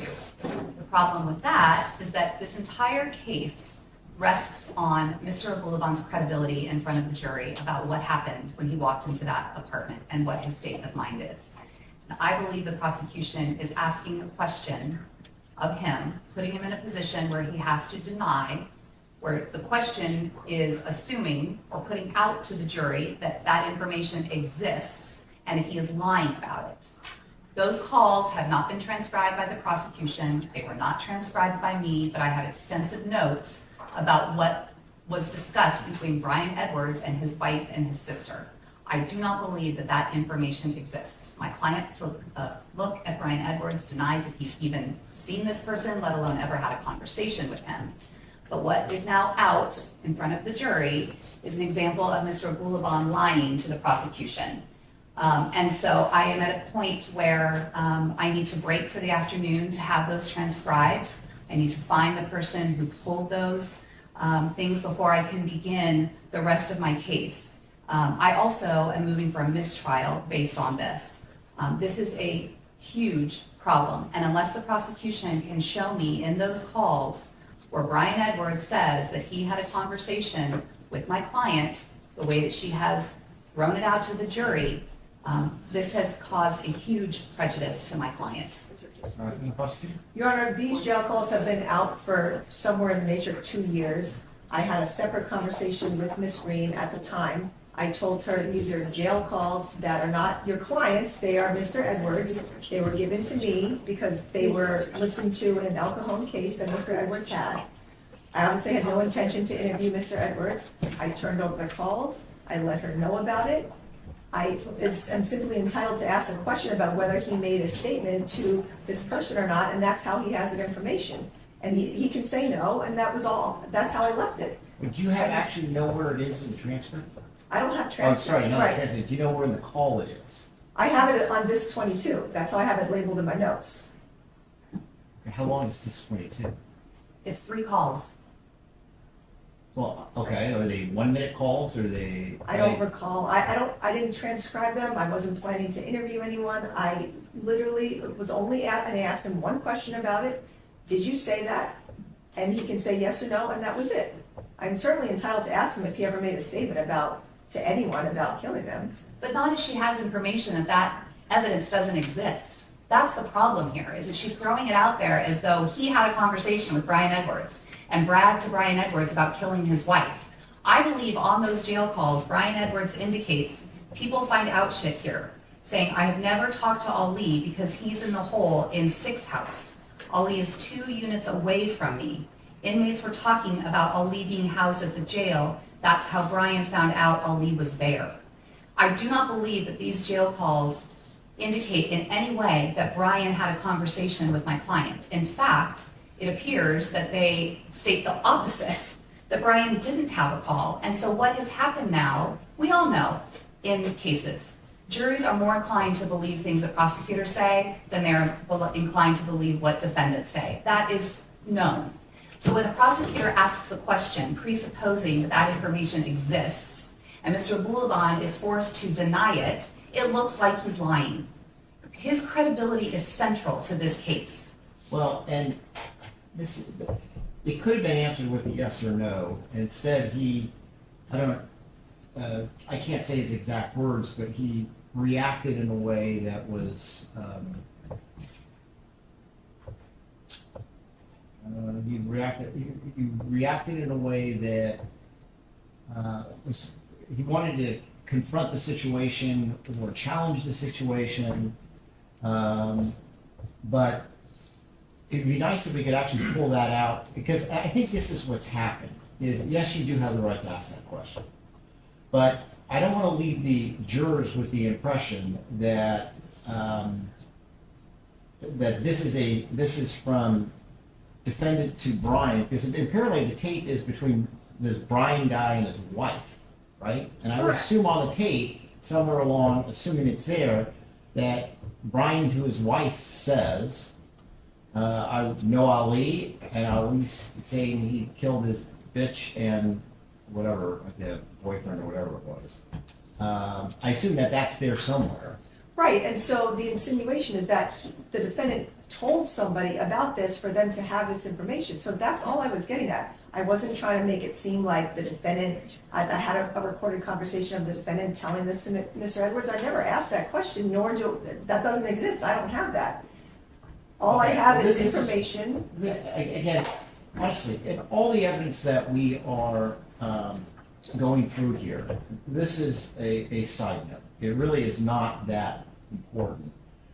This is what we'll do. I'm going to deny your request for a mistrial. Can you find that on the tape where he talks to his wife about this situation? I don't want to leave the jurors with any misimpression, all right? If we have to play that tape for them, if we have to transcribe that tape for them, we will, or we can just tell them this is the conversation. He's denied it, so his denial will stand, and that's fine. Somebody's going to have to go back and listen to those 3 calls, which is, I don't think, all that big a deal. I'm going to deny your request to take the time to transcribe it and investigate and all that. I mean, again, I'll strike the testimony and I'll order them to disregard it because, again, that's not, all of the grand scheme of this trial, it's a side note. So the prosecutor had finally finished grilling him on cross. And now it was Jodi's turn to exercise some damage control, which to undo the recent cock-ups was going to take a while. So the defense lawyer dragged it on for what felt like forever, hammering the same tired theme that Ali was getting mixed signals. I mean, according to her, Anna was leading him on just because she'd met with him for breakfast or didn't scream at him if they bumped into each other. I mean, it was painful to listen to. But the reality was simple. I mean, Anna wanted out. Ali just couldn't accept that. I mean, he twisted every polite interaction into proof she was messing with his head. And in truth, Anna was just trying to build a life with as little drama as possible. I mean, if Ali hadn't been so unreasonable, I mean, she could have been firmer. But because of his volatile reactions, she had to let him down gradually, carefully. That's why she stayed civil. Not because she loved him, but because she was managing a dangerous situation. Ali warped that civility into love, which is twisted even to think about.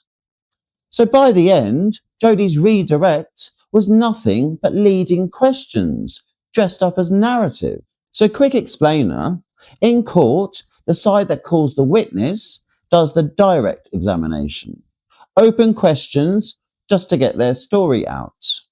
Then the other side does the cross-examination to basically poke holes in what they've just said. So after that, the first side can do a redirect to patch up the damage and reinforce their angle. Sometimes there's a recross, but judges often shut it down if it's just going round in circles. So here, Jodi's redirect hammered the same warped story, that Anna somehow brought this on herself by being polite instead of cruel. She knew Ali couldn't handle rejection, so she tried to let him down gently, not to provoke him, but to avoid exactly what ended up happening. If Anna had met a man like Ray, the only thing Ali should have cared about was whether Ray was good to Amira. So not replacing him as her father, but being another person to love and care for his daughter. But of course, Amira barely came up, because with Ali, it was always about Ali. The truth, Anna only bumped into him because he was constantly stalking her. On the rare occasion she was polite, it wasn't affection, it was damage control. Keep the peace for her own safety and for Amira's sake. But Jodi, she twisted those moments into a fantasy that Anna wanted him back. I mean, think about it. You're trying to start a new relationship, but some bloke won't leave you alone. I mean, you end up hiding it because of his harassment. Meanwhile, if he wants to date, that's fine. I mean, it's one rule for him and another for her. I mean, utterly ridiculous. So when Anna agreed to the odd meeting, I mean, it wasn't love, it was survival. Easier to face him on her terms than risk him exploding when she was with Ray. But Ali's lawyer spun that into provocation And you'll hear them hammer that angle again in closing. On October 8th, you and Anna and Amira went and had breakfast, right? Yes. So despite telling you, we're done, I'm over you, here you are again getting breakfast. Correct. Is it possible that you invited Anna to breakfast? Of course. Did you force Anna to go to breakfast with you? No. Did you make her go places with you? I couldn't get her to do that. On October 13th, Amira stayed the night at your house, didn't she? Yes. Anna brought her to your house, didn't she? Correct. And this was after we all have seen that on September 8th and September 11th or 12th, you put your hands on Anna, right? Right. And yet she still brought Amira to your house to stay with you. Correct. And let Amira stay home alone with you, right? Correct. When I'm getting mixed messages, she would say things like, I hate you, I don't feel comfortable around you, you'll never see your daughter, I haven't loved you for 5 years. But then, just like you said, she would just show up and act perfectly fine, and all that does is just leads me on, and it makes me think that things are okay, and it puts me on this roller coaster ride of like walking on eggshells. Am I good with her? Am I not good with her? You know what I mean? I never at one point, I was never really sure. At no point did I think that we were really split up. I just knew she was angry at me and she needed time away from me. And that's all. That's all. All the talks of divorce and TROs, it was just dust. It's just wind. And then a domestic violence incident occurred in January or July of 2021, right? Correct, right. And then Anna came back to you, right? Yes. What did that indicate to you? That we're just being toxic. We're in a bad state right now. But that I never really believed that. I knew that we were still in love with each other. Things were just getting bad. I was losing myself. And I noticed that she was changing as well.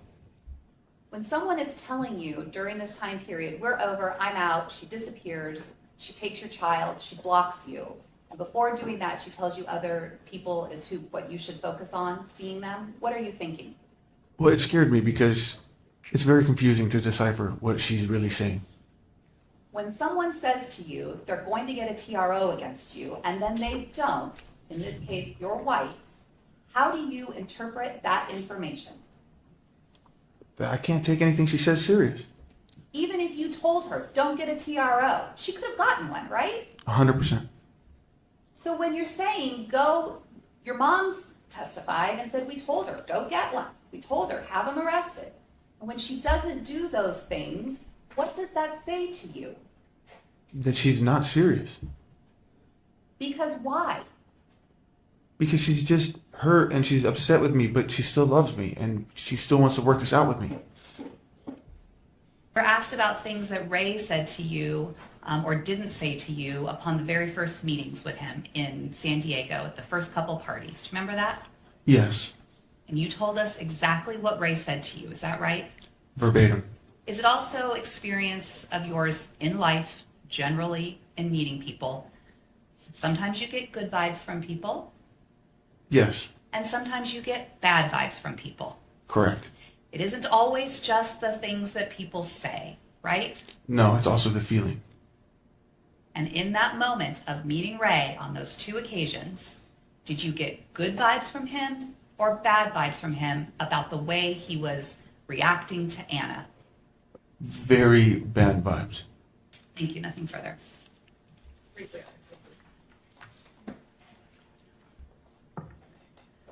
You don't know if Anna ever tried to go to the courthouse to get a restraining order and then changed her mind, right? I do not. And we talked a lot about your violence on Anna and her wanting the restraining order. Why would Anna ever tell you that she was with another man? Object this phrase to speculation. Overruled if you know. I don't know. Why should we tell me that? Anna was scared to be honest with you about another man because of your violence, right? Judge Connor calls for speculation. Sustained. Anna has told you that she's scared of you, correct? She has said that. Anna was trying to move on from you and you didn't want to let her go, right? I don't know that she actually wanted to. She would say things that certainly seemed that way. But she told you that she wanted to move on and told you to move on too, right? Correct. So you knew that she wanted to move on from you, correct? She has told me that before. Right. But you didn't want to let her go and do that, correct? Correct. All right, thank you. Nothing further. Just briefly, do you feel like in the months of September and October that very often Anna's words did not match Anna's actions? Correct. And when you were asked why would Anna tell you she was with another man, Anna said to you, not just, I'm not with another man, but I can't, I never would, we are still married, right? I shouldn't ask and answer. Overruled, it's leading, but I'll allow. Go ahead and answer the question. That is correct.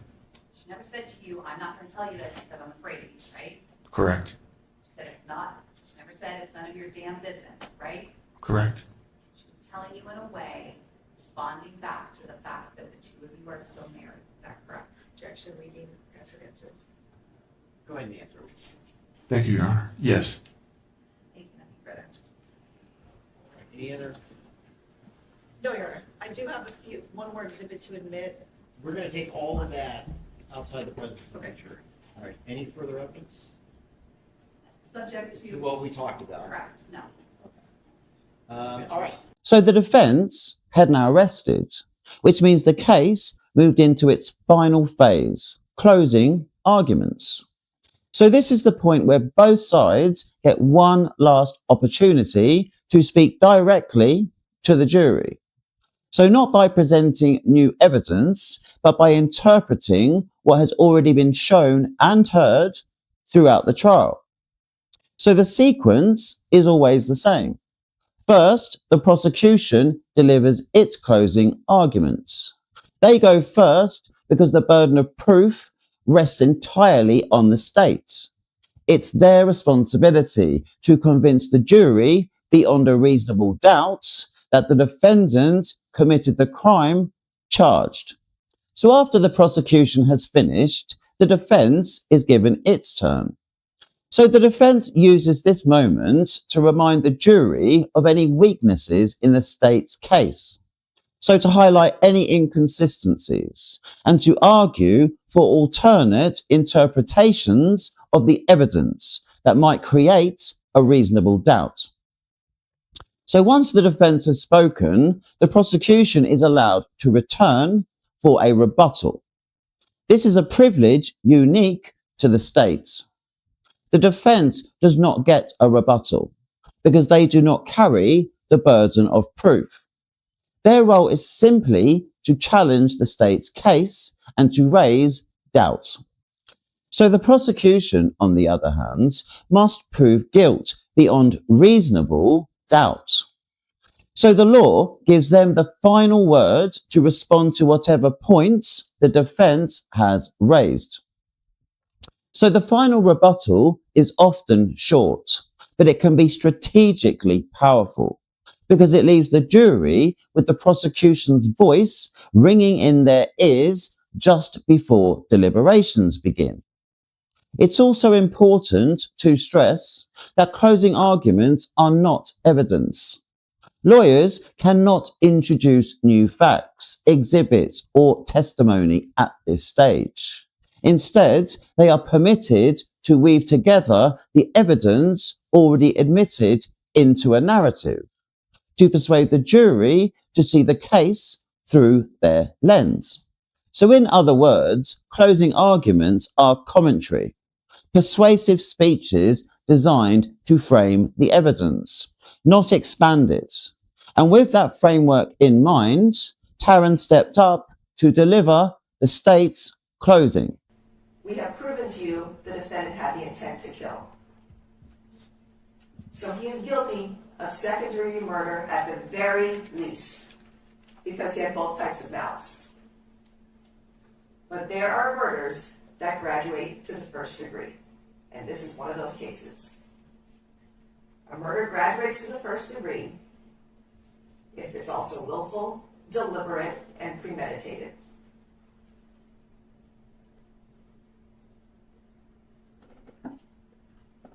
First-degree murder is express malice plus willful, deliberate, and premeditated. Willful means the intent to kill. You have this jury instruction in your packet as well. Deliberate means that the defendant carefully weighed the considerations for and against killing and decided to kill knowing the consequences. That's what he did. Premeditated. The defendant decided to kill before he shot Anna and Ray. All of the elements of first-degree murder have been proven. Let's talk about the state of mind of a killer.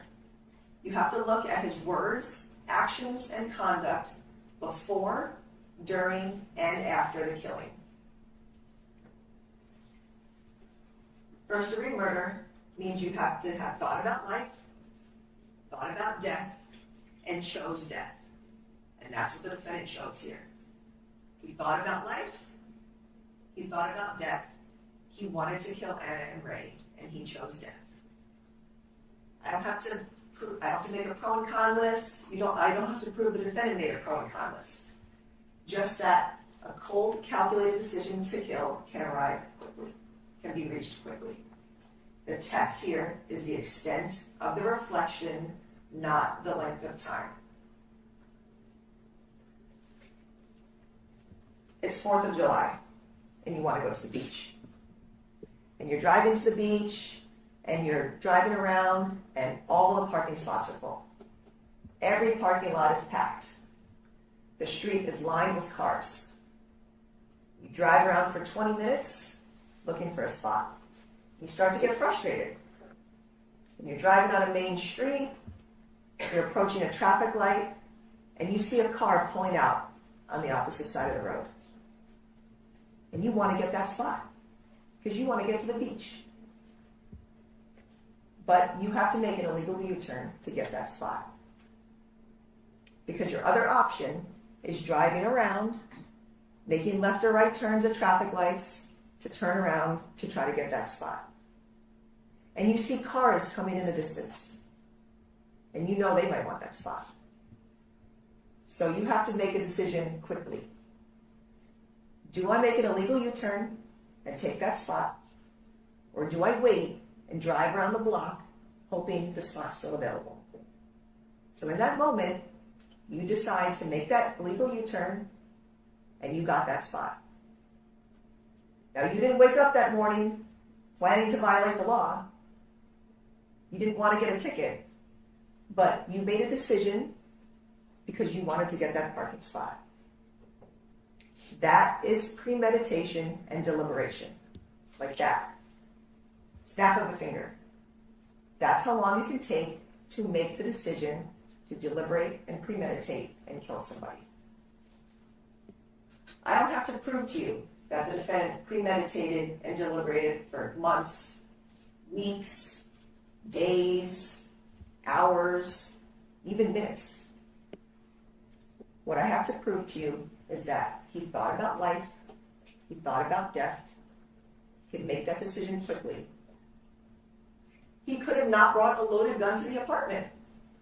If he wanted to confront Anna and Ray, or Anna and whatever man he thought she was with, about cheating on him, he could have just gone there, again, maybe punched someone, yelled at them, recorded them, and left. He could have done that to get the proof that he wanted so badly. He did not do that. And he didn't have to bring a gun.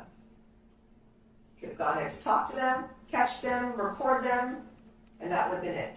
But he chose to bring a loaded gun to a place where no one knew he was coming. He could have chosen not to bring ammunition, but he did. He brought a magazine. You know how many bullets were in there? At least 6. He could have chosen not to enter the apartment. I asked him multiple questions about every time he went to the apartment. He was in the garage, the elevator, running to the apartment. At any point, he could have stopped and changed his mind. When he was in the parking garage, could have turned around. When he was in the elevator, could have the gun back down. When he ran to apartment 3508, turn around. He didn't. He wanted to go into that apartment to kill them. He willfully spied on Anna, listened to her conversations, waited to catch her with another man. He caught her that day. It was pretty quick. He immediately left his hotel with his gun and his ammunition. He drove to the Spire. He told his friend, do not contact Anna, because he wanted to ambush them. He armed himself with that loaded gun. He holstered his gun. He walked to the elevator. You saw him, those pictures in the video with him tightening his belt because he already armed himself. He pressed play on his phone to do that audio recording before he entered the elevator. He pressed the 35th floor. He rode the elevator, and then he ran to the apartment. These were all conscious, willful decisions that he made. He put his finger on the trigger, and he fired the first shot. And then a second or two later, he racked the gun again. He walked towards Anna and Ray. He put his finger on the trigger, and he fired 4 more shots. All willful decisions. Then he stood in front of Anna. He racked the gun again, and he fired a shot into her head. And before he did that, he said respect, because she didn't respect him. She was with another man. So he put his finger on the trigger, fired the last shot into her head. And at every point during October 21st, you did not see one tear coming from his eyes. Not when he called his mom, not in the hallway, not when he was calling 911. He was calm at the beginning of that call, and then he was starting to claim, oh, it was so horrible. He did that. And all the surveillance and the body-worn camera, not a tear. No remorse. These murders of Anna and Ray were deliberate and premeditated. This is first-degree murder. But let's look at the other evidence that we have. The video and audio evidence is indisputable in this case, and he admitted it to his mom. Now, the defense will come up here and tell you that this is voluntary manslaughter. It is absolutely not. These are the elements that need to be proven in order for you to find the defendant guilty of voluntary manslaughter instead of murder. That the defendant was provoked. He was not. As a result of the provocation, the defendant acted rashly and under the influence of intense emotion that obscured his reasoning and judgment. And element 3, the provocation would have caused a person of average disposition to act rashly and without due deliberation, from passion rather than judgment. These elements are not proven here. There's other language in this jury instruction. Slight or remote provocation is not enough. It has to be sufficient provocation. Not simply that he was provoked, sufficient. And the provocation that they are claiming that Anna did was not sufficient. She did not provoke him. He is not allowed to set up his own standard of conduct. He cannot spy on his wife, plant a device, make a plan, and then later claim it was in the heat of the moment, in the heat of passion. And no, that is not true. A father is coming home from work. He had a great day, and he wants to go into his daughter's room and give her a hug. So he goes home, he walks into his 5-year-old daughter's bedroom, and he sees a stranger raping his child. He is so overcome with passion that he beats the rapist to death. That is the situation where voluntary manslaughter is applicable. That Stranger's conduct was incredibly provocatory to that father. That father, as a result of that provocation, acted rashly and under the influence of intense emotion that obscured his judgment. His child was being sexually assaulted, and he was trying to stop it, and he ended up killing someone. The provocation in that scenario would cause an average person to act rashly and without due deliberation. That is not what we have here. There is not a heat of passion when you walk in on your separated wife who is not with you, on the couch with someone else, fully clothed, not having sex. And heat of passion does not apply when you walk into an apartment that you had bugged with a key card you were not supposed to have, to a fight that no one else knew was happening but you. And you brought a gun. That is not heat of passion. The defendant did not act out of passion. He acted out of a pattern of control and violence. It's provocation that would drive the average person to act rashly and from the aroused passion. The average person would not act rashly in this same situation. Anna did not provoke the defendant by leaving him and moving on from him without his knowledge. That is not sufficient provocation. That is not provocation at all. They are going to argue that she provoked him by talking to him, giving him hope. All of that was in his mind. She was not giving him hope at all. She made it clear, I don't want to be with you, I want to move on. And she was doing that. And she wasn't provoking him with Ray. She wasn't telling him, oh, I'm with Ray, who you hate. Oh, I'm with another man. She wasn't doing that to him. She wasn't taunting him like he did to her. This is not provocation. Anna did not provoke the defendant by hanging out with him on occasion with Amira.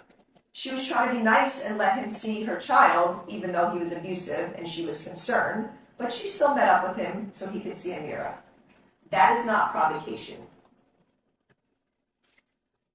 Anna repeatedly told the defendant she didn't love him and didn't want to be with him. He wouldn't move on. That is not sufficient provocation by Anna that he would not let her go and move on. The defense can say all they want. The defendant can say, Anna did this to me, Anna did that. How did Ray ever provoke the defendant? He had a conversation with him in August of 2020 saying he was lucky to have his wife. Yes, Anna was very beautiful. Yes, Ray liked her.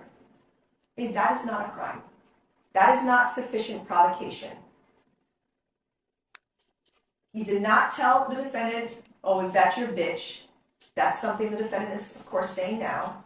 But what he told Julia at the time was, this is what Ray said to me. You're lucky to have your wife. Which in his mind translated to, I want to sleep with your wife. Ray never said that to him. Even if Ray did say these things, it's not sufficient provocation. Okay, that happened over a year prior, their meeting. Ray and the defendant didn't have a relationship where Ray was provoking him. Ray didn't tell the defendant, oh, I'm sleeping with your wife. Ha ha. That didn't happen. It's not sufficient provocation. This is not a heat of passion case, and these crimes are not voluntary manslaughter. It's not a lesser offense. It's 2 first-degree murders. Dr. Shaver, who came in and told you that the defendant killed with gunshot wounds to the head and the manner of death was homicide. That's what he did. It was murder. And his lies are also proof of his guilt. All the lies he's told in this case, all the lies he's told on the stand, trying to convince you it's heat of passion, it was not.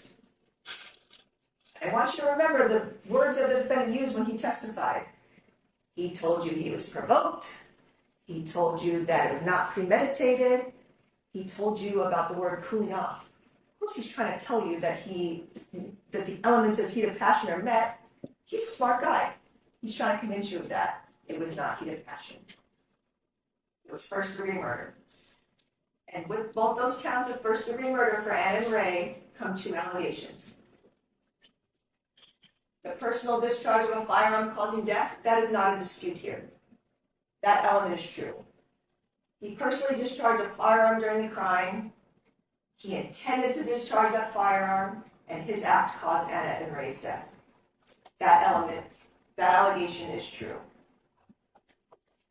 The other allegation is special circumstance multiple murders. What does that mean? That means in this case you have two counts. I have to prove the defendant that you find him guilty of at least one charge of first-degree murder and at least one additional charge of first or second degree. So if you find the defendant guilty of first-degree murder in both counts 1 and 2, this allegation is true. And if you find the defendant guilty of one count of first-degree murder and one count of second degree, then this allegation is also true. However, we know that both of these murders are first degree. They are not second. You'll get verdict forms in this case. You have two verdict forms for first-degree murder, one for Anna, one for Ray. You have two verdict forms for murder in the second degree for Anna and Ray. And then you have two verdict forms for voluntary manslaughter for Anna and Ray. Now, if you believe, because I have proven to you beyond a reasonable doubt that the defendant is guilty of first-degree murder, then you only fill out the first-degree murder forms. You fill out guilty of the crime of first-degree murder, and then you have to find each allegation true or not true. Again, this allegation is not in dispute that he discharged a firearm causing death, so you would write true. And I've proven to you that both of these murders are first degree, so the special circumstance for multiple murders is true, and you would mark true. You would only get to the voluntary manslaughter verdict forms if you find the defendant not guilty of first and second degree murder. That is absolutely not the case here. He is guilty of first degree murder. He murdered Anna and Ray in cold blood, and he is guilty. And I ask that you find him guilty of both counts of first degree murder. Thank you. So the prosecutor had finished her closing arguments, and now it was the defense lawyer, Jodi's turn. And she certainly had a lot to say. I mean, from the start, she was fighting an uphill battle. But you've got to give her credit. I mean, she was giving it everything. Attorneys in hopeless cases just seem to go through the motions sometimes, but not Jodi. I mean, she wanted a result. This was a big case with a lot of media coverage. So if she could drag it down to a lesser charge, like second-degree murder, I mean, that could be a career boost. The way she spoke, you got the sense she didn't even like Ali. But that wasn't the point. It was about proving she could wrestle something out of a case which had everything stacked against her, and the worst client in the world. I mean, after the first hour, it started to feel repetitive, but still, she kept pressing. Whatever else you say, I mean, she wasn't phoning it in. She tried her best. I started my opening at the very beginning of this case by saying that Ali was driven to the brink, and that this was even recognized by law enforcement officers who interviewed him after the shooting. The human heart is very complicated. That's probably something that we all know and that we can all relate to. And in this case, there are complicated things going on for both Anna and Ali. And unfortunately, Anna brought Ray into their complicated lives. When it comes to our feelings and our behaviors, and the way that we react to those feelings and our emotions, things aren't always black and white. And sometimes our feelings, our emotions, and our reactions take us to places that we never thought we would go, light or dark.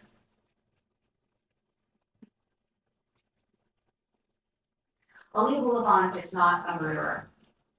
Yes, he killed Anna, the woman he loved, the mother of his beautiful daughter, Amira, and he killed Ray, a man with whom Anna was having an affair.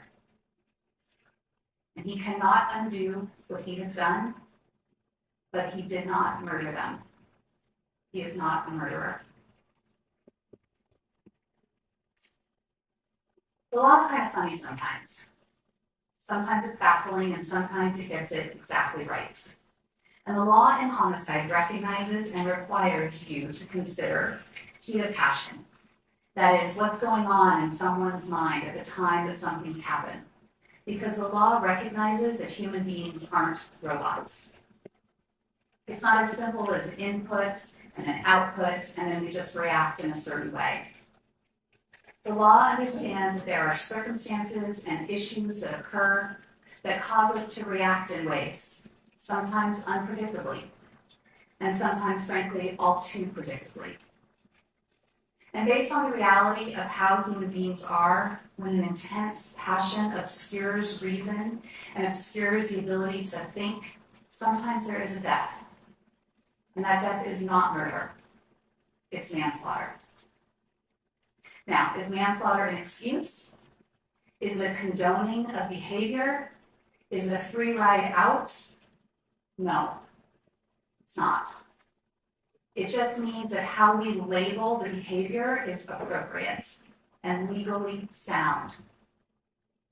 What you need to find here, what the evidence has led you to in this case, is not murder, but manslaughter.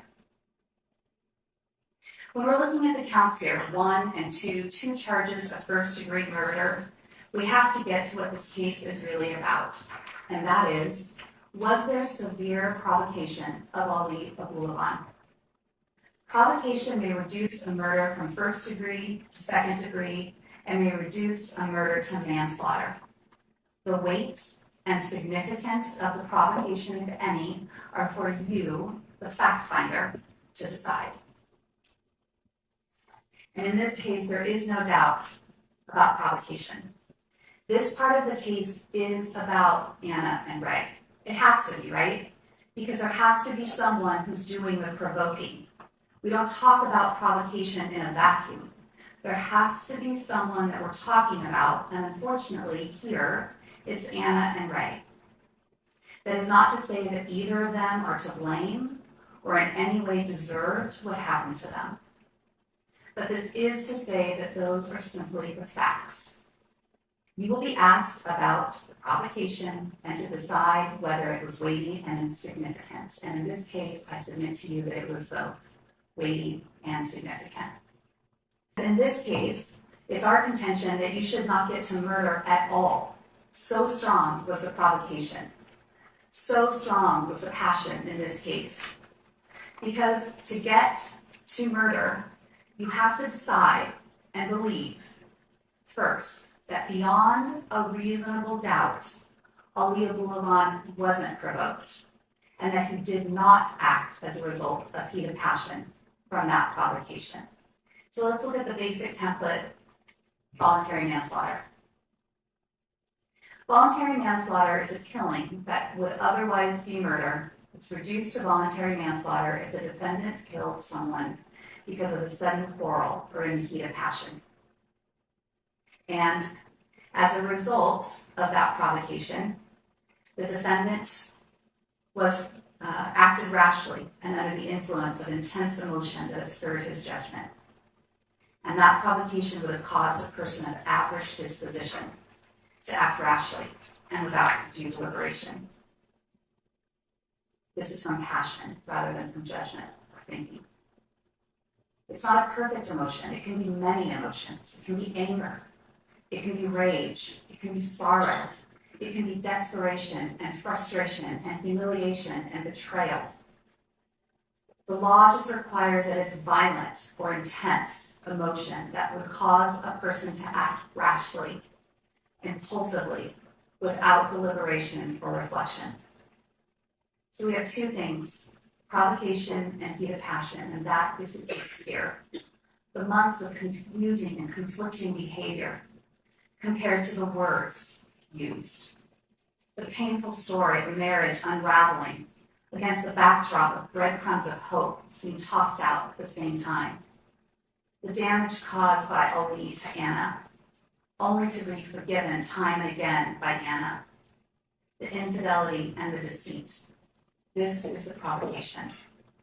All over the map, love, hatred, anger, All of those emotions are so close to each other, separated by just a sliver. It occurred over a long period of time with Anna and over a shorter period of time with Ray. Heated passion does not require anger, rage, or any specific emotion. It can be any violent or intense emotion that causes a person to act without due deliberation and reflection. It never stopped in this relationship. It never took a break. Ali was provoked by Anna's months of confusion, her infidelity, and deceit. And he was provoked by Ray's involvement with Anna on October 21st of 2021. As a result of this provocation, he acted rashly, unthinkingly, and this obscured his reasoning and his better judgment. The provocation that he endured would absolutely cause a person of average disposition to act rashly and without due deliberation, from passion and not judgment. Infidelity has long been recognized as part of the human experience, something that has a provocative effect on our emotions, our reasoning, our judgment. Sexual infidelity, violation of trust, triggering feelings of abandonment, blows to confidence and self-worth, intense emotions. And these are emotions that in this situation come uninvited to us. Not that you want to feel that way, they just are there because of the circumstances and the facts. And they are made worse by many things happening to us, including drug addiction and mental illness. And they are made worse by the response of the person who is unfaithful, made worse by the degree of deception and the constant pushing away and pulling back. What Ali felt is something that a person of average disposition would feel. You are not to consider whether the average person would have committed a homicide as a result of these intense emotions. Only that the emotions themselves would have been experienced and caused a rash or passionate response. Said in another way, you must not consider whether or not the exact rash or passionate acts done by Ali, that a homicide would have been committed by a person of average disposition. The question is, would a person of average disposition, in the same circumstances, in the same facts, had a reaction to the provocation? The type of reaction is not what you are to consider. But the problem you may be having is that maybe an average person wouldn't kill two people. That's not where maybe many of your minds go, and fortunately, that's okay. But that's not what the law requires. The law does not require that the average person react the same way that Ali does. The law only requires that the average person would have a reaction to the provocation. Your questions are, was the provocation sufficient? And was it sufficient to cause an average person to react rashly and without thinking? And then you stop. If your answer is yes, you stop. And if you think about it, it's logical. This way of thinking about it makes sense. Because if you're looking back and you're looking at the situation, you think people wouldn't do this. And most of all, Ali wouldn't have done this if his mind wasn't clouded with emotion. He wouldn't have done this if he'd been thinking. Because that's what the law says to us in these circumstances. This is not something that people would do if they are thinking rationally and if they're using good, solid judgment. This is what happens when people's minds are clouded with intense or violent emotion because of the provocation. It might be tempting to look at the defense that puts on evidence, as we did in this case, and say, well, Ms. Green, you know what? You didn't prove it. You didn't prove to us that Ali was acting under the provocation without judgment. But remember, it's not my burden. We talked about this in jury selection. I don't have to prove anything. I could sit in that chair, not ask a single question, That might have made Detective Leahy happy to not ask a single question. But the reality is, we put on evidence, we asked questions, we did an investigation, and we provided that to you. But that does not mean that the burden shifts to me. The burden of proving this case beyond a reasonable doubt always rests squarely with this table. It may also be your response at the end of all of this to go, I'm just not sure. This seems reasonable. This seems reasonable. I just don't know.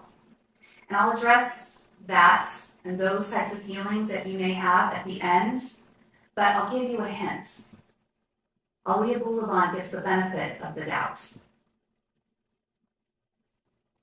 If you conclude that the defendant committed the uncharged domestic violence, that conclusion is only one factor to consider along with all the other evidence. It is insufficient by itself to prove that the defendant is guilty of a crime in count 1. And as we know, the people must still prove each charge and every allegation with proof beyond a reasonable doubt.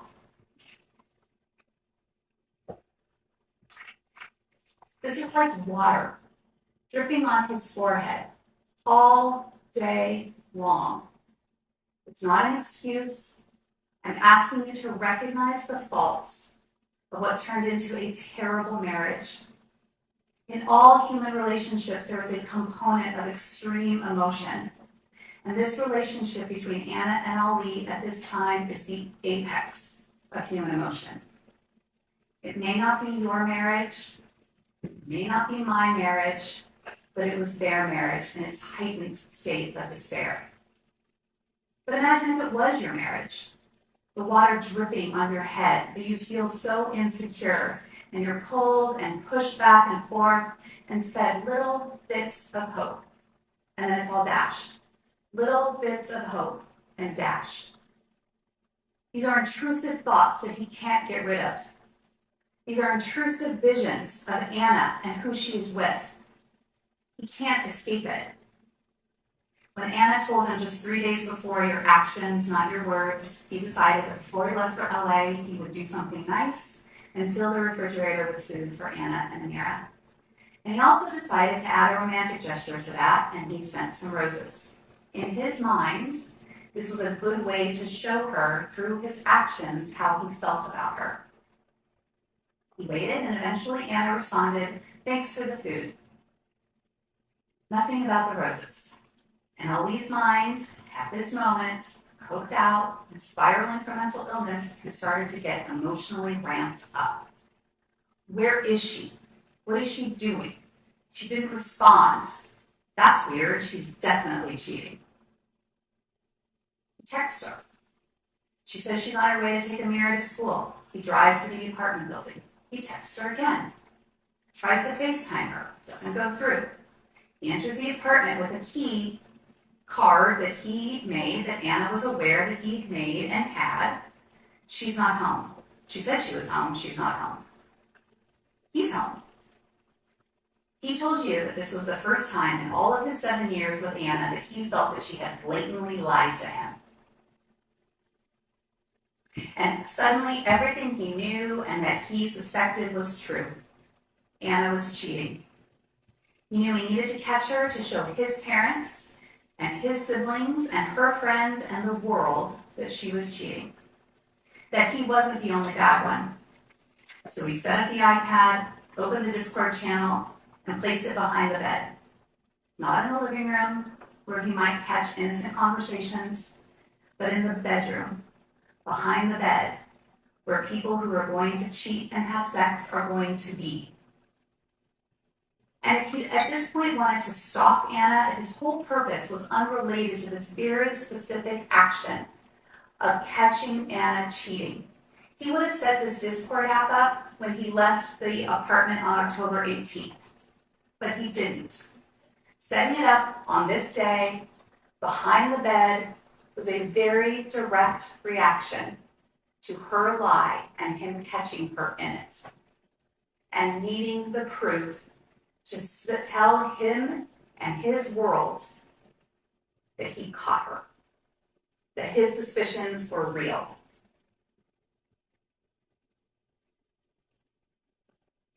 After doing these things, he told us he felt an unbelievable wave of exhaustion, I think probably stemming from the fact that he finally figured this whole thing out. So we left and went back to his hotel. He took off his jeans, which we already know contained his belt, his holster, and his gun, and he laid down to go to sleep. Some time passed and he was woken to the sounds of Anna's voice and a male's voice. They were giggling and talking. He thought, this is my final moment to catch what I need to, my aha. I knew it. He quickly got dressed in the same jeans as before, and he told us his gun was there, and he knew that. He'd been wearing it all day since his move out of the apartment, and he told Detectives Leahy and Newquist in his interview that he did not know who the man was in the apartment, and he was happy to leave his gun on him in case he needed to defend himself. He does 4 bumps of cocaine, way more than he's ever done at one time, and he runs to the Jeep. He's in the Jeep driving 90 miles per hour, his heart is racing, his head is spinning. More coke. He described in that moment double nostriling it, wanting to have his full attention and really be in the moment when he finally gets the proof he has so desperately needed. The whole time on this 15-minute drive, he's listening to the Discord app in the conversation that he thinks is happening in the bedroom, talking about him and his cheap-ass roses, and then silence and the music. And he thinks, I have to get there before they have sex. I have to get there to stop it so that this doesn't go too far, that I can't come back from this. He gets to the Spire building, he parks in the red zone, he runs through the parking garage, he has to go back to his car because he doesn't have the pass to get in, he's adjusting his pants, he's never run with a holster on before and it's slipping. He pushed the button on the elevator, door closed, because everything he's hearing is so loud on the Discord app, he thinks they're in the bedroom. He's expecting that when he gets off the elevator door and runs to the apartment door, that when he opens that door, they're going to be in the bedroom. And he's going to have time to walk across the floor, walk through the kitchen, walk through the dining room to the bedroom door. But we know that's not what happened. We know that when he got to the apartment and he opened the door, this is what he sees. We know that Ali knows his apartment. And we know that Anna knows the sound of the key card activating, that beeping that you hear in the recording. And she knows the door opening and what that sounds like. He opens the door and you can immediately see into the couch. Anna and then Ray. Ray cocks an eyebrow and does a chin nod. Ali described in that moment feeling immediately betrayed, hurt and angry, violent and intense emotion. And he's overcome with what he's seeing. She's cheating, and with all people, Ray, this doesn't take minutes to process. It's literally seconds to see faces. In a fog, he told us he pulled out his gun, not with a bullet in the chamber. Anna, what the fuck? Raxet fires. Ali says, whoa, because it's loud and startling and shocking. And he tells you he can't stop. He's being pulled forward, almost as if he's propelled towards them. Rax again. Shot, shot, shot, shot. He can't stop. He's in the passenger seat of his body. He tells us it's a blur. The final rack and the final shot. We know that Ali has experience with guns and with this gun. And he knows that after the first rack, which would put a bullet into the chamber, which is the first thing we hear, that you don't have to rack it again to keep shooting. The fact that he is doing that is an indication that he is out of his mind and he doesn't know what he's doing. That is absolutely unnecessary to do to keep firing that gun. He remembers walking towards the door of the apartment, opening it, but not leaving, looking back and screaming for Anna, that he can't believe what's happening, like he can't believe what he has done. He doesn't remember taking the pictures, but he admitted that he did. The DA suggested that he was proud of it. I don't know, wanted it as a keepsake, but frankly, that suggestion is disgusting. If he was proud of it, he wouldn't have sent it to his mom and dad to try to convince them that he had actually done this. He would have loaded it up onto the internet for the world to see. That's what somebody does when they're proud of something. He leaves the apartment, he calls his mom, he says, I killed her, I shot her, and there was another man in the house. He gets in the car and he calls 911. Now, this is an important part. He does not have to alert authorities about what has happened and that there are 2 dead people in the apartment. If he was a cool, collected, premeditated killer, he wouldn't have lingered around on the 35th floor making phone calls. And he wouldn't have called 911. He would have simply left and made it far, far away before anyone ever knew that there were 2 dead people inside of that apartment. And remember, he was the only one who called 911. Carolina Lacerda heard gunshots, but she didn't call. Only Ali called. He does more coke in the car, he finishes the bag, and he throws it away. He gets to her and he tries to remain calm. Did he smile at his daughter? Maybe. He's trying to keep things calm and keep Amira calm. He's driving on the freeway and Amira notices that there are police cars. And in this moment, he knows he has to stop. Before he does that, he tells his daughter, in the kindest way that he can, I hurt Mommy, and I have to go now. He wasn't bragging to her, and that insinuation is disgusting, frankly. He didn't say, I killed your bitch mother. He said, I hurt Mommy, and I have to go. He pulled over, and he was arrested. Even with as quickly as cocaine metabolizes in the human body, there was still cocaine in Ali's system, indicating, as he told us, that he used a lot that day. And here's what you can do with that evidence. Voluntary intoxication. You may consider evidence, if any, of the defendant's voluntary intoxication only in a limited way. You may consider the evidence only in deciding whether the defendant acted with malice aforethought. A person is voluntarily intoxicated if he becomes intoxicated by willingly using any intoxicating drug or drink, knowing that it could produce an intoxicating effect, or willingly assuming that risk. In connection with the charge of murder, the people have the burden of proving beyond a reasonable doubt that the defendant acted with the specific intent of malice aforethought. So you can take the fact that he was under the influence voluntarily to use that to consider whether that cocaine impacted his ability to form the specific intent required for murder. And I submit to you that it did. I submit to you that if the prosecutor thought she had a first-degree murder wrapped up or a second-degree murder wrapped up and could get that conviction, she wouldn't give you this type of junk.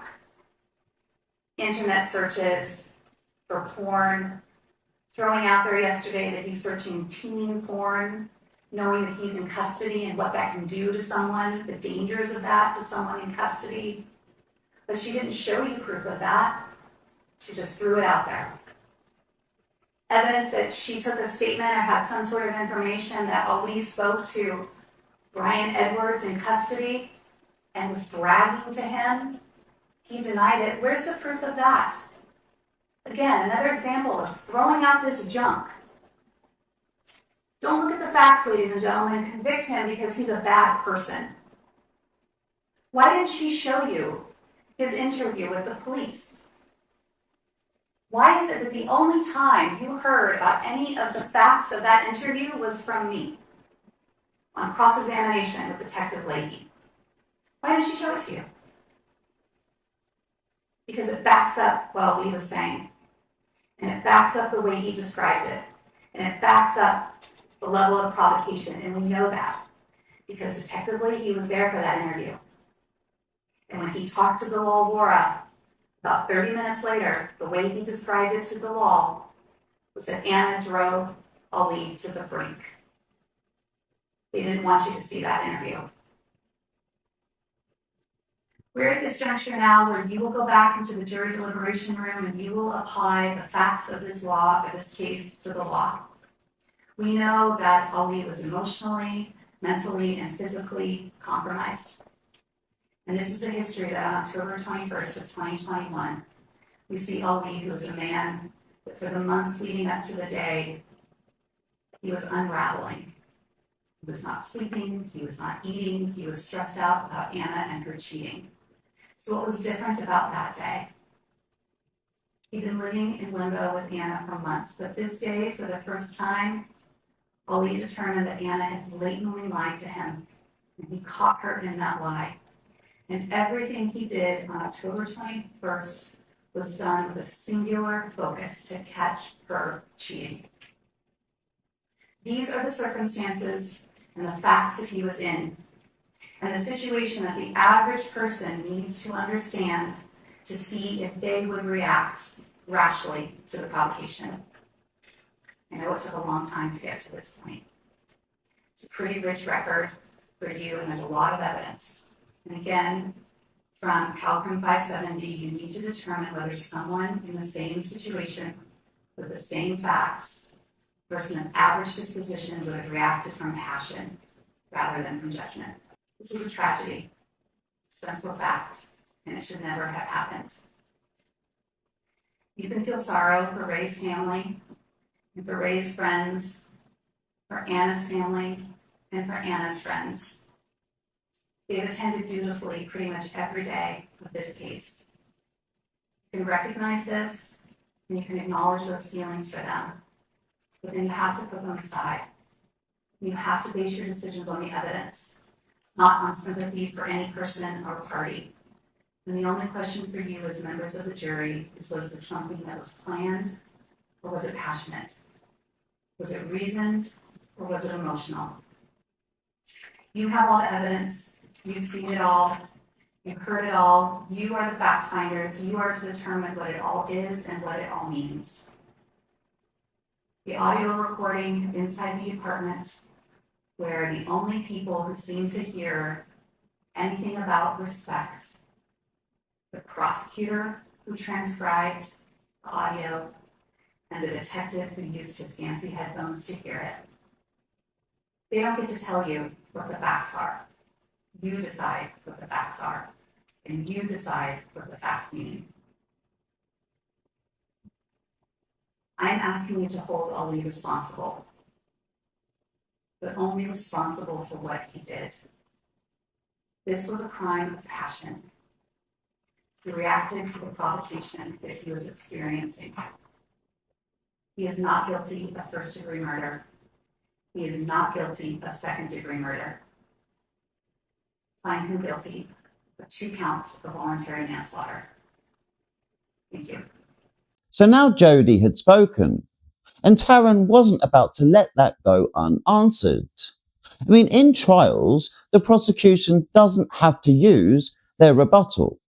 If the state believes their closing argument was strong enough on its own, they can choose to rest and let the jury deliberate from there.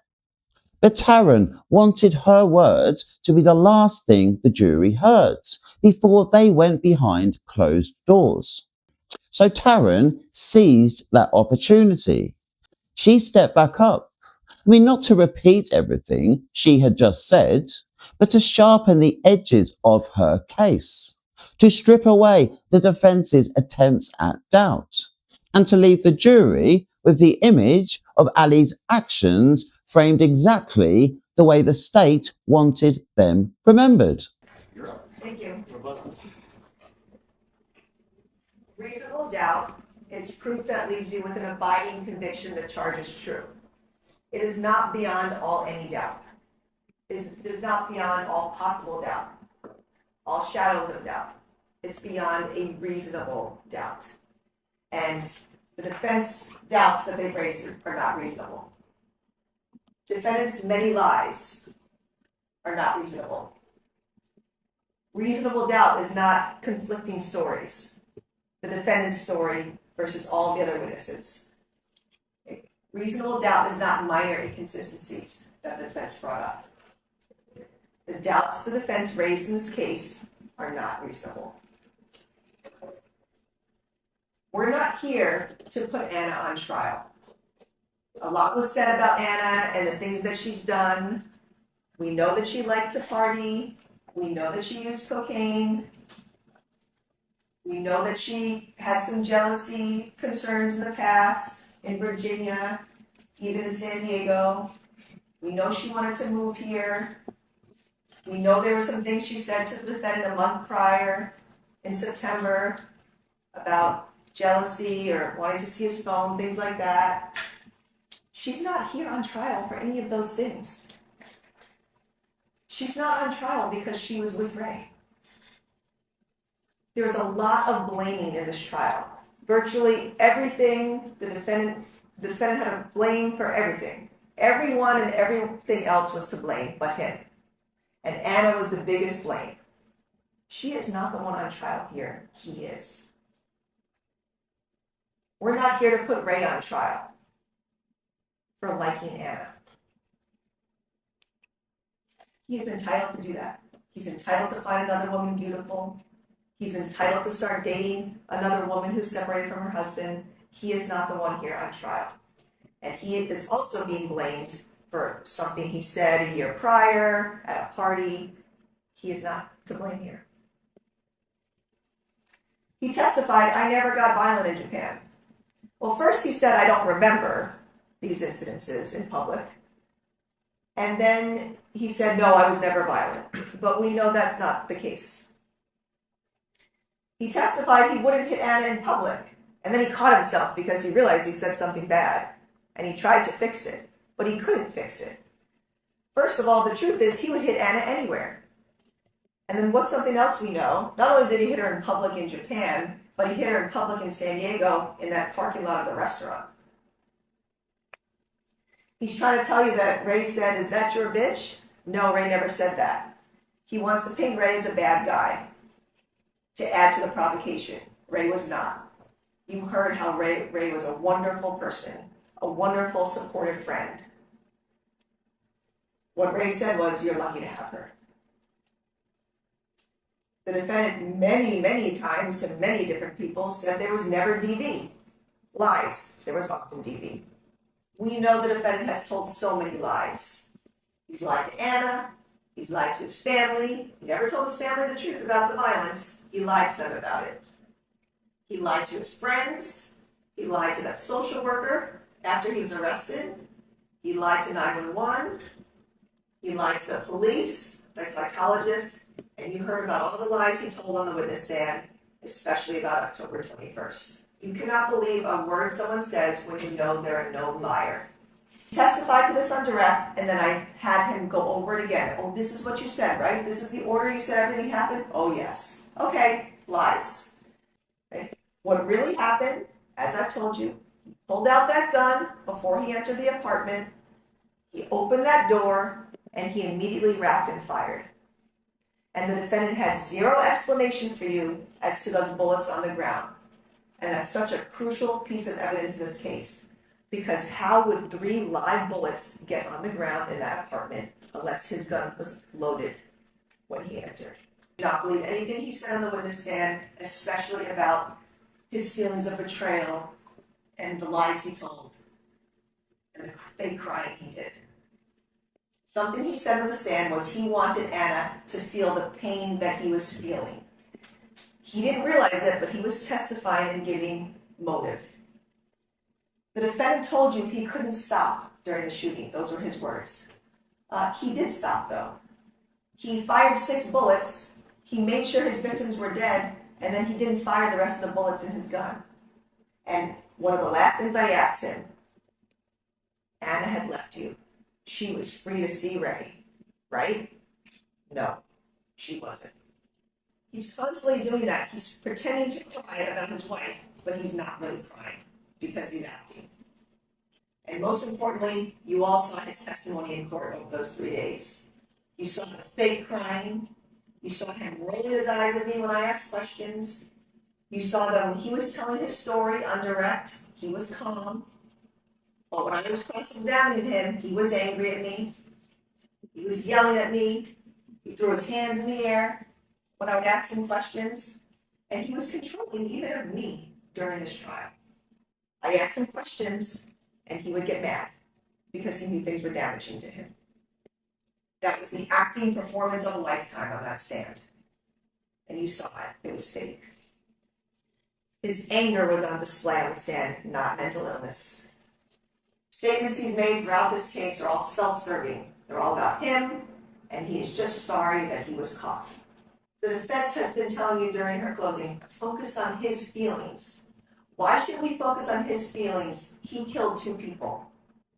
He's a person who's jealous, possessive, controlling, violent, and he wouldn't let Anna go. That's who he was. The defendant's false statements, there's a jury instruction on that. There's consciousness of guilt every time he makes a false statement. And witness credibility is such an important thing in this case. He never attempted to get help for this. He just kept using. So he cannot come in here and say that he's not guilty of first-degree murder because he was under the influence of cocaine. No, he never cared to get himself help or rehab or go to NA meetings. He just kept using. He was still able to form the intent to kill despite any cocaine that was in his system. The defendant first said he wasn't abused the day after his arrest. He told the social worker, no, there was never abuse in my home. But a year later, he said that Nasser abused him. But we know Dalal said that Nasser disciplined him and didn't beat him up. So we have a lot of conflicting information. We just cannot believe anything that actually happened.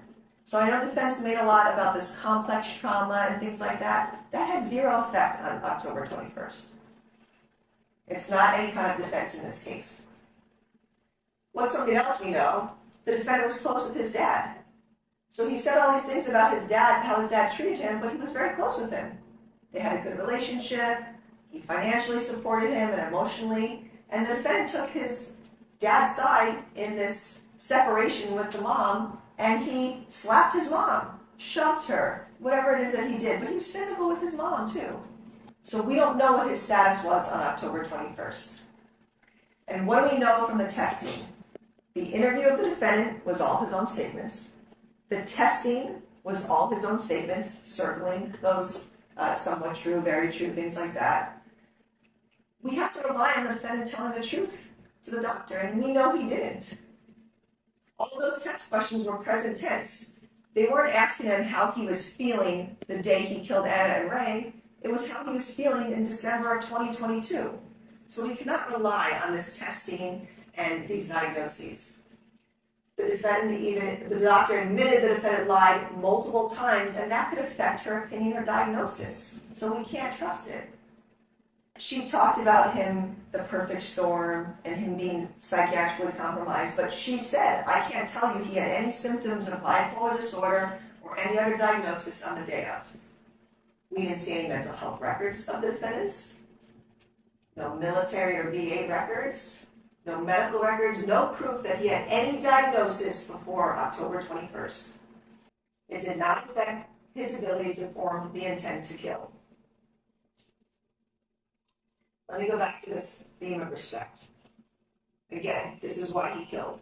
Anna disrespected him because of her friends. She disrespected him for leaving him. She disrespected him by being with another man. And Ray disrespected the defendant by saying he was lucky to have Anna. Ray disrespected the defendant by cuddling with her. And when he killed Anna, he said respect, and he was never asked otherwise. What did you say? If you didn't say that word respect, what did you say? He wasn't asked that because he knows what he said. They didn't show him respect, so they were murdered. She's entitled to leave an abusive and controlling husband. That is not provocation. She doesn't need to keep forgiving him. Defense said, well, she kept forgiving him, so that was part of the provocation. That's not provocation. She doesn't need to, and then she stopped forgiving him because she left him. His actions caused Anna to leave. She didn't provoke him. That was him.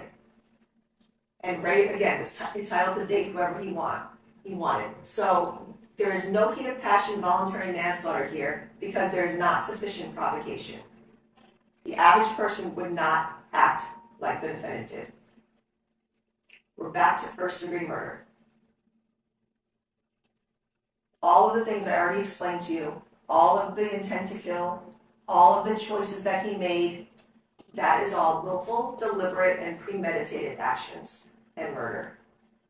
And the defense gave you a lot of information in her closing, all these different things that might affect the case, that might show that the defendant was provoked. Let's go back to one big thing. One of the most important facts showing premeditation, the defendant brought a loaded gun into the apartment. He tried to say it wasn't loaded. We know that's not the case because of the 3 rounds on the floor. So we know he brought a loaded gun into that apartment. That shows premeditation. It was loaded, ready to fire, because that was his plan. I also talked to you about this in court here. We are all responsible for our life choices. A lot of people have been through breakups. Breakups are hard, and people get divorced, and that's hard. But you get through it. It's not a reason to murder. He is trying to avoid responsibility for what he did. Please hold him accountable for murdering Anna and Ray. Anna was his property, and Ray couldn't have her, and that's why he killed them. And I ask that you find him guilty of first-degree murder, 2 counts, along with both allegations. Thank you. So it was now Friday, May 24th, and the jury were finally instructed to deliberate. Now, this is always a tricky moment in a trial, and especially when it lands right before a long weekend. So in the US, Memorial Day falls on a Monday, which means no court until Tuesday. And sometimes when a jury goes out on Friday and then comes back with a verdict the same day, the defense will try to argue that the jurors rushed it just so they could hit the beach and not have to worry about coming back in after the holiday. But here's the reality. Even though they only deliberated for a short time on that Friday, they still had the entire weekend to think about it. And when they came back after the break, it didn't take long at all. By Tuesday, May 29th, the verdict was in. Guilty on all counts. The courtroom erupted. Relief, cheers, justice. And Ali, he looked at the jury like some sulking child, upset that people were picking on him. Always poor Ali, always the victim in his own mind. With that, the sentencing date was set. And for the first time in years, the victims' families slept well, knowing he was going down and was going to be buried under the prison. Please remain seated and come to order. This court is now in session. The record will reflect we have both counsel, Mr. Abulaban, we have our jury, and I've been told that you have reached a verdict. Is that correct? Looks like juror number 12 is our foreman. If you can hand that verdict form to Henry.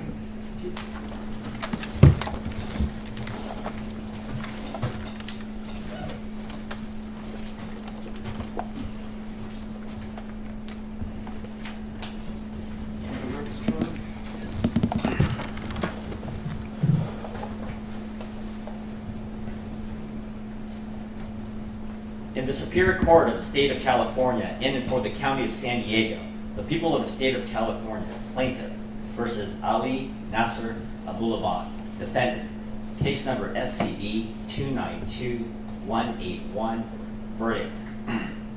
We, the jury in the above entitled cause, find the defendant, Ali Nasser Abulaban, guilty of the crime of murder in the first degree. Silence. Nothing.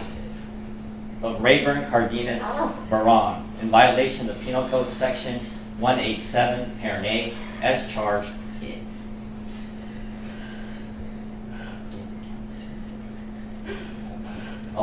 It is. In count 2 of the information. And we further find the allegation that in the commission and attempted commission of the above offense, the defendant, Ali Nasser Abulaban, intentionally and personally discharged a firearm, to wit, a handgun, and approximately caused great bodily injury and death to a person within the meaning of Penal Code Section 12022.53, parent D, to be true. Special circumstance as to count 1 and 2, and we further find the allegation against the defendant, Ali Nasser Abulaban, that he has in this proceeding been convicted of more than one offense of murder in the first or second degree within the meaning of Penal Code Section 190.2, parent A, parent 3, to be true. Dated May 29, 2024, jury 4-person. Same title, same cause, verdict. We, the jury in the above entitled cause, find the defendant, Ali Nasser Abulaban, guilty of a crime of murder in the first degree of Anna Abulaban in violation of Penal Code Section 187, parent A, as charged in count 1 of the information. And we further find the allegation that in the commission and attempted commission of the above offense, the defendant, Ali Nasser Abulaban, intentionally and personally discharged a firearm, to wit, a handgun, and approximately caused great bodily injury and death to a person within the meaning of Penal Code Section 12022.53, parent B, to be true. Special circumstance as to count 1 and 2, and we further find the allegation against the defendant, Ali Nasser Abulaban, that he has in this proceeding been convicted of more than one offense of murder in the first or second degree within the meaning of Penal Code Section 190.2, parent A, parent 3, to be true. Dated May 28, 2024, jury 4-person. Ladies and gentlemen of the jury, was this and is this your verdict as I have just read to you? Yes. You decide which to poll the jury. Yes, sir. Ladies and gentlemen of the jury, I will ask you individually, was this and is this your verdict as I have just read? Please answer yes or no to that question. Juror number 1, was this and is this your verdict? Yes. Juror number 2, same question. Yes. Juror number 3, same question. Yes. Juror number 4, same question. Yes. Juror number 5, same question. Yes. Juror number 6, same question. Yes. Juror number 7, same question. Yes. Juror number 8, same question. Yes. Juror number 9, same question. Yes. Juror number 10, same question. Yes. Juror number 11, same question. Yes. And juror number 12, same question. Yes. Your Honor, all answer in the affirmative. Charlie, record the verdicts. Ladies and gentlemen, you have now completed your jury service on this case. On behalf of the judges of this court, please accept my thanks for your time and effort. Thanks, man. No. It's just, you guys take it all back. And, yeah, that's just the way I operate. So in case anybody says anything, it's like, oh, detective has it. I've always done it for like 25 years. Like, I work that way. So finally, the day had come. Ali was going to be sentenced and finally find out his fate. Normally, this part of the process follows a set routine. Victim impact statements first, then anyone who wants to stand up and say something nice about the defendants, if there's anyone left to do so. In Ali's case, this side of the courtroom was basically a ghost town. I mean, his parents weren't even there. And honestly, I don't blame them. I mean, sometimes the most respectful thing you can do is just stay away. But before we even get into the usual procedure, the defense tried one last stunt. Jody filed yet another motion, this time for a whole new trial. So she was still hung up on that moment when the prosecutor accused Ali of bragging to another inmate about killing his wife and Ray. She'd already tried for a mistrial back then, got denied, but now she was back claiming it hadn't been dealt with properly and had still prejudiced her clients. I mean, can you imagine that? Having to go through all this again, the cost, the time, the sheer exhaustion of it. I mean, just hearing her say that was tiring. The judge basically told her, nice try, and moved on. We have a new trial motion which we will do first. So I will start with the defense. You're up. Thank you. Good morning, Your Honor. Jody Green, Deputy Public Defender on behalf of Mr. Abulaban. Your Honor, we did file a motion for a new trial pending what was the verdict in this case. This was something that we had addressed with the court and counsel during trial as it happened right after, or right during, I should say, Mr. Abulaban's testimony. The court at that time asked us to return the following day with a transcript from Mr. Brian Edwards' phone calls to his family members, which was the subject of the questionable conduct by the prosecutor that we believe rises to the level of prosecutorial misconduct. When we returned the next day, we provided a transcript to the court. The court had an opportunity to review it. At that time, the court offered a remedy which the defense did not believe was proper and fully addressed the issue. The remedy offered by the court was to instruct the jury that they could disregard, or that they should disregard, that line of questioning, as well as the answer provided by Mr. Abulaban. The defense elected, instead of that remedy that we felt was not proper and didn't fully address the issue, to argue it to the jury. After closing argument, the court instructed counsel that it had reviewed the transcripts again, agreed now with defense that that question should not have been asked by Madam Prosecutor, but since it was post-closing, the court reiterated its earlier argument that it didn't think that it rose to any sort of level of error, in the sense that Mr. Abulaban had been on the stand for 3 days and it came towards the end of his testimony, and that ultimately it wouldn't impact given the length of the testimony. The defense disagrees. We filed this motion asking the court to reconsider and to allow a new trial in the matter, given all the arguments laid out specifically in our papers. A sort of idea that this was done accidentally or with misremembering what the transcript says, it really is not the question. This does not have to involve any sort of ill intent or ill will on behalf of the prosecutor, because they're held to a different, higher standard than other lawyers in court. And so we are asking the court, for all of those reasons, to order a new trial. Although the court did offer a remedy, we do not believe it was a proper remedy that would fully remedy the situation in front of the jury. The damage had been done. That bell could not be unrung. The only way to properly fix that was to instruct the jury that the prosecutor had committed prosecutorial misconduct, and that that was something that they could consider in the totality of the case as they evaluated it and deliberated. Thank you. Thank you, Your Honor. Your Honor, there was no misconduct or error in this case, and the defense has not cited any legal authority showing that the two questions that I asked the defendant on cross-examination require a new trial in this case. The two questions I asked were based on discovery jail calls that had been out since March of 2023. The defense was fully aware of these calls, as was the defendant. Mr. Edwards had a lot of very specific information about the defendant's, not only his defense of heat of passion, but also details about the killings. It was very apparent to me in reading the transcripts and listening to those calls that the defendant provided this information. Mr. Edwards relayed to his wife that the defendant's wife and the other man were doing drugs inside the apartment. That is not public knowledge. That is not even the truth. Say that Mr. Edwards and the defendant never had a conversation, that is not apparent to me. That is still not apparent in those calls. So based on all the information contained in the calls, I certainly had a firm belief that the defendant provided that information. And when the defendant is testifying in a first-degree murder case and has a heat of passion defense and is testifying that he felt either badly about what he did, that he was sorry, or that he didn't mean to do it, he testified that he didn't even realize he shot Anna.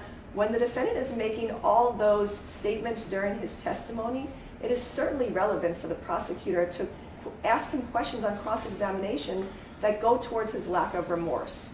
And the fact that he was bragging to inmates, making statements to inmates about killing Anna and Ray or killing his bitch and the man she was cheating with, the kinds of statements that I heard in those jail calls, it is certainly very relevant for me to ask those questions on cross-examination. I limited my inquiry to 2 questions and then I moved on. I didn't argue it further. I didn't even argue it in closing. Mr. Edwards was in jail for a murder case as well. I'm not going to bring in another suspected murderer to testify in a case where there's overwhelming evidence of the defendant's guilt. The prosecution can elect what witnesses it will call or not, and that's what I did in this case. He had an outburst. He told me, is this some kind of jail informant that you're asking me about? That shows his guilt in the fact that he knows he made these statements to inmates in jail. And so it's perfectly reasonable for me to ask those questions. Bullshit. Yeah, bullshit. All right, let me make something clear right now. I'm sorry. If there is any disturbance, you will be put outside, all right? That happens only once, it's happened now, it will not happen again. And that includes you, Mr. Abulaban. Thank you. So there was no misconduct in this case. I know the defense brought up that the court also committed error. That was not the case here. If the court doesn't believe that there is misconduct, which there was not here, then the court is not required to instruct the jury that there was misconduct. The court did offer a remedy to the defense, which was striking the questions and the answers. And the defense chose strategically not to do that because the defense wanted to be able to ask Mr. Abulaban further questions on redirect and to be able to argue things in closing, which is what she did. And so the defense can now not come in here and say that there was not a proper remedy by the court when she chose not to take that, and that the court should deny the motion for a new trial and proceed with sentencing. Thank you. Sharon, may I just briefly respond? Sure. Immediately after the verdict, foreperson explained that they made their decision based on Mr. Abulaban's actions on the stand when he was testifying, not his words. And so I think what Ms. Frost is missing the point of here is that Mr. Abulaban was put in a position where he had to deny accusations that simply were not true. When they got these jail calls, they most certainly could have sent an investigator to ask Mr. Edwards about that, but they didn't. And they didn't for good reason, because it simply is not true. And what we have here is a situation where Mr. Abulaban was prejudiced. And we can see that from the jury foreperson's quote to Fox 5 News, that it was not a decision based on his words, but his actions on the stand. Ms. Brax was trying to get a rise out of him. She succeeded by asking him an unsubstantiated question that she simply could not prove. The court offered a remedy that was insufficient to fully address the prejudice and harm already caused to Mr. Abulaban, and based on that, we're asking the court to grant our motion for a new trial. There's a few things that we need to talk about here. The first thing is, was there misconduct? Here we have a situation where obviously the prosecutor asked a question that, in her mind, which I will accept, she believes was in good faith. It really wasn't answered. Everything kind of stopped at that point.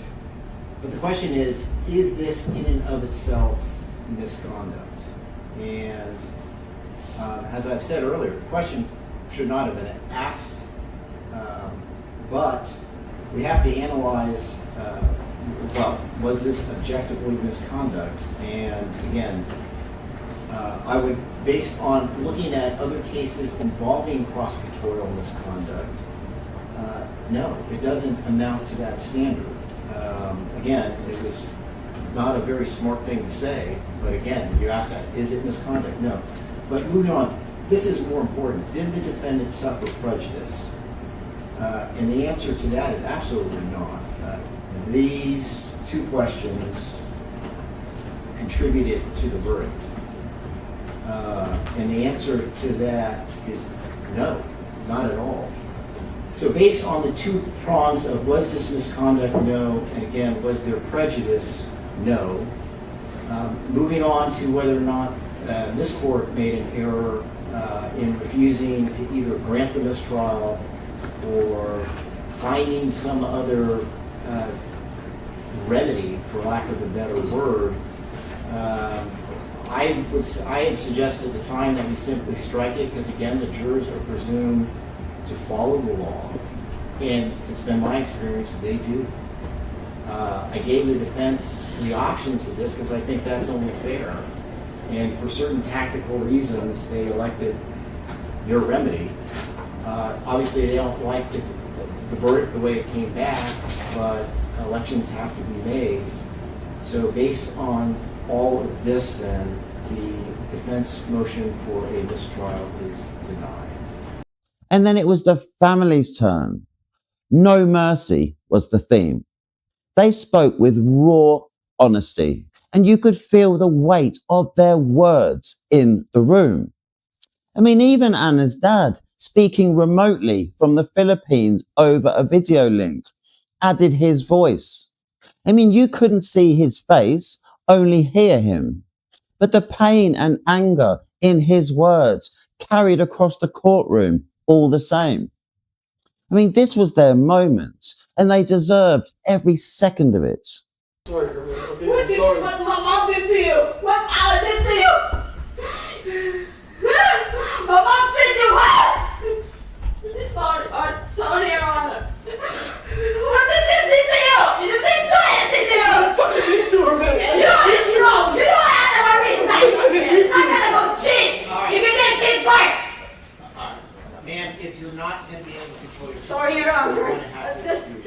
This feeling is make me sick.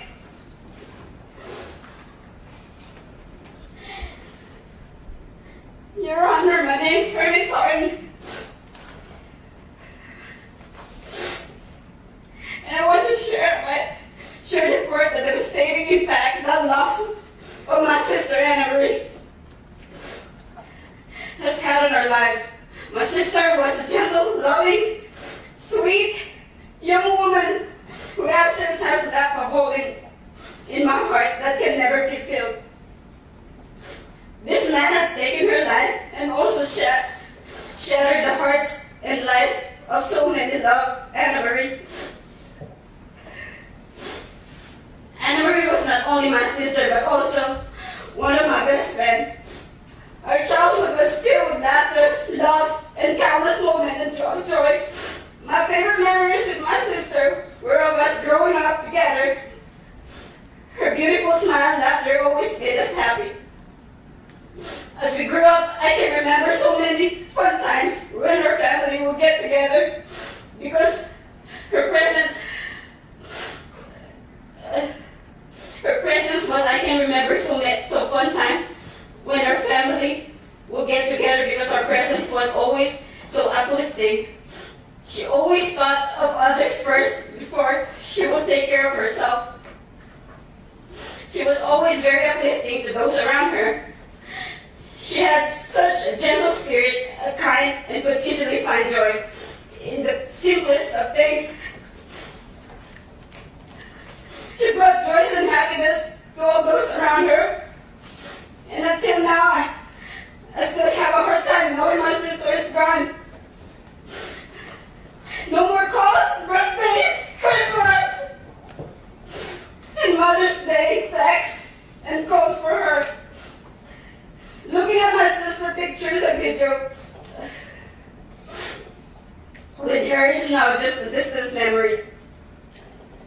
Ali didn't take peace of our heart, but also beautiful soul, inside and out. My sister was the most loving, patient, gentle, and forgiving person, and this person took her away from us. He was the one who was supposed to protect his wife and the child, but instead, he made them scared and even terrified of him. Throughout the trial, he pretended to be surprised that Anna Marie wanted to leave him. As you can see, my sister tried so hard to forgive him and had him so many chances and covered all his abuse and lies.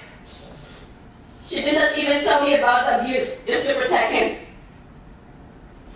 But he took advantage of her and kept abusing her anyways. But he lived at our family's when he lived at the family house and also on the phone. He talked like an angel and promised he would never hurt my sister.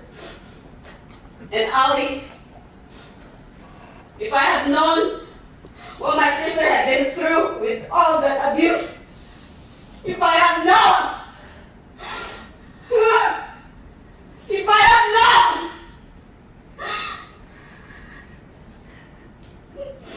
I would have flown again to see her and do my best to take her and her away from you. You didn't take away my sister's life, but also my niece's future because of your selfishness. The damage you have caused impossible to measure. And my parents trusted you when you brought Anna Marie and Amira from the Philippines to the States. You promised my mom that you would take good care of them, as my parents did for Anna Marie and Amira back in the Philippines. Treated my sister like she didn't matter, but she mattered. We love and miss her so much. My sister wanted the best for you and Anna Marie, but you messed up, Ali. And you messed up. The person who said good things about you was my sister. I can imagine how this evil act has changed all of our lives, especially Amira's life. Many people love and care for both of them. You ruined so many people's lives because of your selfish action. You were the one who messed up, and now you are trying to make people believe you're a victim in this case. I told you before that if you didn't want her, you could have brought my sister back to us. You could have brought my sister back and Amira back to us. Nobody deserved to be treated like you treated my sister. You ruined her life, you mocked her, you disrespected her, you abused her, you controlled her, and then you killed her. You killed the only person who cared for you and loved you. In your honor, the loss of Anna Marie is an unimaginable tragedy for our family. Her death has left us all heartbroken, and family gathering feel empty without her laughter and her presence. Her daughter Amira had lost a loving and nurturing mother, and we lost a sister, a daughter, and a friend. The pain of her absence is the constant reminder of emptiness that you can never be filled. We wake up every day wishing that this nightmare was just a bad dream. But the reality that we are forced now to live without her. The trauma of losing my sister in such horrific is something we will carry with us forever. No sentence can ever bring my sister back to us. But we hope that justice will be served and that the person responsible for the highest crime will be held accountable. We hope that through this statement you can understand the depth of our loss and lasting impact it has had on our lives. For me, the death penalty is what this man deserved. He has no more place on this earth, but I would agree with what my parents say, a life sentence without parole. Thank you for allowing our family to have a voice and for considering the profound impact this loss has had on our family. Thank you, Anwar.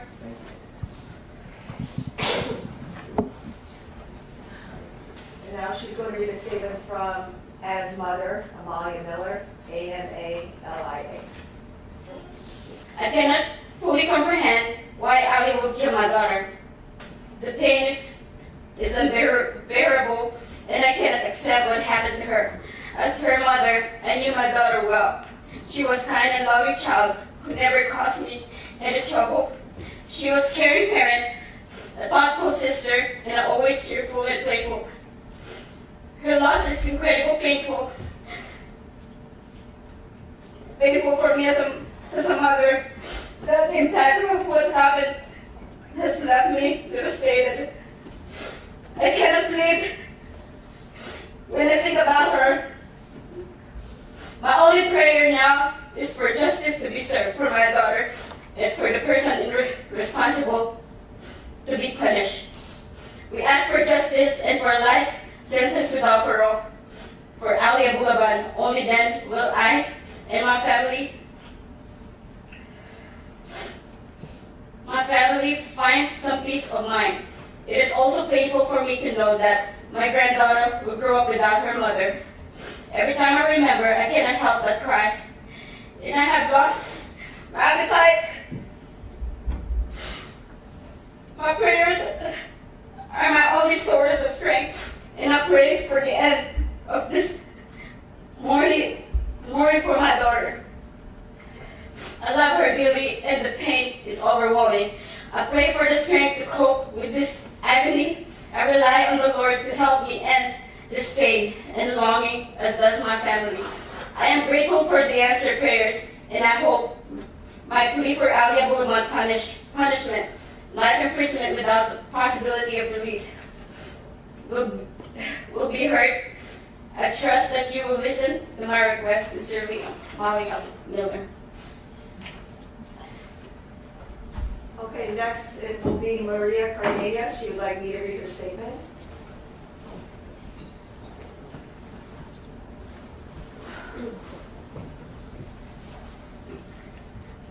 My son Ray was a good man, hardworking, noble, without malice. A good son, brother, grandson, uncle, nephew, and friend. Full of light, with a whole life ahead of him that had so much to live still. I, as a mother, ask of you to be just and give Ali Abulaban a sentence of life in prison for taking the life of my son and his friend Anna in such a cruel and coward way. For him to pay the unbearable damages that he has caused us. Please free us from suffering this agony and despair, and give us full and legitimate justice that our soul, mind, and broken hearts from such pain need. The loss of my son has left unimaginable pain and a huge hole in my heart and soul. Your Honor, we thank you for your attention.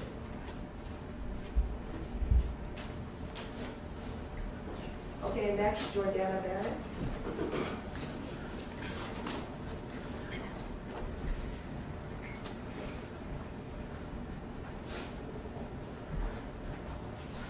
My name is Jordana Barrett, and Rayburn was my brother. I address this court to you to express how the crime committed by the defendant has affected not only me, but all family members and friends. He had a beautiful soul, and this is why I know he is resting in peace. But losing him has left me feeling empty and with a lot of emotional damage. I lost my baby brother and my best friend. The way he had to leave this earth is not something that he deserved. He was a kind and loving person. He deserved a chance in this life. He always wanted to be a father and have a family and live a happy life. And all of that was robbed from him. What the defendant has done with this horrible crime has destroyed our family. Our holidays will never be the same because we are missing a big part of it. This grief and sadness will never be the same because we are missing a big part of it.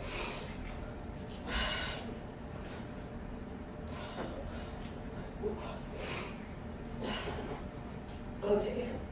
Because we are never going to be able to hug our brother on Christmas, on New Year's, or on his birthday. I know how much he loved being with all of his family on all holidays. He never missed a family gathering. So I'm here today to ask for justice for my brother Ray, for Anna, and for my mom, who has to suffer the rest of her life knowing that her youngest son and her baby was taken from her in such a violent way. And that is something that no mother should ever have to go through. The defendant deserves to pay for this horrible crime with the highest sentence possible. He has destroyed many lives, and victims deserve justice. Thank you, Your Honor. Okay, Elizabeth Barrett, next.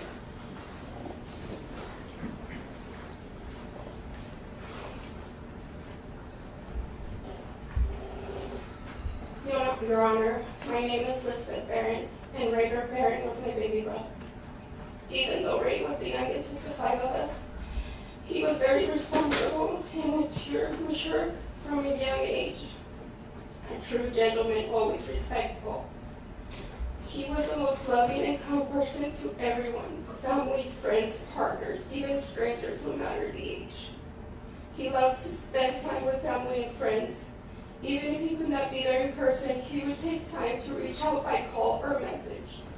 In every family event, he would go around and have a moment with each and every one of us, from the oldest to the youngest.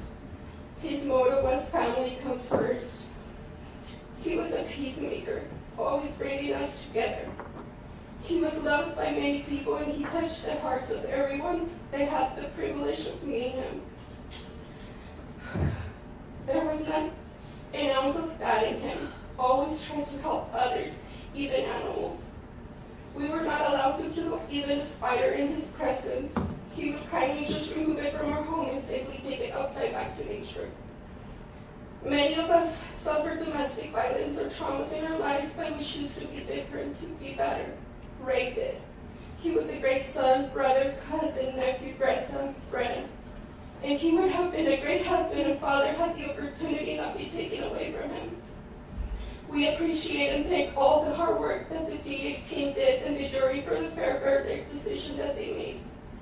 It has taken every strength left in us to be present at court for almost a month and hear and see things that will forever haunt our minds and hearts. But we felt it was important to show our support for everyone that has been hurt with these horrible crimes and see that justice is served.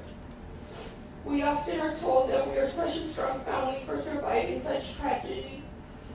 But the reality is that this has been the most difficult event we have ever experienced, and many of us are left broken.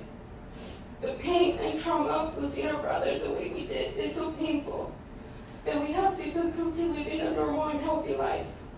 Some of us are struggling with depression, anxiety, panic attacks, nightmares, and more. It has been almost 3 years since our loved ones were taken away from us, and we have not been able to have closure waiting for this trial.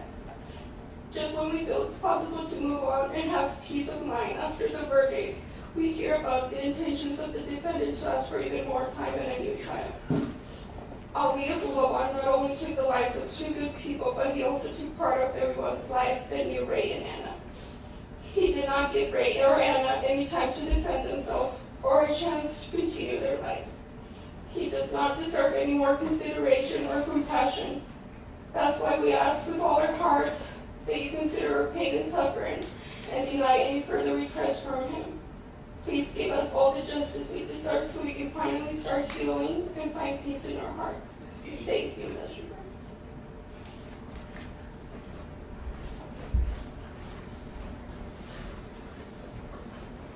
And next will be Sylvia.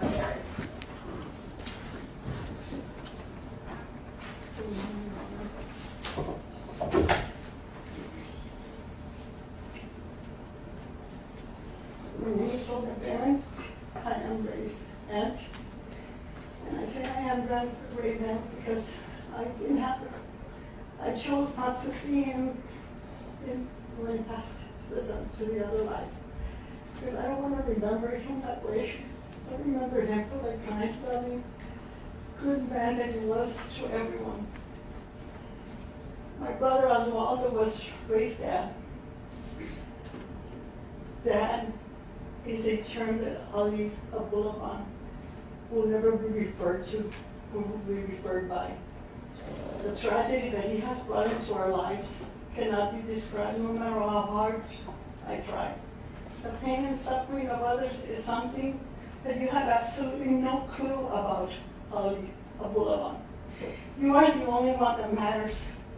I understand they're preparing you for life in prison, and I ask myself, who prepared any of us that loved Ray so much to live life without him?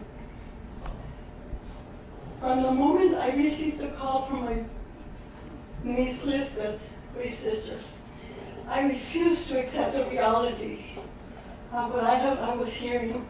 It just did not make sense.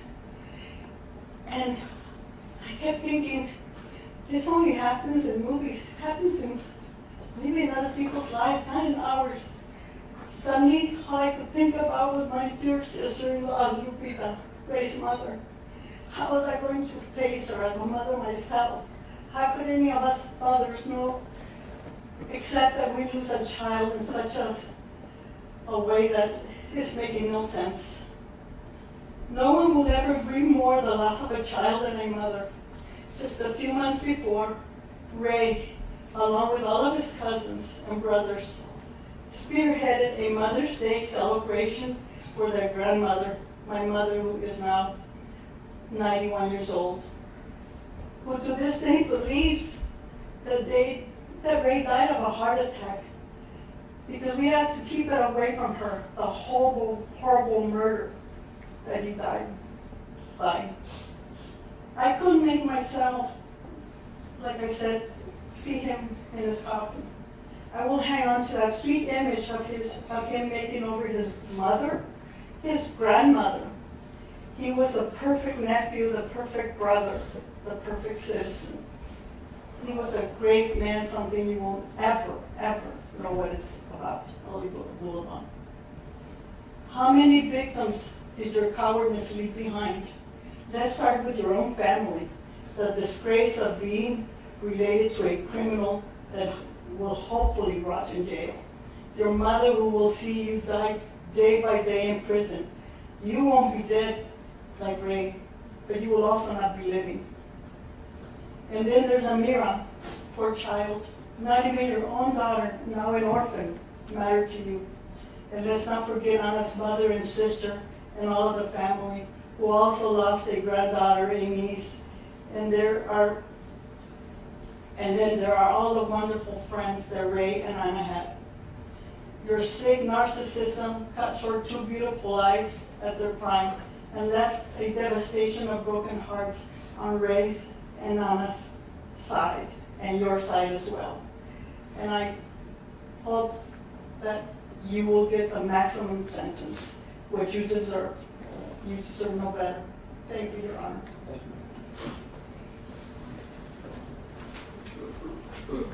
There should be one more speaker. Let me make sure he's on Teams. Thank you. The next statement will be from Ron Miller. All right, this is Ron Miller. I'm the father of Anna Marie. My wife and I received a phone call from one of Anna Marie's friends from San Diego back in the day of the murder.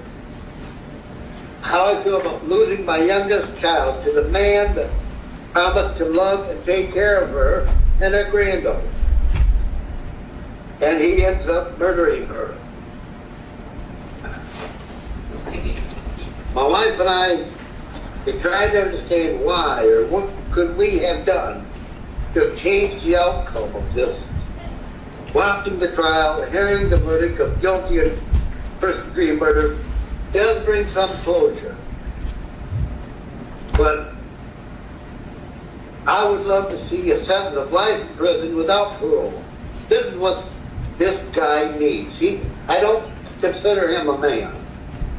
A man would not do this. But I hope he gets life in prison without parole. I want him to rot in prison for what he done to my daughter. She was a beautiful, loving woman. She done everything for everybody else, always putting herself flat.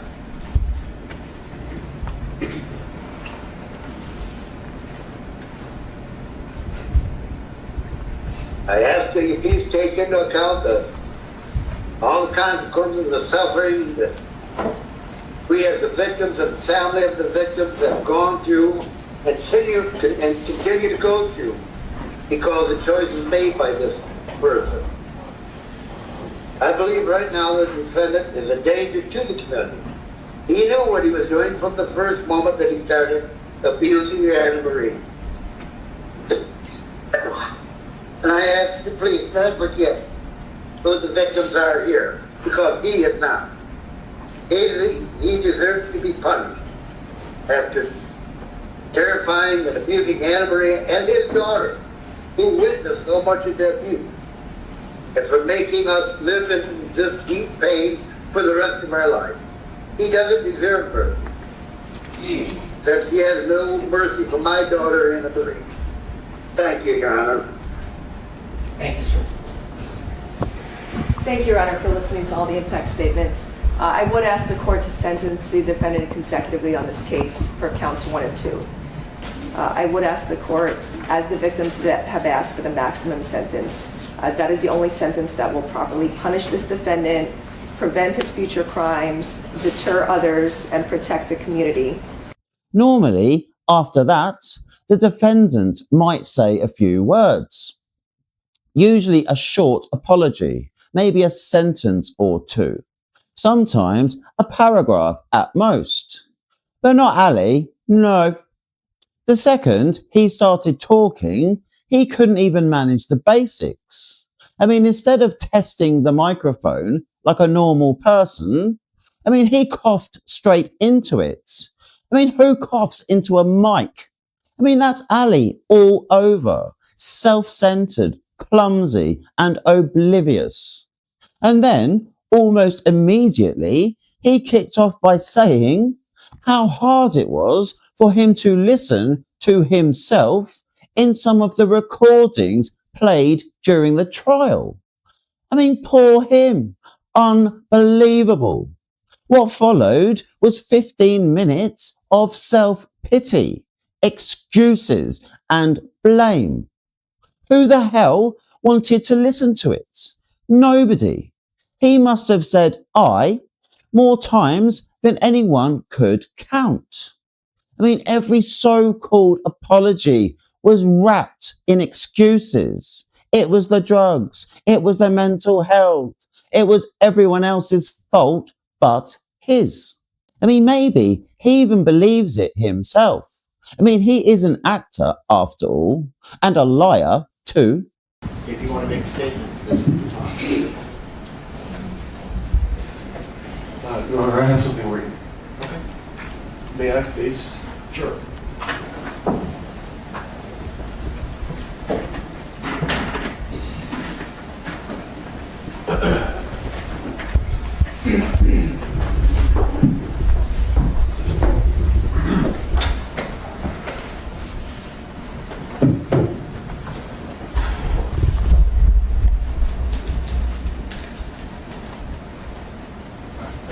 Good morning, everyone.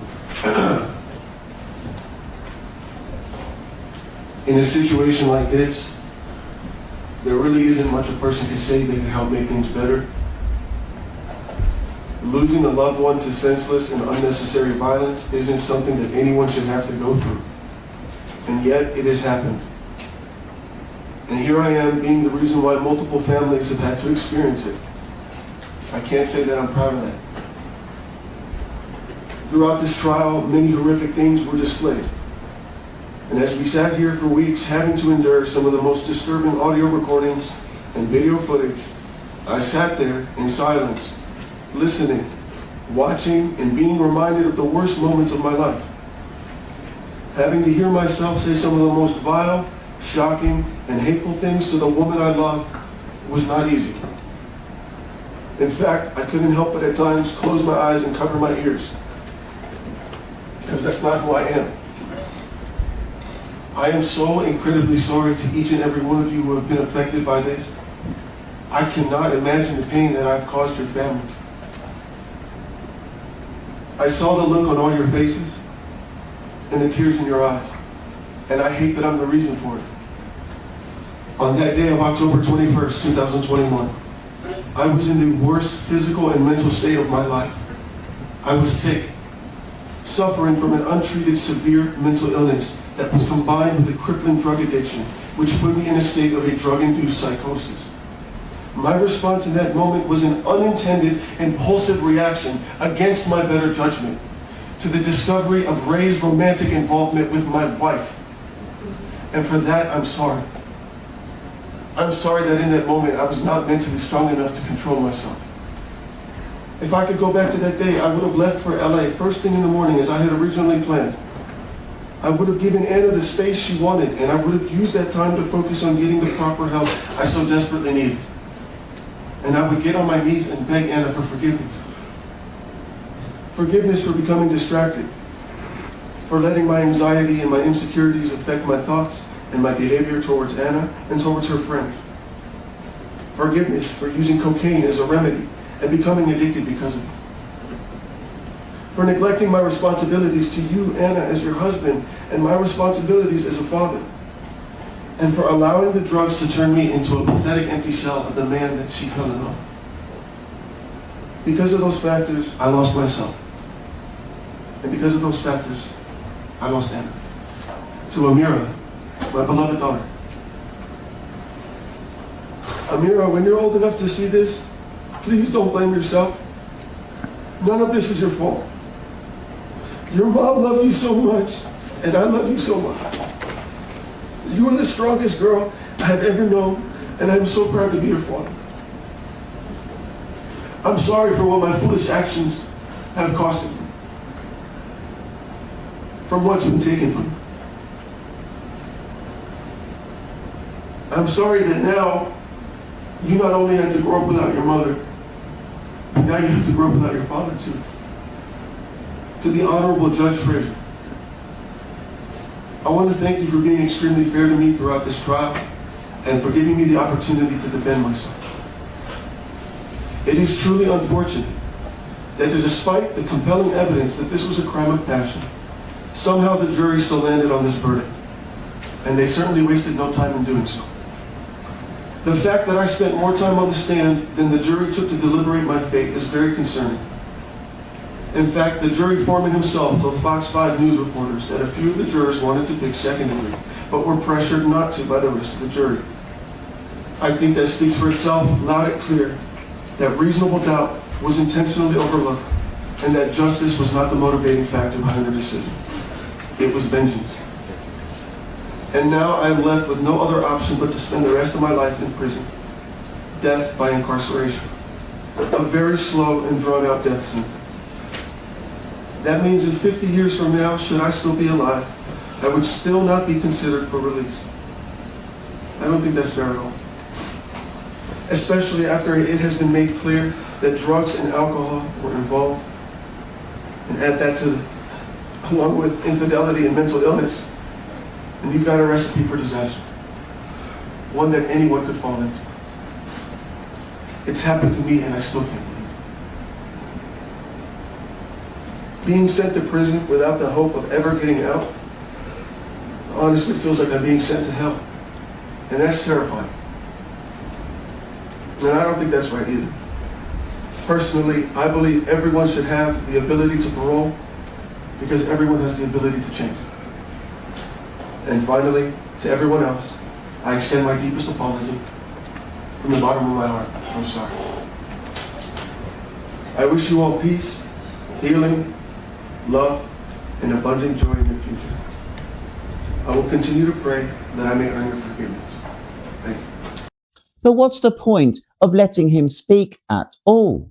I mean, honestly, it would have been easier for everyone if they just slapped some sellotape over his mouth and spared the families the performance.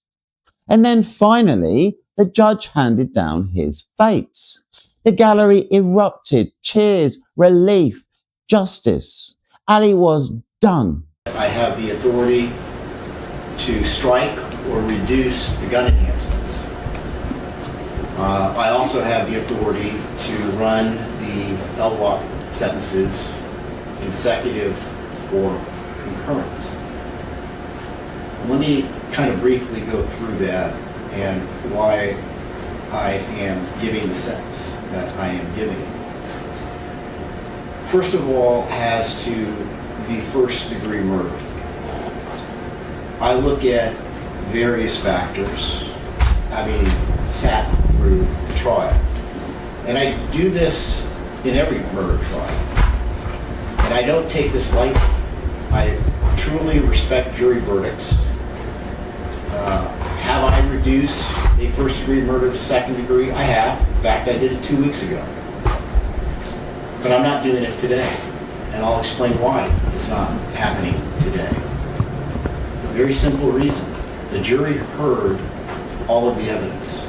The jury evaluated all of the evidence. The jury came back with a first-degree verdict, which was the correct verdict. It was a verdict that, when you look at the totality of all that happened during this particular crime, it's the only verdict a reasonable person could come up with. This driving over to the apartment with a loaded gun, that the victims were helpless, completely taken by surprise, the planning of a listening device, firing within seconds of entering the apartment, clearly showing an intent to kill, not heat of passion. Willful, deliberate, premeditated, cold-blooded murder. And something that is hard to explain, Ray was not involved in their problems at all. But he shot Ray first. Shot him in the head in an attempt to kill. You don't shoot people in the head unless you want to kill them. And in front of Anna. That was deliberate. He wanted her to see it. Very cruel. He took photos immediately afterwards. Who does that? Calls his mother. He had 3 days on the stand to explain his actions. He explained it. And the jurors came up again with the only reasonable verdict, which is a first-degree verdict. They also found, because there was 2 deaths, that this was multiple murder. Under Penal Code Section 190.2A. It goes without saying this crime involved great violence. It involved a firearm. It involved vulnerable witnesses, victims, who, again, had no time to react, no time to defend themselves. It involved planning. I don't think you could say it was sophistication or professionalism, but it certainly involved planning. When you load a gun, arm yourself with a gun, drive 10 or 15 minutes to an apartment complex. As we saw on video, his demeanor going up the elevator, his demeanor going down the elevator, that showed planning. As for mitigating factors under the rules of court, I don't find any. 0. None. I reject the fact that his childhood contributed to this at all. That was, I hear terrible childhoods day in and day out. And his was not ideal, but it wasn't what we hear in this particular court. And I don't think that any of these crimes were connected, in fact, to his mental health or even his substance abuse. He was over 26. It did involve intimate partner violence, but he was the one that was committing the violence on her. The court is not going to strike or reduce the gun enhancements. The question then becomes one of whether or not these life without possibility of parole should be consecutive or concurrent. And that's a big deal. That will, in all likelihood, determine whether or not he dies in prison or out of prison, whether he dies a free man or one who's not. And this is the bottom line on this, is I've watched him here during all of this time. He's a very talented actor. He is a very talented actor.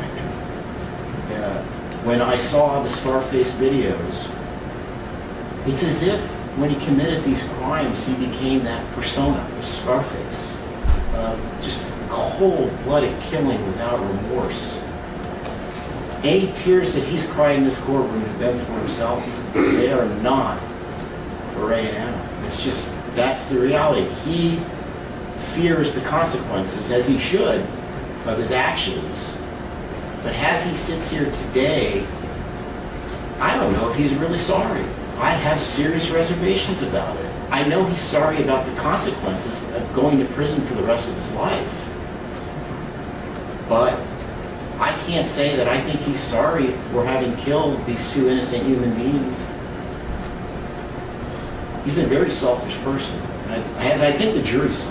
That was something that his character kind of came through when we asked, who is Ali Abulaban? That's who he is. He's somebody that is only thinking about himself, and the idea of killing two innocent people doesn't disturb me. It's chilling. So the bottom line here is he will die in prison. He will never be a free man. He will take his last breath.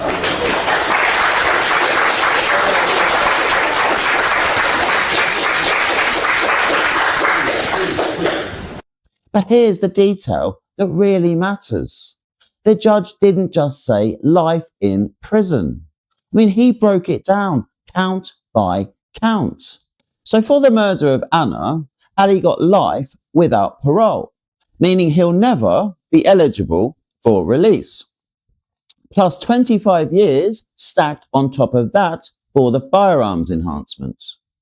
Then, for the murder of Ray, the judge repeated it. Another life without parole plus 25 years for the gun.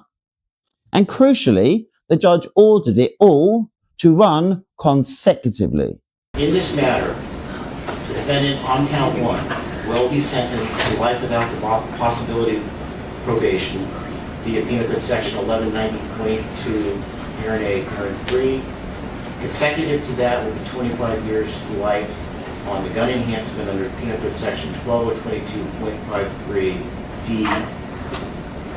Consecutive to count 1 will be count 2, which will be life without the possibility of parole, Penal Code Section 190.2, Parent A 3. Consecutive to that will be the gun enhancement of 25 to life under Penal Code Section 1222.53D. Total prison term, 50 years to life plus LWOP. So in plain English, Ali Abulaban is serving 2 back-to-back life sentences without parole plus 50 extra years. Even if one conviction was somehow overturned on appeal, the other LWOP plus the gun time keeps him buried. It's the court slamming the door shut and then welding it closed.